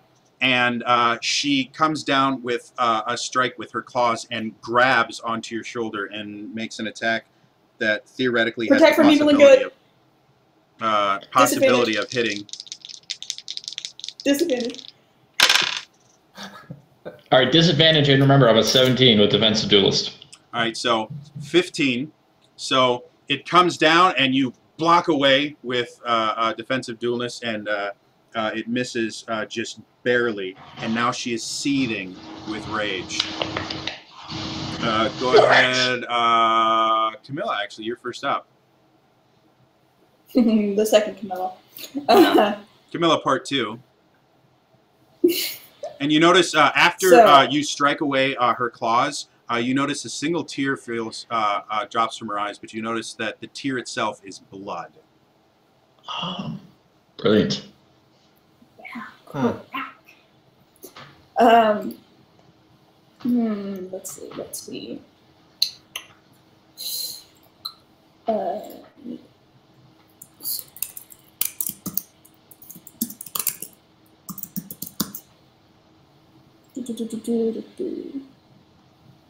I would like to cast Dissonant Whispers on her. Okay. How does that work? I'm not as familiar with Warlock spells. You whisper a discordant melody that only one creature of your choice within range can hear, racking it with terrible pain. Target must make a Wisdom saving throw, or on a failed save, takes 3d6 psychic damage and must immediately use its reaction, if available, to move as far away as possible. Okay. DC 15? Yep. Nat 20, she is 100% fine. And she just kind of backhands in your general direction as the whispers come and completely shakes it off. Oh, wait, no, she takes half damage. When she takes half damage. Unsuccessful. She takes half damage. Go ahead. Oh, and I just realized she actually has advantage on that anyways. Damn. Great. Go ahead and let's dominate monster. Yeah, that doesn't work. Okay. Go ahead and roll damage for me then.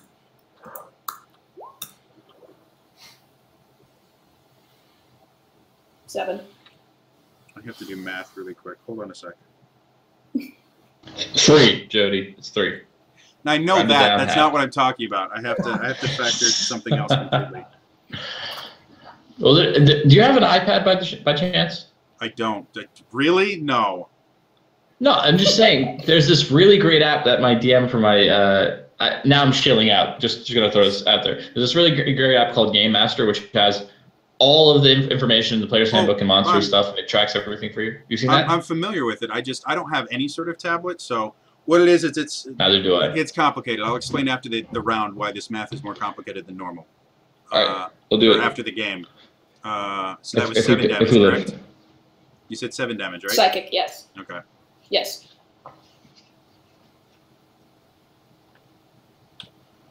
All right, so she takes it. She's not very happy. Next up is going to be Dama. Okay, let's say you got real ugly real quick, or you got really ugly, lady, and 2 more shots.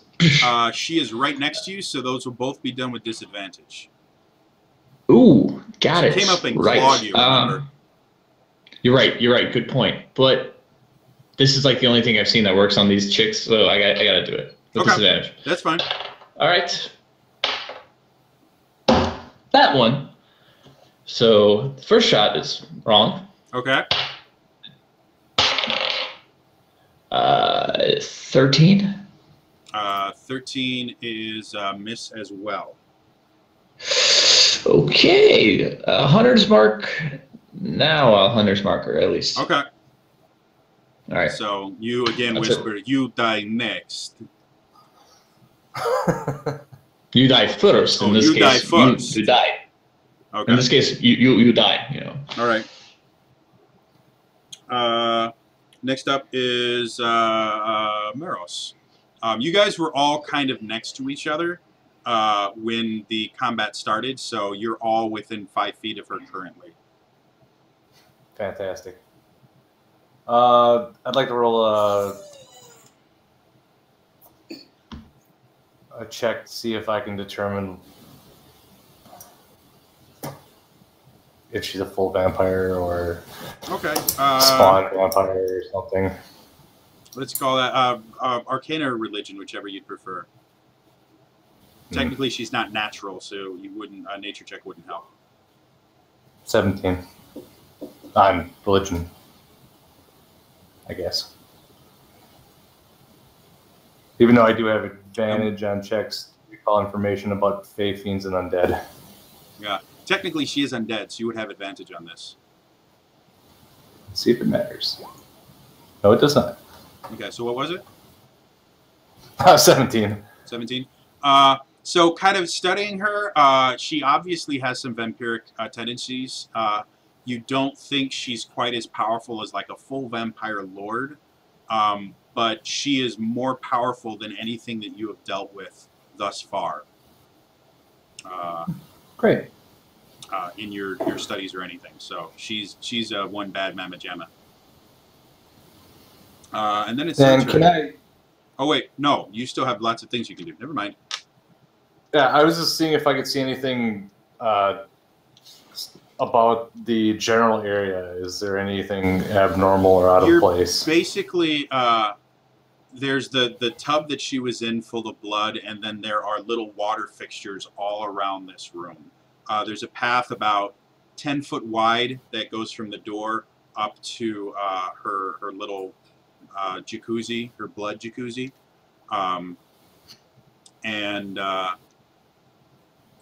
Other than that, it's like even the floor that you're on is slick with blood, and to the side of everything is blood. The room itself is about 50 feet deep, and the only solid ground is about 10 foot wide. So. Okay. All right. I will. I'm gonna attack her, I guess. Okay. I will. 12 for the first attack. All right. Is that with your bow or? Yes. This sword. Okay. So that's obviously a miss. Second one. 17. That is a hit. And you're rolling both of those with disadvantage? No. Oh. You're within 5 feet, so any ranged attacks have disadvantage. 12 would have missed anyway, so yeah. It would have been 17 or 22 for the second attack. So your low one was a 17, which still hits. Mm-hmm. So go ahead and roll damage. Your what's it thing is still active because it stays until your next long rest. Yes. It'll be 18 total damage, 4 fire, 2 radiant.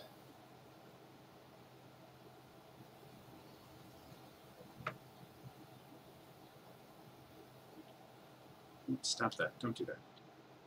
Sorry, I talk to myself. It keeps me insane. All right, so you very close to her. You fire off one, and she just bats it away. As her arm's up, you fire another one, and it pierces her right in her shoulder, and she kind of grips it and gets furious with you.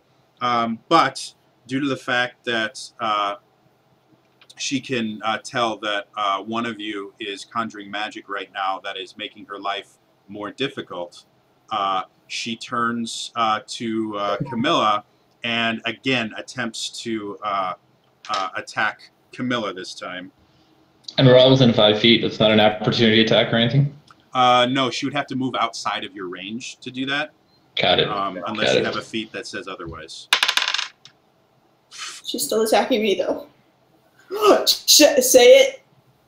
Say it. 12. Does a 12 hit you? No, not with the bark. So she comes on and she actually the bark, but thanks for the bark. gets purchase, and you notice that the grip that she was trying to get, she actually leans down and tries to take a chunk out of your neck. But instead of finding soft flesh like she was imagining, she gets a mouthful of bark and just kind of rips it away and spits it out and is even more furious with you. This fight is not going to go well if I can't roll. I'm okay Next with that. up is yeah. Everyone else is fine with that. Camilla, you're up. Okay. Bless you. I even thought, I'm like, oh, I'll attack the one I don't have disadvantage on, so I can do something cool. No, forget it. No, you forgot I was part tree right now.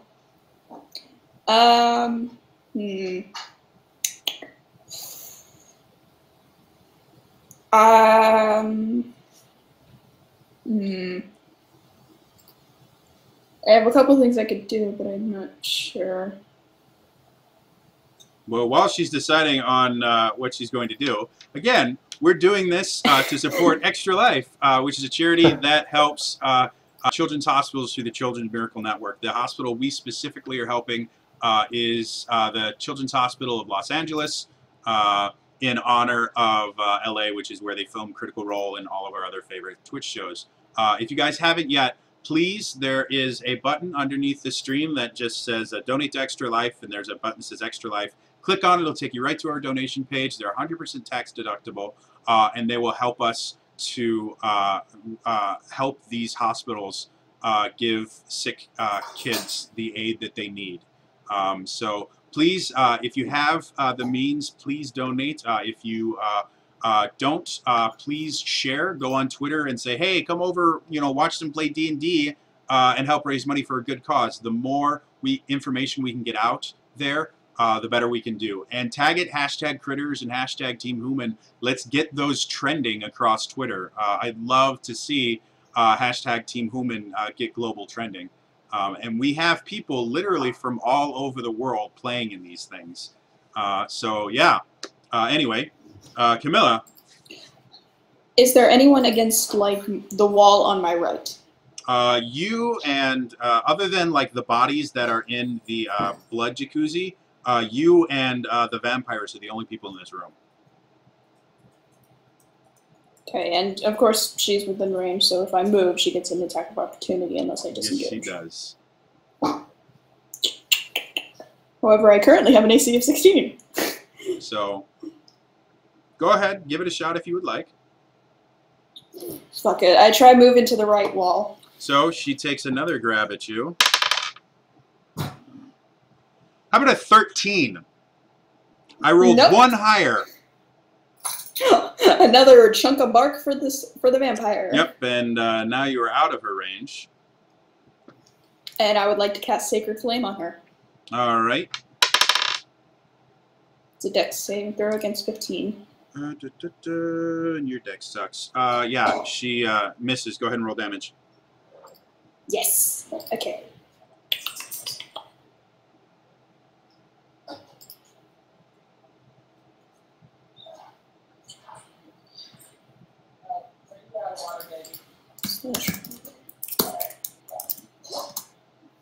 /8.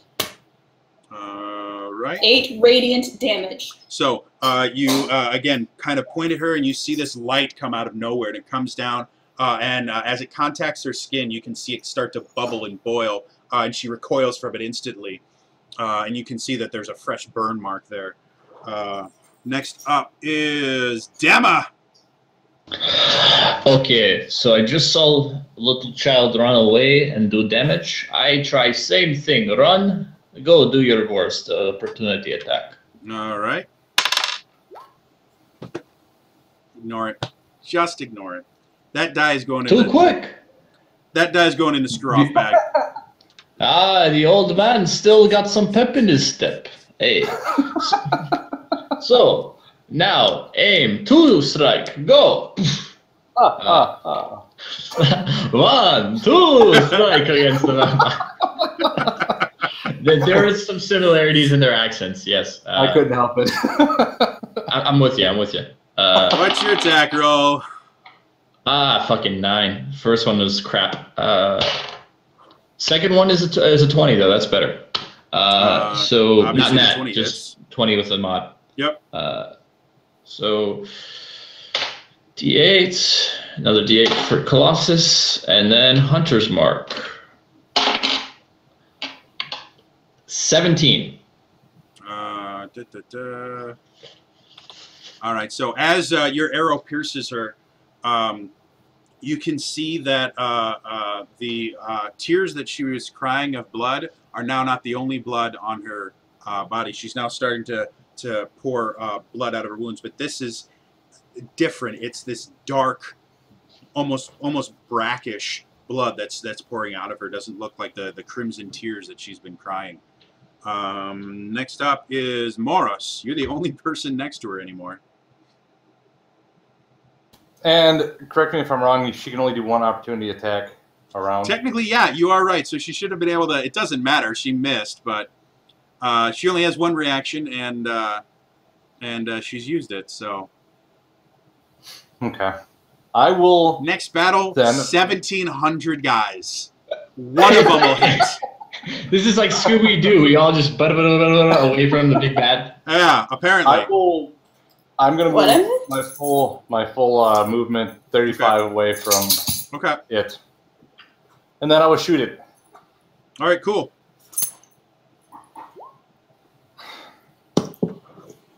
10's a miss. 10 is a miss. Puppy. 25 is not though. Yeah. Go ahead and roll damage. All right, it'll be 17. Well, 12 magical. Don't 3 split fire. it. Her resistances are different. 17. 17? Gotcha. Yep.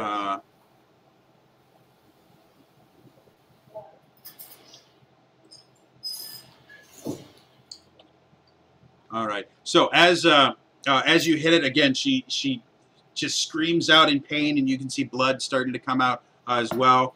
It is her turn. She screams this just insanely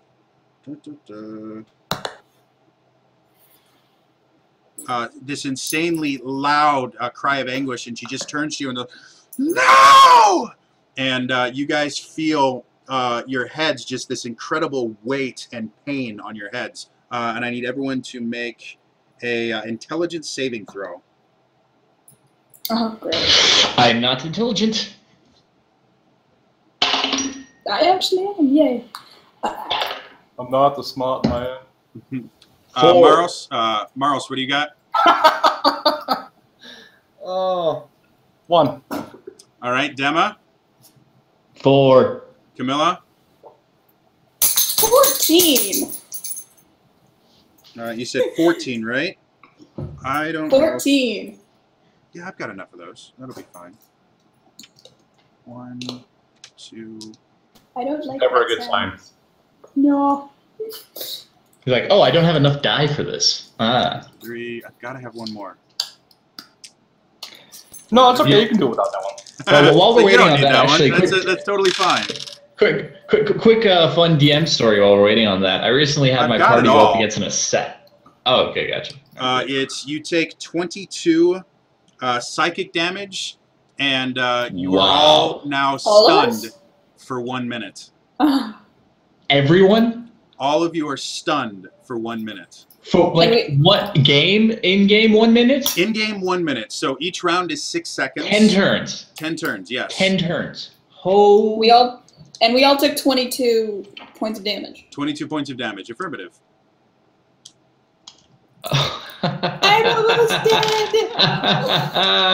That is. Now you can attempt to break out of it at the end of your next turn. But after she says that and she, assaults your minds with this, she kind of just grins and goes, "Well, that's a little bit better now, isn't it? I can finally hear myself think." Camilla, since you're stunned, you can't do anything, but you can make another intelligence saving throw at the end of your turn. Yeah, I can't do much about anything else, and I'm now way too close to dying than I would like to be. So, yeah, intelligence saving throw for the win. And that's a 19! So as you're sitting there and you can feel your muscles are just not responding to you. And so you can see her and you can see she's slowly walking towards you guys. And so as she gets closer, you finally are able to rest your muscles back into working. Unfortunately, you won't be able to do anything until your next turn. Next up is Don. Since you took damage, I need you to make a Constitution saving throw. You're right. 16. 16. So the way that concentration checks works, it's either 10 or the amount of damage that was done. So because it was a 22. Yeah, it's 22. Yeah, totally. So got it. Your bark skin fades from your arms, Camilla. Dema, now you can make a intelligence saving throw. Here we go. I'm not 5. smart, One better than last time. So you are still trying to get your muscles to do something, and you simply can't get them to do anything. Moros, it is your turn. Wait, wasn't she supposed to hit us with this thing with disadvantage? No, she has a spell. It's not an attack. Sorry. Yeah. Yep. Yeah. This is technically this is a blast, an area blast that she did. So. Got it. Well. So Moros, I need a intelligence saving throw from you. 11. 11. Still not quite good enough. You're sitting there, you're trying to fight against it, but you're not. All right, I'm going to use Dema, even or odd. Odd. Even. She slowly moves towards Moros, comes over and tries to take a bite out of his neck. I taste horrible. He eats a bunch of asparagus. It's terrible. Don't even. Lots of garlic. 14. Does a 14 hit you?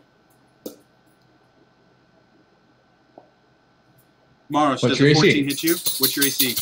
No, by 15. 15. All right, so she comes in, and even though you're stunned, as she tries to take the grip on you, she's going so quickly and she's so confident that she just kind of gets a piece of what kind of armor do you wear? Chin shirt. Chain shirt. So she gets some of the chainmail and isn't able to get a good grab on your neck. Camilla, you are up next. I live. Hey. I am still alive and I'm not stunned. How far away is she from me? Within about 20 feet. Like you went and kind of pressed yourself up against a wall, so you were a little bit further away from them. Okay.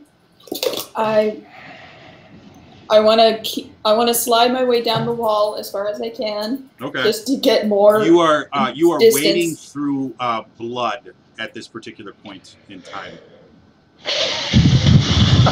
Shit. So that does make it difficult terrain. Especially since every so often you'll step and you'll realize that you're not stepping on the ground. It's something soft and squidgy. Ew. Sacred flame. Sacred flame. She rolled a 20, so the sacred flame unfortunately fails. And I'm Gemma, stepping in icky crap. intelligence saving throw. This is the end of me. This is a 9. Okay. Again, still trying to fight it. You're desperately trying to get yourself out of here. Maros, intelligence saving throw. Yay. What'd you get? 12. Again, trying as hard as you can. Your body is simply not listening to your commands. So she Our tries. stupidity is our downfall in battle. Great. She attempts Not to mine. I'm bite mine. you again. Maybe 15. That's a hit. That's probably the end of it. I actually have no idea what she does for an attack here. I've never rolled it. There we go. Does the Icky. That's it. does the attack hit if it's equal to AC? Yes. Yeah. Ty wins. Okay.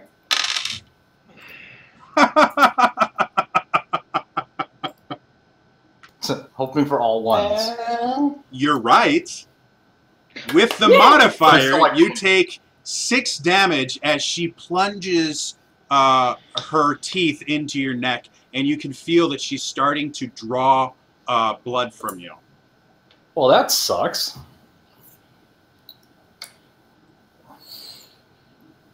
Hmm. Yeah, so yeah, we'll deal with it in a second then. All right.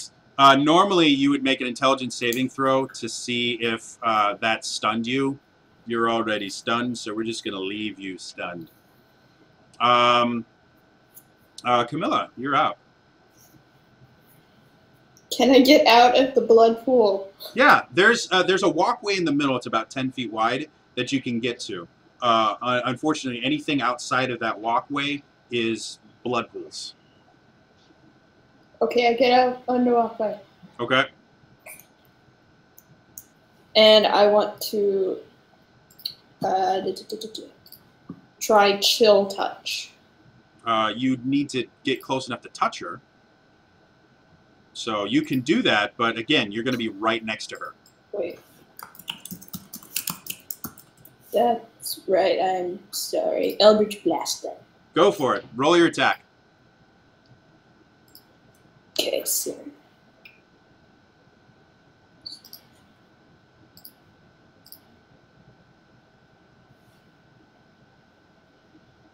That's a nat 1. So your first Eldritch Blast goes and just completely misses the mark. You get multiple. Uh-huh. And then the second one is 18. 18 does hit. Go ahead and roll damage. Okay.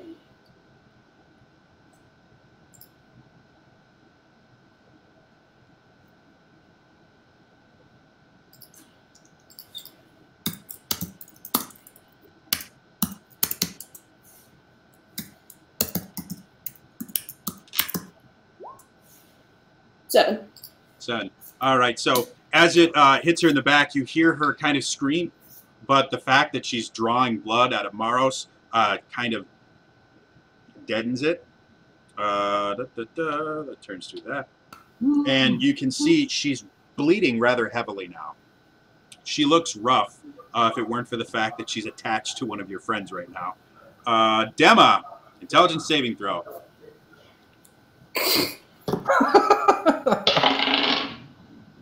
18. All right, Hey, so there you go. finally you sit there, and after watching your friend and comrade, you can see his eyes start rolling into the back of his head as his blood is being drained. You finally get the strength to break free of it. Unfortunately, that takes all the strength you have at this particular moment in time. Maros, I need an intelligence saving throw.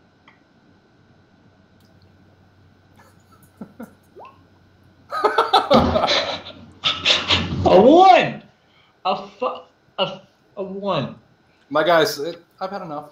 He's a So little now suicidal you right can now. feel her teeth have pierced your neck, and now you're feeling this warm feeling as she attempts to drain your body of blood. And that is going to be a 20. Yeah. I actually This may be don't the have end enough game. dice for this, so I'm going to have to double. I'll use the app for you. I can use the app for you. If you want If to do you rolled all 10d10 for me. All right, I got you. Well, no problem. I'm dead. It's okay. It's not the end of the world. Oh, sorry. Why is it only doing one at a time? Can I tell it to do more? Oh, drop 10 down. space 1d10. No, it's got drop down menus too. So Yeah. Oh. So if you want to roll 60. that for me. 60. 60. So as you sit there, you feel your lifeblood being drained out of you, and you take 60 damage. And does that render you unconscious? Yeah. How many health did you have left? 5. Okay. What was Jody? I don't know how you're playing this, but what was your hit point maximum? It actually doesn't matter. With this particular attack, if it reduces him to 0 hit points, He's dead either way. No, I know. No, I was just checking if he's dead, because you know how it is. If it's more than your hit point max. Actually, it doesn't matter. He's actually dead with this attack.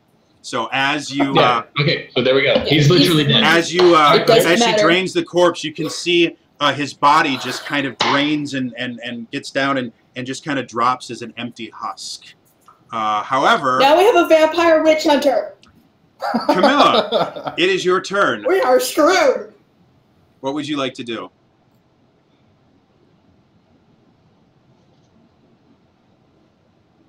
You still have this vampiress who's now dripping with blood. But not all of that blood that she's dripping with is Maris's blood.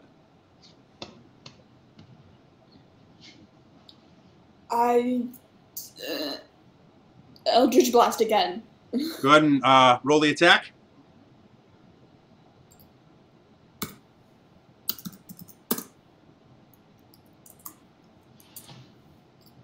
Okay.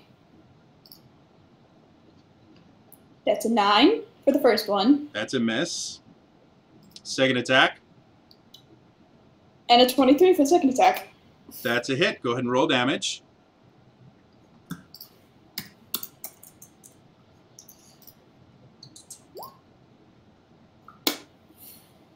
How'd you do? 1. All right, so One. it hits it and just barely glances off of her. She reels and she kind of turns and gets ready to attack.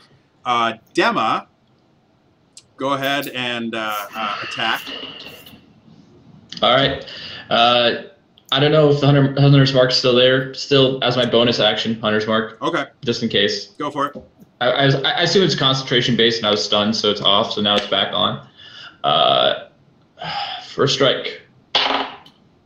24. That's a hit. Roll damage. All right. Hunter's Mark plus Colossus.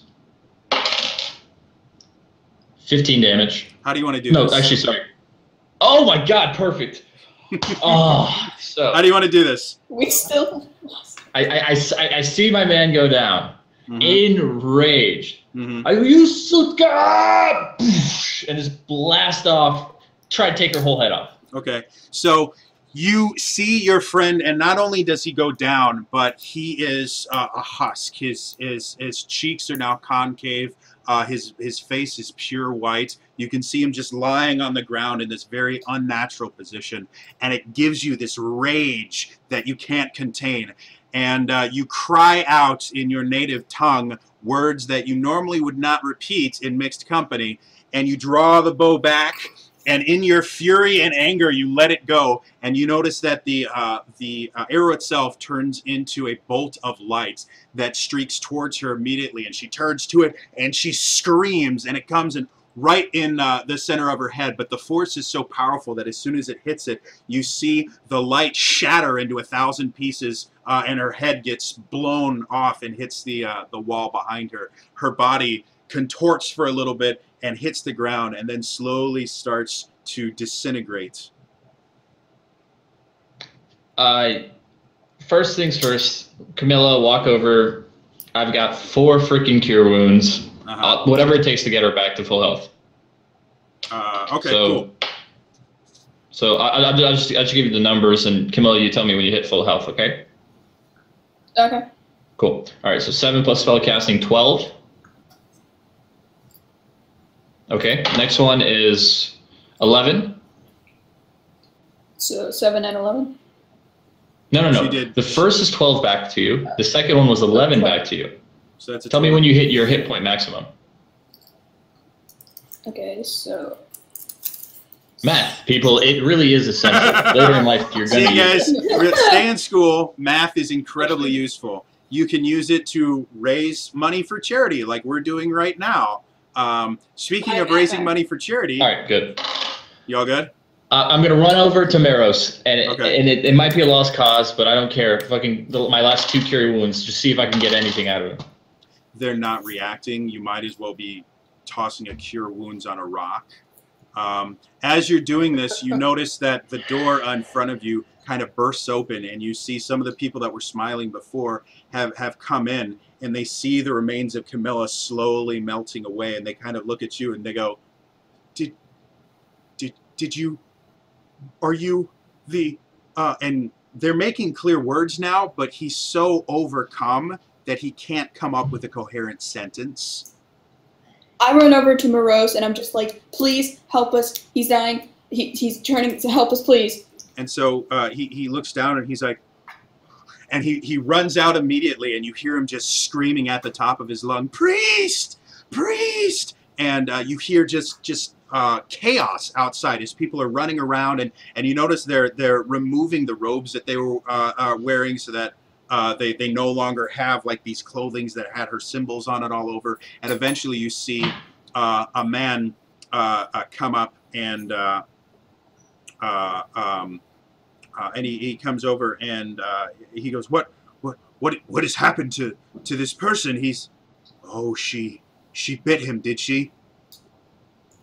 He's turning into a vampire. We don't know how to help him, please. I need my holy symbol. I don't have it. She destroyed all the holy symbols except, and you notice like kind of a dawning, and you notice he just runs to the back of the room. We have one. He needs yeah. his holy symbol to invoke his deity. He needs a holy symbol of his deity. So Lathander's holy symbol won't do him any good. Lame.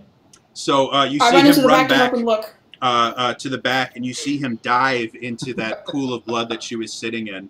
And he comes out, and you can see in his hand, he's covered in blood, but the item that he pulls out is completely pristine, and it's a gauntlet. And on the gauntlet itself, remind me which deity this was that we're dealing with. Is this Helm or Duina? This is, Helm. You see the symbol of Helm emblazoned on it, glowing brightly. And so he puts the gauntlet on, and wherever the gauntlet touches him, the blood literally just evaporates away. And he comes over and he places his hand on Moros, and he starts praying. And he goes, this is difficult, and in order for this to work, you guys are going to have to pray and help him to bring him from the brink of death. So I need religion. Do I have to pray to the same God? No, you just have to basically, infuse your faith into this. They need faith. So I need religion checks from both of you guys.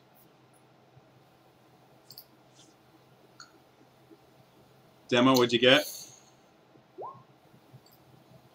At 11. Not horrible. It's you can see that the magic is starting to work. You can see that some color is starting to come back, but he's still not breathing. Camilla, what did you get? 20. 20. So as he sits there, and you come over to him and you just kind of grab Moros's shoulders and you're like, breathe, damn it! And at that moment you see his chest heave and he goes,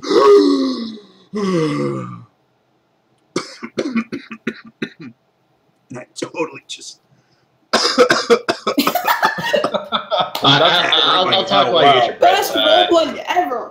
I was going to say, that is a really awesome moment. I think that warrants a donation, to be honest. Yeah. Anybody who's watching right now hasn't donated. You just saw what could have been a total party kill, and then we finally got the final kill, and we're trying to revive our friend. I think that warrants a donation. Absolutely. Due to the fact, Maros, due to the fact that you were dead, and now are not.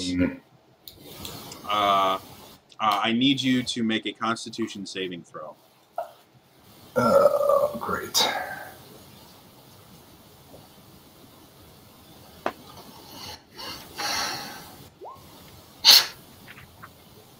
Seven.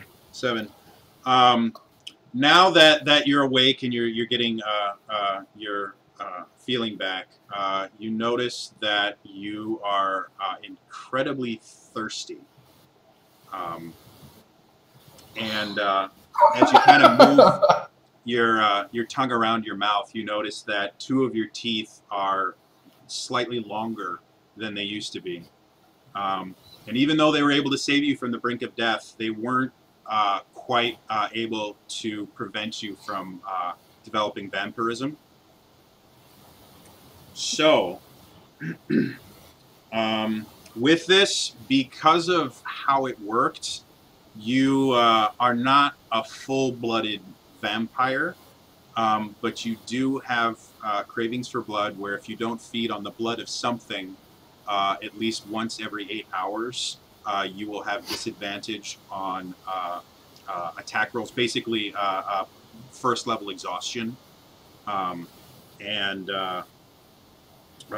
You also have this ability to be much more persuasive than you used to be. So on charisma checks, including deception, persuasion, and intimidation, you now have advantage.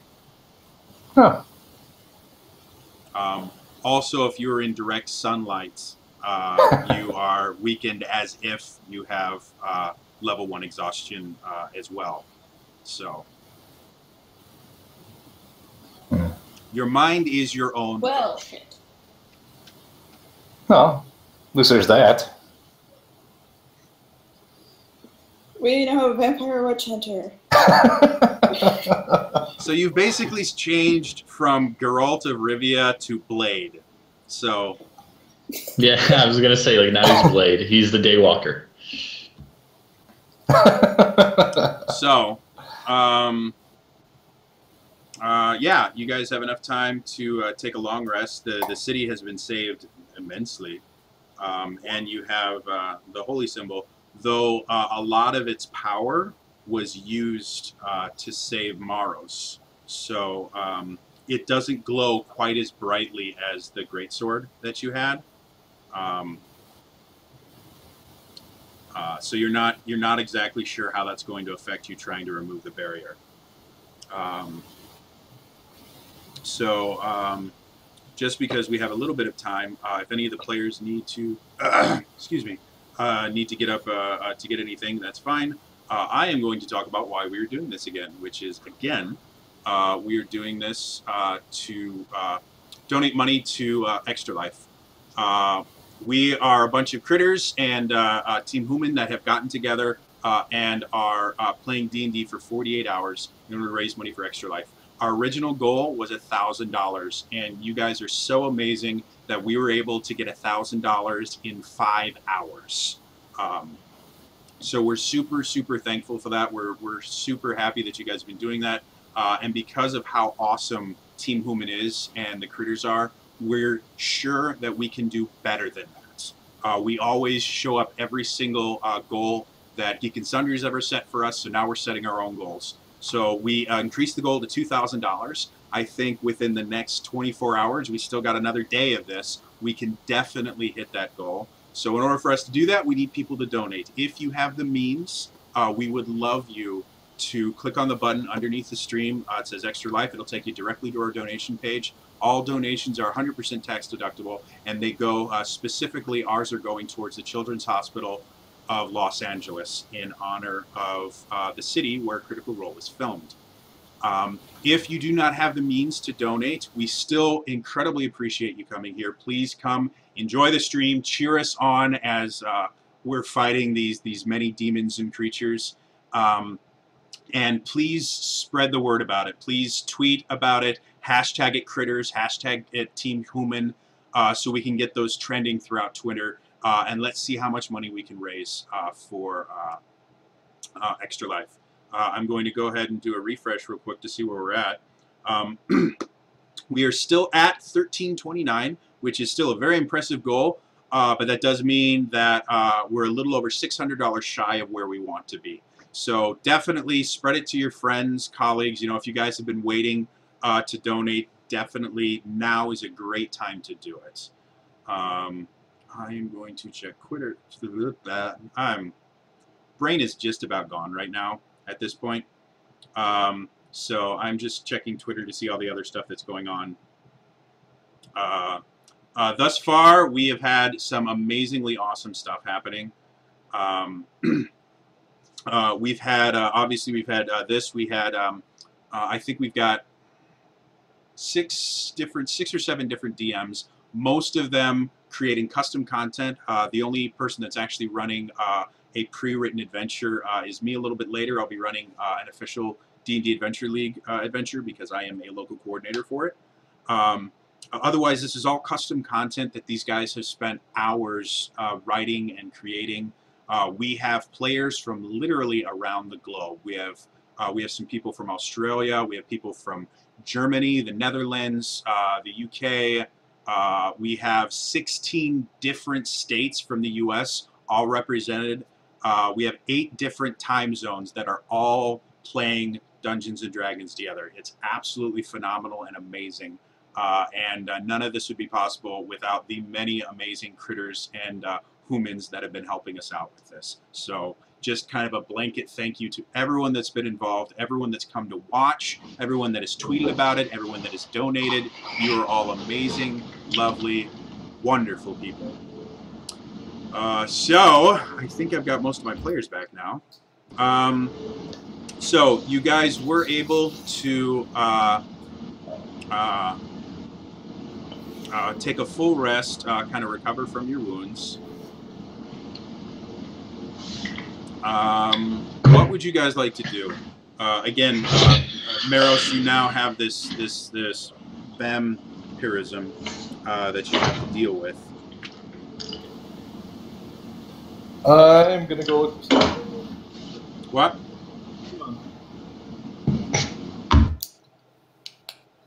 Actually, I didn't hear what you said. You kind of cut out at the end. Oh. No, I said I was going to go look for something to chew on. Okay. Just any sort of creature with blood, I'm assuming? Yes. Okay. Due to the fact that it was kind of late in the day when you got to fight her, you could take an 8-hour rest and go out at night, or you could wait until the morning and go out. Again, you have issues with going out in direct sunlight. So, when did you want to wake up? Oh, go ahead, Camilla. If you bite a person, the only way to turn them into a vampire is to take them down to 0 health, right?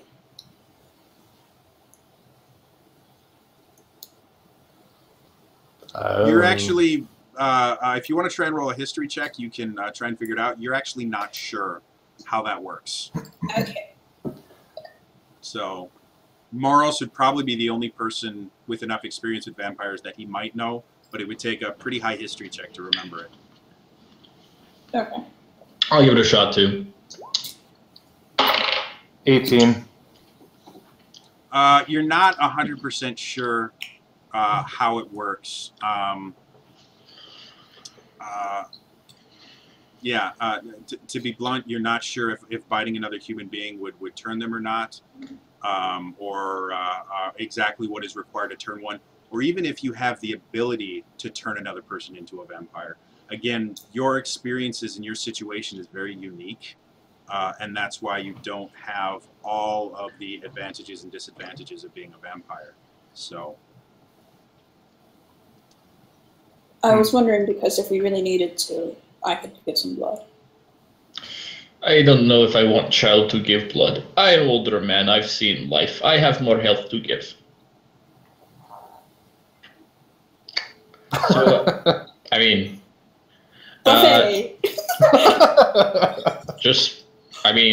if you need to give life, I'm much stronger, sturdy man. Look at them up. And I pat my chest to like show how barrel chested I am. I hand him back to Yuri. Oh, have something to look after. thank you, Yuri. Yuri, you don't have to see scary women no more. Yeah, we gotta go to either Sune or the other place. So. Mm-hmm. So, what do you want to do, Maros? You have a need of blood. What do you want to do? What time of day is it? What? What time of day? That's your. You can either wake up in the middle of the night or in the morning. When do you want to wake up? Well, I only require 4 hours of rest because of my trance. Yep. So I could wake up a little earlier. Okay. And see if I can get up during dark hours. Mm-hmm. Are you going to go alone, or are you going to bring your friends with you?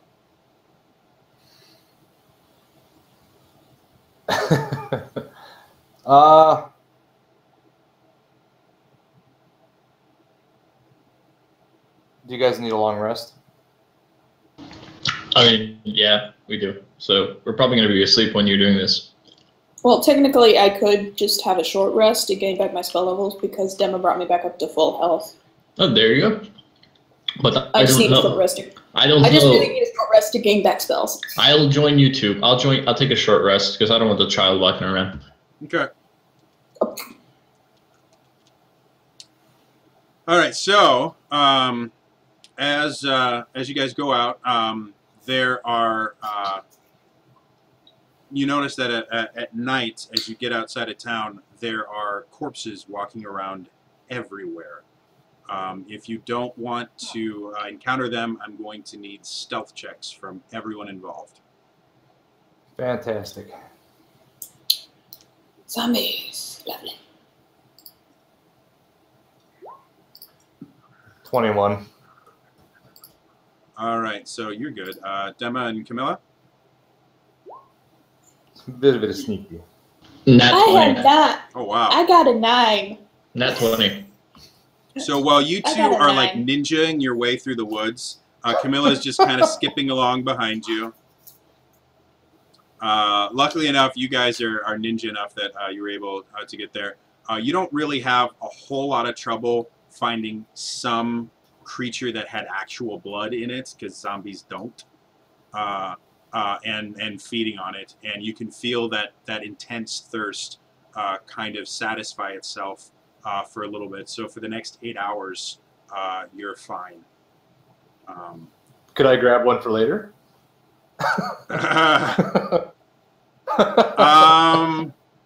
Like one to go? Make Like a small squirrel check. or something that he just keeps. Make a survival Yeah. check. See if you can trap something. Nat 20. You find 2 squirrels.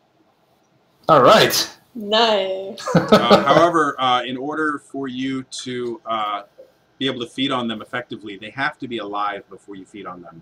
So I can tie them up and put them okay. in bags. So you now have 2 live squirrels in your backpack. Best image ever. And Yuri is like totally like pawing at him, like wanting to get into his backpack. Changed my name to Squirrel Whisperer. All right, so Mr. Squirrel Whisperer, you guys have 2 more places. If you want, the city itself can kind of descend you down to the cliff that'll get you to the next town you need to go for Malili. I really should have picked a different deity, but she was the only other light deity. So I'm assuming that's what you guys want to do. Seeing as we're pushing time a little bit here, I'd like to kind of speed through. A little closer time. So when you get to this town, you notice that this town specifically, because you get there, by the time you get there, it's getting dark-ish. After going through, and you guys had to wait in a shaded area so that Maros wasn't in direct light and dealing with that. You get there in the dark, and you notice that the town itself is very different from the other towns that you've visited thus far. This one, the houses themselves look ransacked. You don't see any people in them whatsoever. and every so often out of the corner of your eye you'll see movement, but when you go to look, there's nothing there. You also can see that there's kind of a fog that is just kind of perpetually around this town that prevents it from ever being incredibly clear. So, and there's not a soul around that you can see. Primeval awareness. All around you, you can sense undead. Great. I don't know what. It just gives you kind of like a feeling. It doesn't tell you like what they are, does it? I mean, I can read up if you want me to pull it from the stat sheet. 1 second. Yeah, go ahead and look it up real quick. My understanding, I believe, is it gives you a feeling, and you, right now, you feel like you are surrounded by undeath everywhere you look. I say to the two guys, well, we've had werewolves, werebear, and vampires and succubi. Now it's time for the liches to come out. You can sense the presence within. Yeah, so nothing more than I just sense it. Yeah, your skin is crawling off your bones right now. It is that strong. You're just completely surrounded by undeath. This is not going to be good. They're all around us. I'm just gonna prepare. Do I sense him as well? Is it like he's right next to me? Oh. That's yeah. right. You sense something that you haven't noticed before. Actually, the weird part about this particular time is you sense undead things right next to you, everywhere. Not just Moros, like everybody. Like you just feel like everywhere around you, you're walking through solid undeath. No, this is no good. This is going to be difficult. So, what would you guys like to do?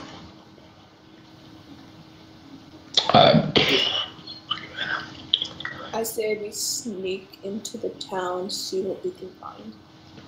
Yep. There's Okay. like, as far as you guys know, like there's nothing other than the fact that you keep feeling like you're being watched. You have not seen a single being in this town whatsoever. So hiding behind item, even if you're hidden behind something, you have this constant feeling of being watched.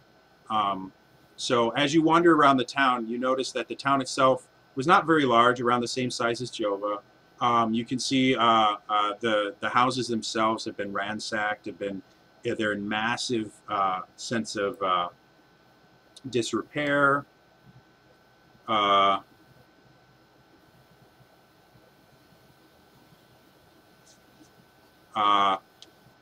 And you notice that just everything about this town makes it seem like it's been abandoned much longer than it really should have been. Like Ravenloft only appeared and Barovia only crossed over into this realm 4 years ago. This looks like nobody has lived here in decades. So, yeah. Perception. See if there's anything out of the ordinary. Go ahead and roll your perception check. Bing.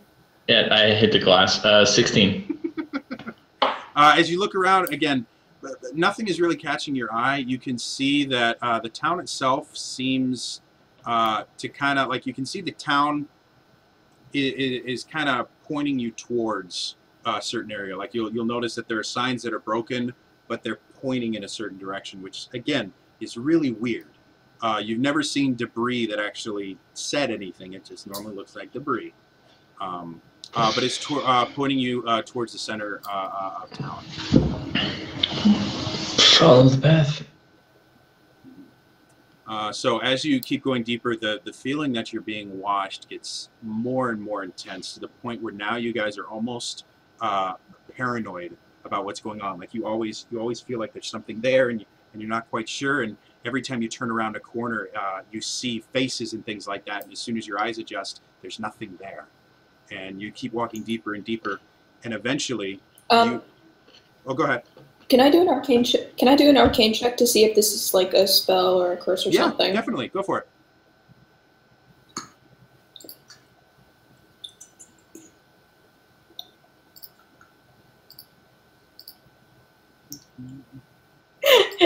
25. Nice. So as you sit there and you start going around, you can feel the presence of necromancy around you, but you can tell the direction that you're going is the focal point of this necromancy. So with everything else that's going wrong, like you don't feel like you're under the effect of a spell or anything, but there is a strong like wellspring of necromantic magic, and it's the same direction that you're going right now. Okay. Go ahead. Okay. Can I see- Is this whenever I get in front of Dim and Matos and I'm like, hold back, follow me? Can I see if I can tell what has been doing all this? Sure. It would My probably be Hunter's another. Bane. Because your Hunter's Bane tells you like locations of creatures and stuff like that, right? Or what does it do? Advantage on survival checks to track Fae, fiends, and undead, and to recall information about them. There's nothing to track. If you want to roll a history check, you can do that with advantage to see if you can remember anything like this happening before. 18. So as you sit there kind of concentrating and thinking back, you can't remember dealing with a situation that's anything like this. This is a unique place. You get the feeling that you don't see any corpses or anything like that, so you sincerely doubt you will find anything like ghouls or zombies or anything like that, because there's simply nothing for them to inhabit. But this is a new experience. You have never dealt with anything like this before. Great. All right. So, do you guys continue? I take point and I keep going. Okay. Sure. As you guys get to the center of town, you notice that in the center of town there is a what looks like used to be a statue that has been kind of ripped apart and reassembled. And you guys can see in the center of town is an item that looks like a warhammer. And you can see that it's kind of glowing, but all around it you can see the desecrated corpses of what you assume used to be the people that lived there. And instead of kind of the bright glow that you've been seeing everywhere else, the hammer itself is giving off this incredibly dark purple glow. That Camilla, you're actually very familiar with that particular thing because it's key of necromantic magic all tends to kind of go from there. And so you kind of get the idea, especially since you rolled a 25 before.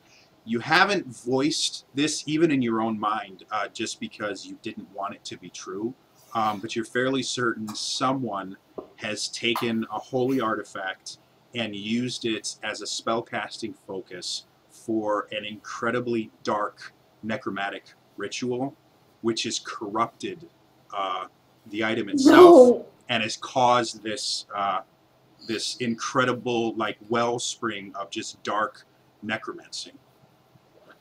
Cool. I'm going to That is not good. That is not good. do my blood right on my weapon. Okay. So you cut yourself and your blood reacts very differently than it used to. It's a little bit thicker than it used to be, but it still binds to your weapon the same way it did before. Barkskin the girl. Okay. So now you're feeling that. Camilla, go ahead and roll a history check for me. Okay.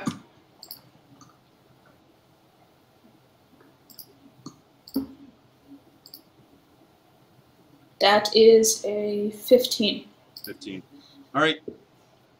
Again, with your knowledge and with your connection with your pact, you start getting information kind of thrust into you from the being that you created your pact with for your magic that's starting to kind of explain the more specifics of how a ritual like this would be done. In general, you can't use a divine focus for arcane magic. It doesn't work that way. So a very powerful wizard would have had to break quite a few laws of magic and do some very bizarre things in order to get this to work that way. Because of that, and because of how complex it is, it's something that can be undone. The focus itself is not supposed to channel divine magic. That's not how it's not supposed to channel arcane magic. And so because it has been forced to do that, someone skilled in arcane magic would be able to, through enough focus and concentration, basically unravel the arcane strands and separate them from the item. But it's something that would take your complete focus to the point where you would be able to do nothing else and would be fairly defenseless if anyone else tried to interrupt you or harm you at that particular point. So. Okay. I turn to Dema and Maros and I say, okay,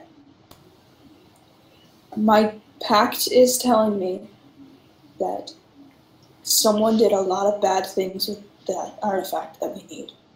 I can fix it, but I need time and I need protection because whatever did this is likely still around because of how much effort it took to make it like this. I need you two to protect me while I'm working. Is that okay? I do not like it, but if it must be done, it's what must be done. It's the only way to get the artifact. So as you explain this to them, you guys start hearing these cackles of laughter. And you kind of look around and nothing is here. But the fog itself is starting to form itself into sinister looking shapes, and then as soon as you can start to recognize something, it just dissipates. Obviously what she said has affected whatever is around here. Let us prepare, let us get to this thing. Maros, we should cover her front and back. Just meta right now. Mm-hmm. I'm guessing that if I'm working on the artifact, I can't have a concentration spell up. No, your full concentration will be on actively. Well, no, basically your actions are going to be what you're doing. You can concentrate on something else, but every other thing that you do is going to be, like, you can't even move or bonus actions, reaction. You will be completely focused on this. Okay, then I take the time right now to cast protection from evil and good on Dema again. Okay. Thank you. Like I said, we cover her front, you cover her back, try to give her time. So you guys sounds so wrong for a 16-year-old. You guys are currently we are past that point. Come on, be an adult.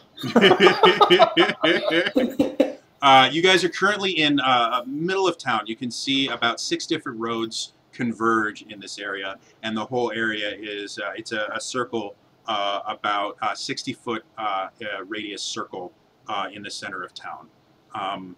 Are there any preparations that you guys would like to make?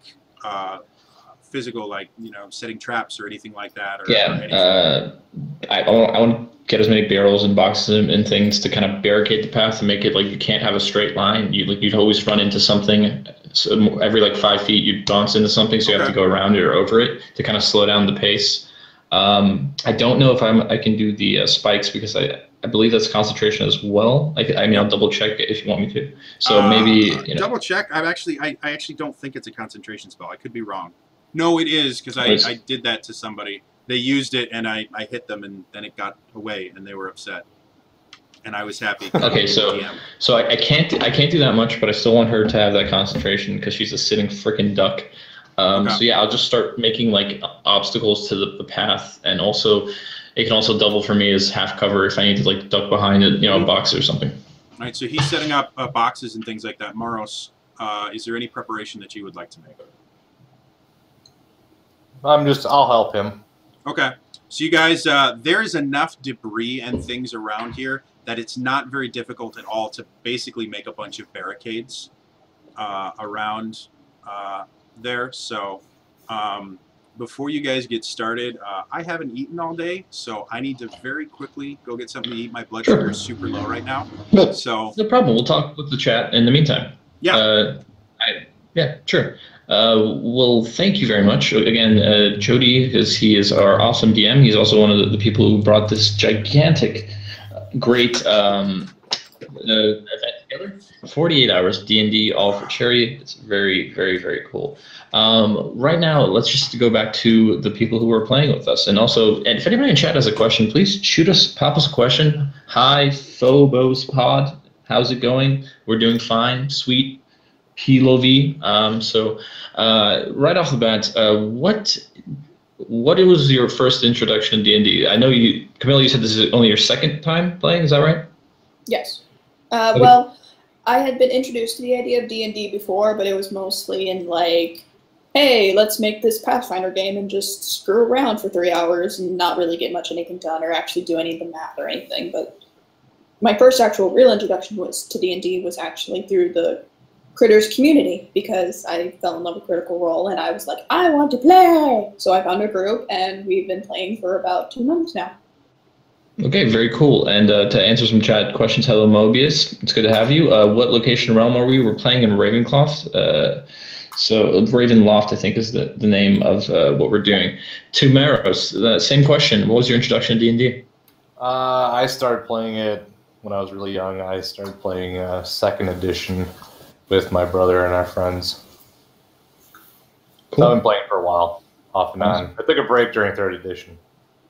Yeah, got it. We've got a question from the chat from Kappa or Die Trying. Can you tell us more about your backstory, i.e. weapons alignment and such? Let's start now, Maris. My Wood Elf Witch Hunter is chaotic neutral. And I use a longbow as my preferred weapon, although I do have 2 silver short swords, just in case I get a little up close and personal. Okay. Camilla. Camilla Greywalker is a human warlock with a pact with an old god, who I like to call Renern.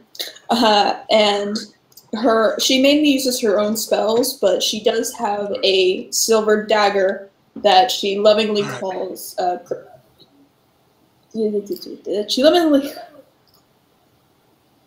Caltropis, which is the name of the dagger that Helen of Troy used. Oh, awesome reference. Because it looks like a mirror. Got it.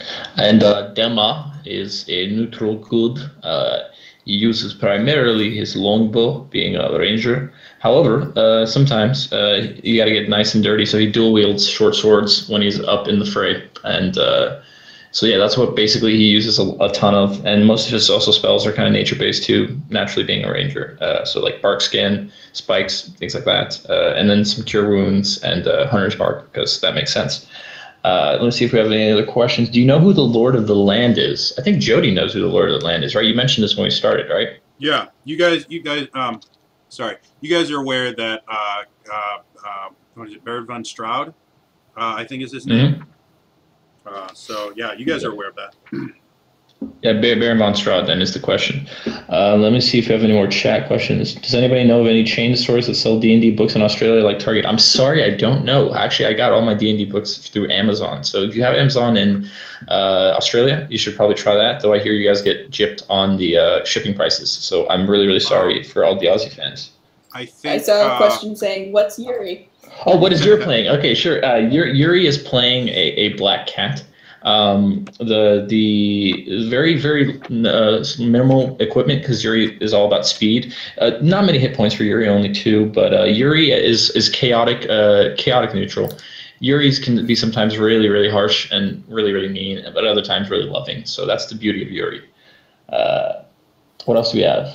I didn't know Helen of Troy had a dagger. It's pretty cool. A cat, lol. Yes, there are cats in this game. Dema has a cat as a good friend of his named Yuri, who he thinks is a boy, and he named it a boy's name. But in fact, because he's stupid, it's in fact a girl. He just doesn't know it. It looks like we almost saw a lot of questions.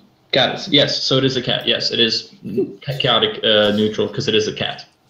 However, Right. it did stop a succubus from trying to mystify me because Well, she didn't like cats. Well, cats have good perception. When I looked up the D&D stats, apparently they have advantage on perception, especially stuff based in smell. So they're very perceptive. Yeah. Favorite class or race? While Jody's still eating, everybody, favorite class or race? And Jody, you can get on this if you want. Yeah. I'm just trying to shove personally, food in my face. Yeah, well, when you have a moment. Go ahead, come on. As far as race, I like tieflings because I like the idea of some being knowingly granted the demonic abilities and sometimes kind of being bored with them. And and as far as class, I really love a good spellcaster like warlock, sorcerer. Maris. I enjoyed playing I had a half-orc barbarian, which was really fun to play. Oh, you're a powerhouse, yeah.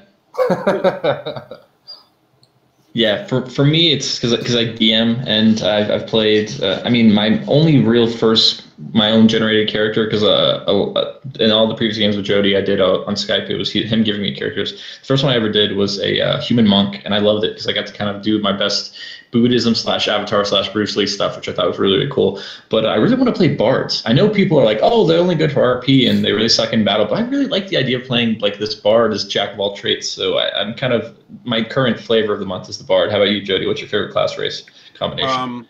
My main character, I play weird classes that I kind of customize and use feats and stuff to make them do weird things.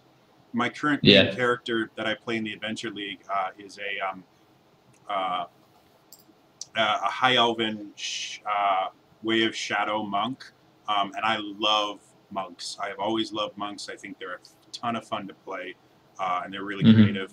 My favorite race is Eladrin, so they are 100% just super fun to play, and their teleporting ability is really fun.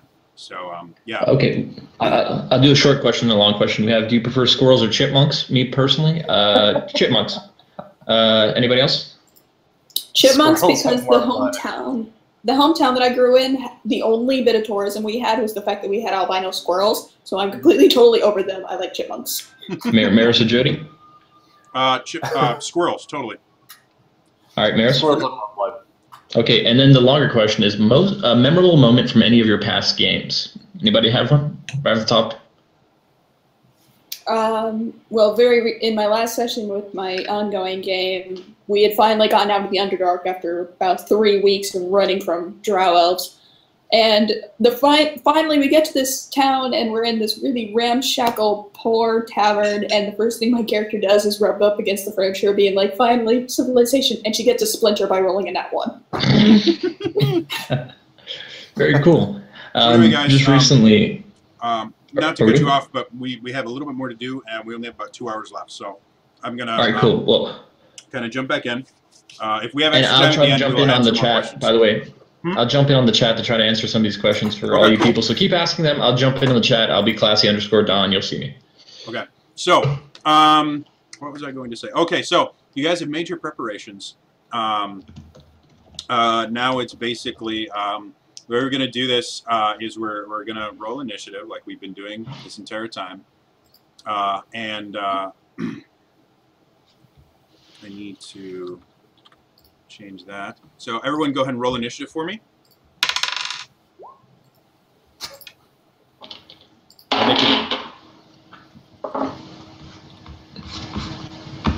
All right, so Meryl, what you got? 7. Dema. 11. And then Camilla. 10. Well, that's interesting.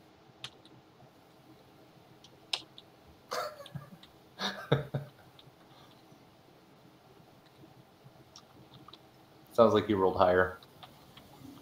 Nope, just keeping track of stuff. All right, so as you guys start getting ready, Camilla, you start off by sitting there and focusing. And you guys watching her, you actually can see these kind of arcane tendrils start extending from her fingers into this item, and you can watch her kind of manipulate it and do this. And you can see as she starts to connect with it, a wind starts to pick up and it starts blowing things around, and you guys can see that all of this this wind and the fog is starting to move on its own.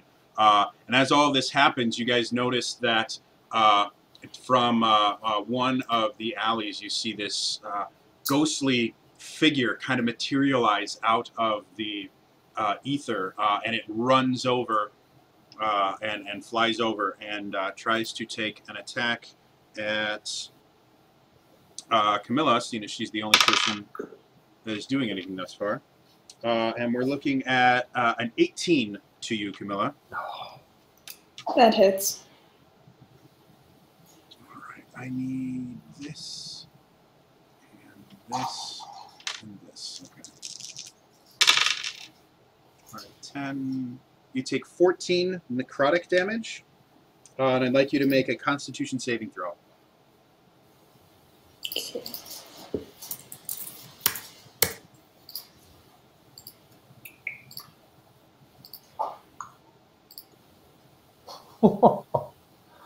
So that would be, yeah, 21.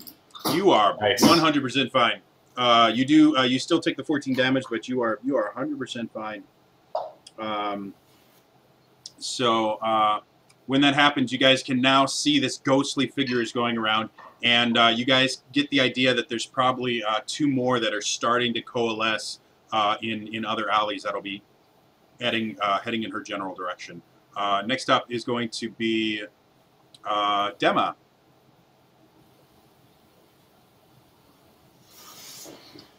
Sorry, I'm trying to kind of run the chat as well. Okay, so the shape that took a strike at her, right? Yep. I'm just gonna try to first bonus action Hunter's Mark it. Secondly, wail on it. 2 arrows. Go for it. All right, 20, not natural. Definitely a hit. Okay, got it. So this is Hunter's Mark. Is that D8? That's lame. 9 points of damage for the first one. Okay. All right, second strike. Okay, that's 19. Was that still hit? Another definite hit. All right, cool. So now we're going to do this with Colossus. So that's Hunter's Mark. That's that. Colossus. 22 points of damage for the second one. Nice. As your second arrow goes through it, it meets some resistance, but then you notice that the entire form of the figure just vanishes. That's good or bad? We'll find out. It's gone. All right, thank you. It is dissolved into nothingness. Okay. You killed it. Okay. Maybe it could pop up somewhere. You never know. I understand completely. Maros, or no, I'm sorry, Camilla, I need you to roll an Arcana check to see how well you are going through this. Okay. Really glad I got that +6. That is a 15. 15. So you're starting, and in your mind, you basically have this kind of nexus of arcane energy that is wrapped around and contorted around this item. You're actually no longer viewing the physical realm anymore. You have completely kind of transcended into this realm of the arcane. And so in front of you, you are slowly warping around and moving these strands and trying to get them untangled and just push them away from this item. So with that, you're able to take one of the strands and take it and remove it from it and just push it away, and it kind of dissolves and spreads out into the ether that you are viewing. So that is one success. Just for RP's sake, my Walern shows herself as a shimmering gray woman who's pointing out to the different growth that I need to work on. Okay. Just for RP reasons. Works for me. Awesome. So next is going to be Morose. You can see 2 forms that have kind of coalesced into being in 2 different alleys, but they haven't moved yet. So what would you like to do? Are they both about the same distance away? Yeah, within about, 40, 50 feet. I will shoot at the one that is farther away from me. Okay, go for it. Unnatural 20. Okay, that's definitely a hit. Go ahead and roll damage. Let's see. That'll be 15 damage. All right. All magical. It writhes and writhers and doesn't seem to really enjoy that, but it's still there. You can notice though it's starting to have a hard time keeping its form intact. I will shoot it again. Go for it. 24. Another hit. Go ahead and roll damage. 17. And that, just like the other one, its form just disintegrates and it disappears.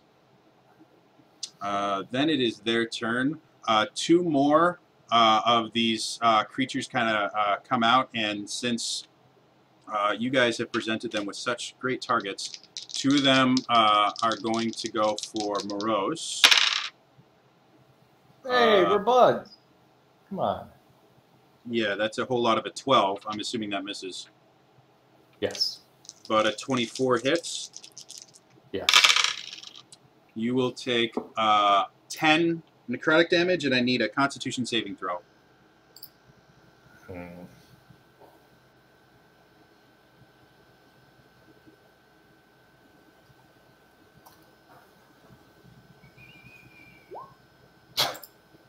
9. 9. So your hit point total has been lowered by 10. So now your maximum hit points is 10 lower.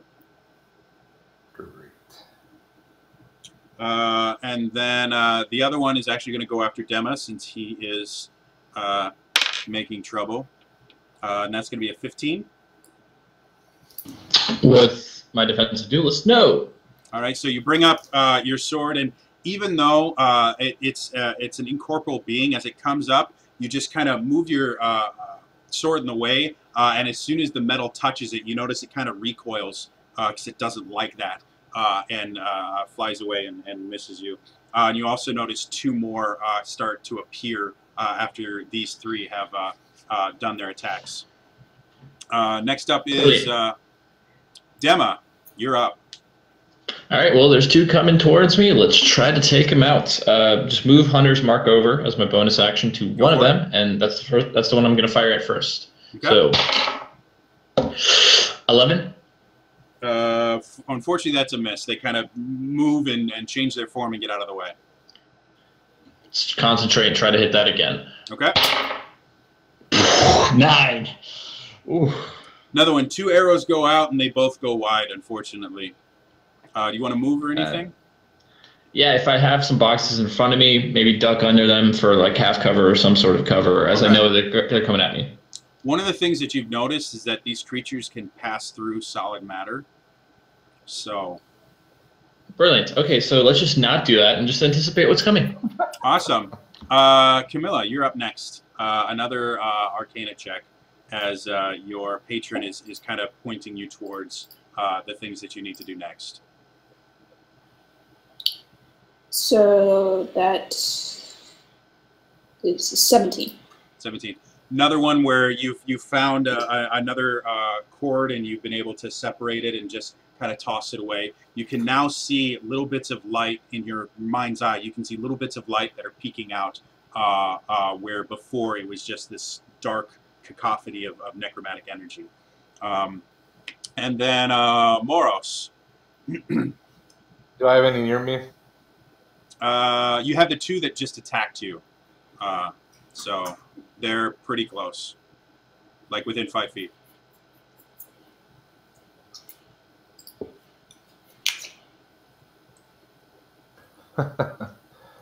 Well, I guess I will shoot at... I haven't hit any of them, have I? Well, last turn you killed one.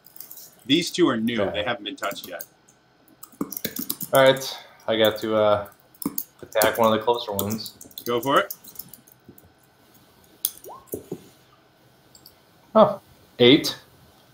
8 is a miss. Wait, that's wrong. be a 9, but it's still a miss. Yeah. Good try, right, though. Valiant effort. For a second attack. Jeez. Same thing. 8. So, I'm again, rolling like 2 a- shots. They both go wide. They're so close that they're able to move, and you're not able to adjust quite quick enough. Next up is... oh, it's them again. So the 2 that are on you right now are going to try taking more attacks. I got a nat 20 and a 20. Yeah. Let's roll the first attack first. It's 11, 12, 6, maybe 18, 9. You take 19 damage, and I need a Constitution saving throw.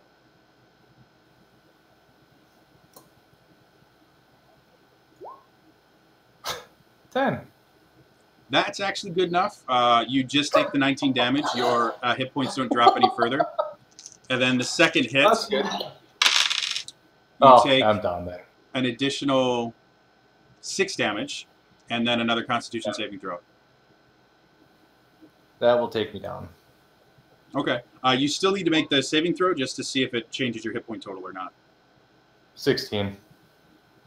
So 16, you're fine. You're just unconscious right now.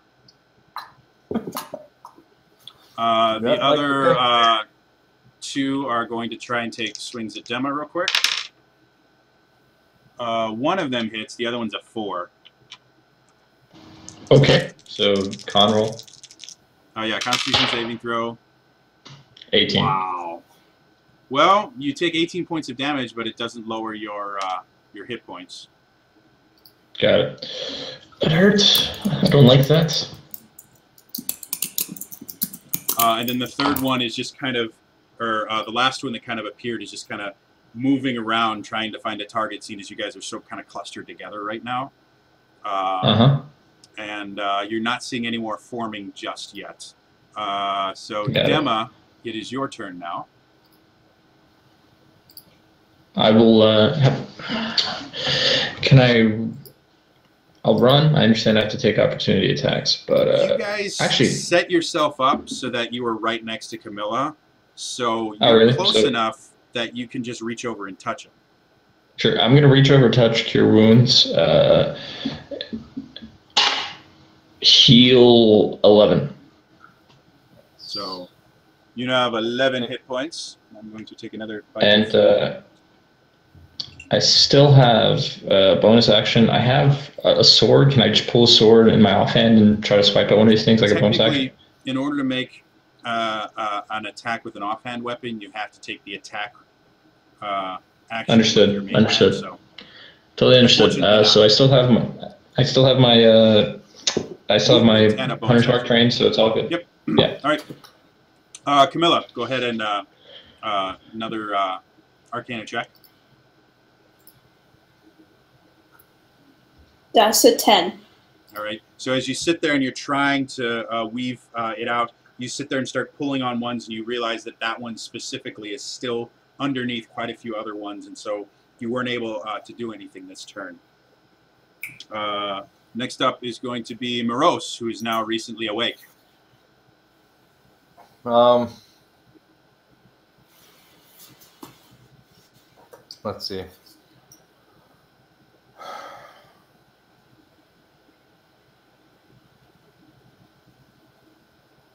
I guess I have to drop my bow. Take out your blades? And take out my short swords. Okay. And I will attack the closest one to me. Go for it. And these are silver weapons, if it matters. Yep. 17 for the first hit. It's definitely a hit. Go ahead and roll damage. Where was it?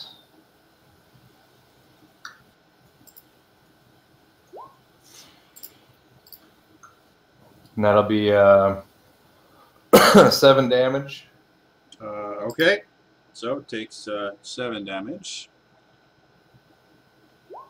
And then the next hit will be 23. Definitely a hit. And then that'll be 9 more damage. All right, so as your second blade connects, you notice that, again, the creature is starting to have Okay. it's starting to have a hard time keeping its form again. So that finishes that, and then it is their turn. We're going to start with Dema, the two that are on you. 14 doesn't hit, right? No. Okay, Not with my defensive duelist. 14 is my base, so I'll use my defensive duelist to parry that one. And then 22 does hit. Absolutely. So that's 11 damage and a Oh wait, are Constitution these saving throw. are these considered undead? They are considered undead. Disadvantage. So bam. Ignore that. You are 100% fine. Then they go for Morose. 2 attacks against you. Unfortunately, it looks like they both hit. They're 2 20s. Yep. I'm sorry, Burroughs. You're getting all this shit tonight. A tank or something. I mean, I'm sure it's a fun build. It's just right now you're taking a lot of friggin' damage. Yeah. Yeah. Well, and it doesn't help that, you know, his main, you know, really awesome damage dealing ability is on a weapon he can't use. So. Yeah. You take 13 damage, which I know takes you down. Roll a Constitution saving throw real quick. 4. All right, so your hit point total is lowered by that 13 as well. What is your hit point total? Yeah, what's your positive hit? What's your hit point total? It'll be 15 now. Okay. Oh my so as long as it's not 0, you're fine. If it gets taken down to 0 because of that, then you die again. There's no priest here to fix you. So Morose, you are down. The other specter flies away to find another target, and that's what he does for all of his turn. Stop that. There we go. And then Dema, you're up again. Here we go again. Since I'm right there. Okay. I'm just gonna spend my turn to cure wounds. Okay. Because this guy can do something and I can't. So that wasn't as hot. Only 9. Sorry, man. Hey, it's better than nothing. Camilla, you're up now. And as my bonus action, I'll turn to him and say, "Try not to get hit." Camilla, you're up. That is a 21. Nice. So you sit there, and as you focus it again, you're actually able to not only just remove one strand, but you remove a second one, and you can actually see the holy symbol in your mind. There's only a few strands left that are kind of binding it and being used for this necromantic magic. Next up is Moros. I am going to attack the one that I have been attacking. Go for it. 25. That's definitely a hit. And then 8 damage. It dissipates to nothingness. The other specter that was there before has kind of flown away to find a new target, so he's a little bit outside of your reach, unless you want to move. Can I drop my short swords and pick up my bow again? Technically, because that's just your attack action, right? Because you get 2. Excuse me, you get 2 attacks. Correct. Technically, no, you can't. Like, you could drop it, but that would be the rest of your action. You wouldn't be able to make an attack with the bow this round. Okay. Can I... Yeah. So, still going to do that. Or can I pull my short swords away and then pick up my bow, since I'm not going to be able to do anything anyways? Sure, that's fine. Okay. That's what I'll do. All right, next up is Spectres again. The one that ran away from you before is just going to come back to try and attack you. What a jerk. Oh, wait, he's not dead yet. He rolls a 9, so And then That's the what he gets. The 2 on Dema roll a 17. Disadvantage. Remember that Which disadvantage to roll is again. with disadvantage. Oh. Okay, so it breaks my thing. All right, go for it. What's the damage? Now I roll low. 6 and a Constitution saving throw, please. Sure. 17. You are fine. You just take 6 damage. Mm-hmm. The second one is a 14 is my highest, and you can get rid of that. So. Yeah, not dual. Sorry, defensive. Yeah. All right, so you are done with that. Those are done with that. Dema, you're up, and this time Moros is up as well at the same time. Woo! That's kind of cool, right? This is how we do this, buddy. Let us go. Let us destroy these things. Okay, finally, I can strike. Thank God, I haven't been hitting for like 3 turns trying to like res you every single time. We're gonna go for a bow with whatever. How many specters are left? There's 3. There's 1 on him and 2 on you. All right, cool. I'm gonna go for the one on him because I'm feeling so bad for him. Okay. I know I don't have my hunter's mark on him, but I just want to get him out of his hair. Now, you have 2 that are right next to you, so ranged attacks are at disadvantage. Oh, because fuck. You're right. You're right. Okay, fine. Short swords on the guys on me. Okay. That's fine. Let's do it. That one's not gonna hit. That was like a 1, so let's not do that. Yeah. Second strike. There's still a guy hunter's mark, so I guess I can still hope to hit him. Oh my! What? I rolled a 1 and a 2. I rolled a 1 and a 2. So, Yeah. you know, very similar to your last round. Camilla, go ahead and roll your Arcana check.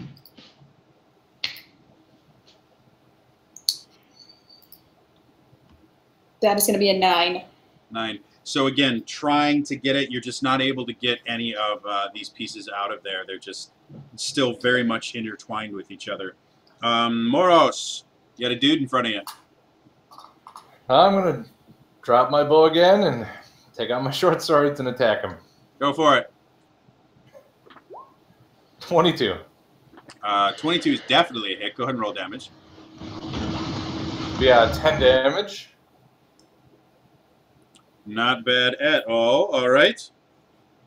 Go ahead and second attack. 23. Another hit, remarkably enough. And 6 more damage. All right. So again, your swords pierce into the creature, and it kind of wriggles and writhes in pain. Now you can see it's having a hard time keeping its form stable, but it's still there. It comes and tries to take a swing at you. 16. Damn it. That's a hit. Wow. You're down again because I just rolled 12, 14. Constitution saving throw, please. Damn it. 10. 10. You are fine. And then 2 attacks against Dema. Ignore that. First one away. Second one, 13, which doesn't hit as well. Dema, you're up. Do I burn my turn to res him again, or do I actually try to hit somebody? You know what? I'm not even joking. This would be, I think, my 4th of my cure wounds. Mm-hmm. I think I've been healing you for 4 rounds. This is my last cure wounds. I'm gonna heal you once again. Oh, that was terrible. I got a 1 on that plus my spell. It's 6. You're up 6. I'm not down. And I'll turn and, for the love of God, man, just stay alive. No more now. Really No for now. All right, Camilla, go ahead and make your Arcana check. May Willern be with me. Natural 20! Nice. All right, so as you sit there, let's do it this way. How do you want to do this? I want it to be where I unravel the last of the strands, and then using Willern and I on either side of the symbol, we flood it with energy, and we try and pray to bring back the divineness from within. Okay. So as you're sitting there, you've got these last few strands, and you've gotten to the point where you can hear you can hear your friends being attacked and screaming out in pain, and it's causing you great anguish. And so you finally you take them with your arcane arms that are here, and you just rip apart the final few strands, and you can see the holy symbol itself just starts kind of raising slightly, and you use your arcane power to connect with it. You can see your pack come over, and she attaches to it as well, and you guys can see it get brighter and brighter to the point where now it seems so bright that it should be burning your retinas, but it's not, and you're just seeing it brighter and brighter, and then you blink, and you're suddenly back in the town square, and the wind is whipping around everywhere, and you can see all these specters appearing out of everywhere, and they're coming in, and they're trying to attach themselves to this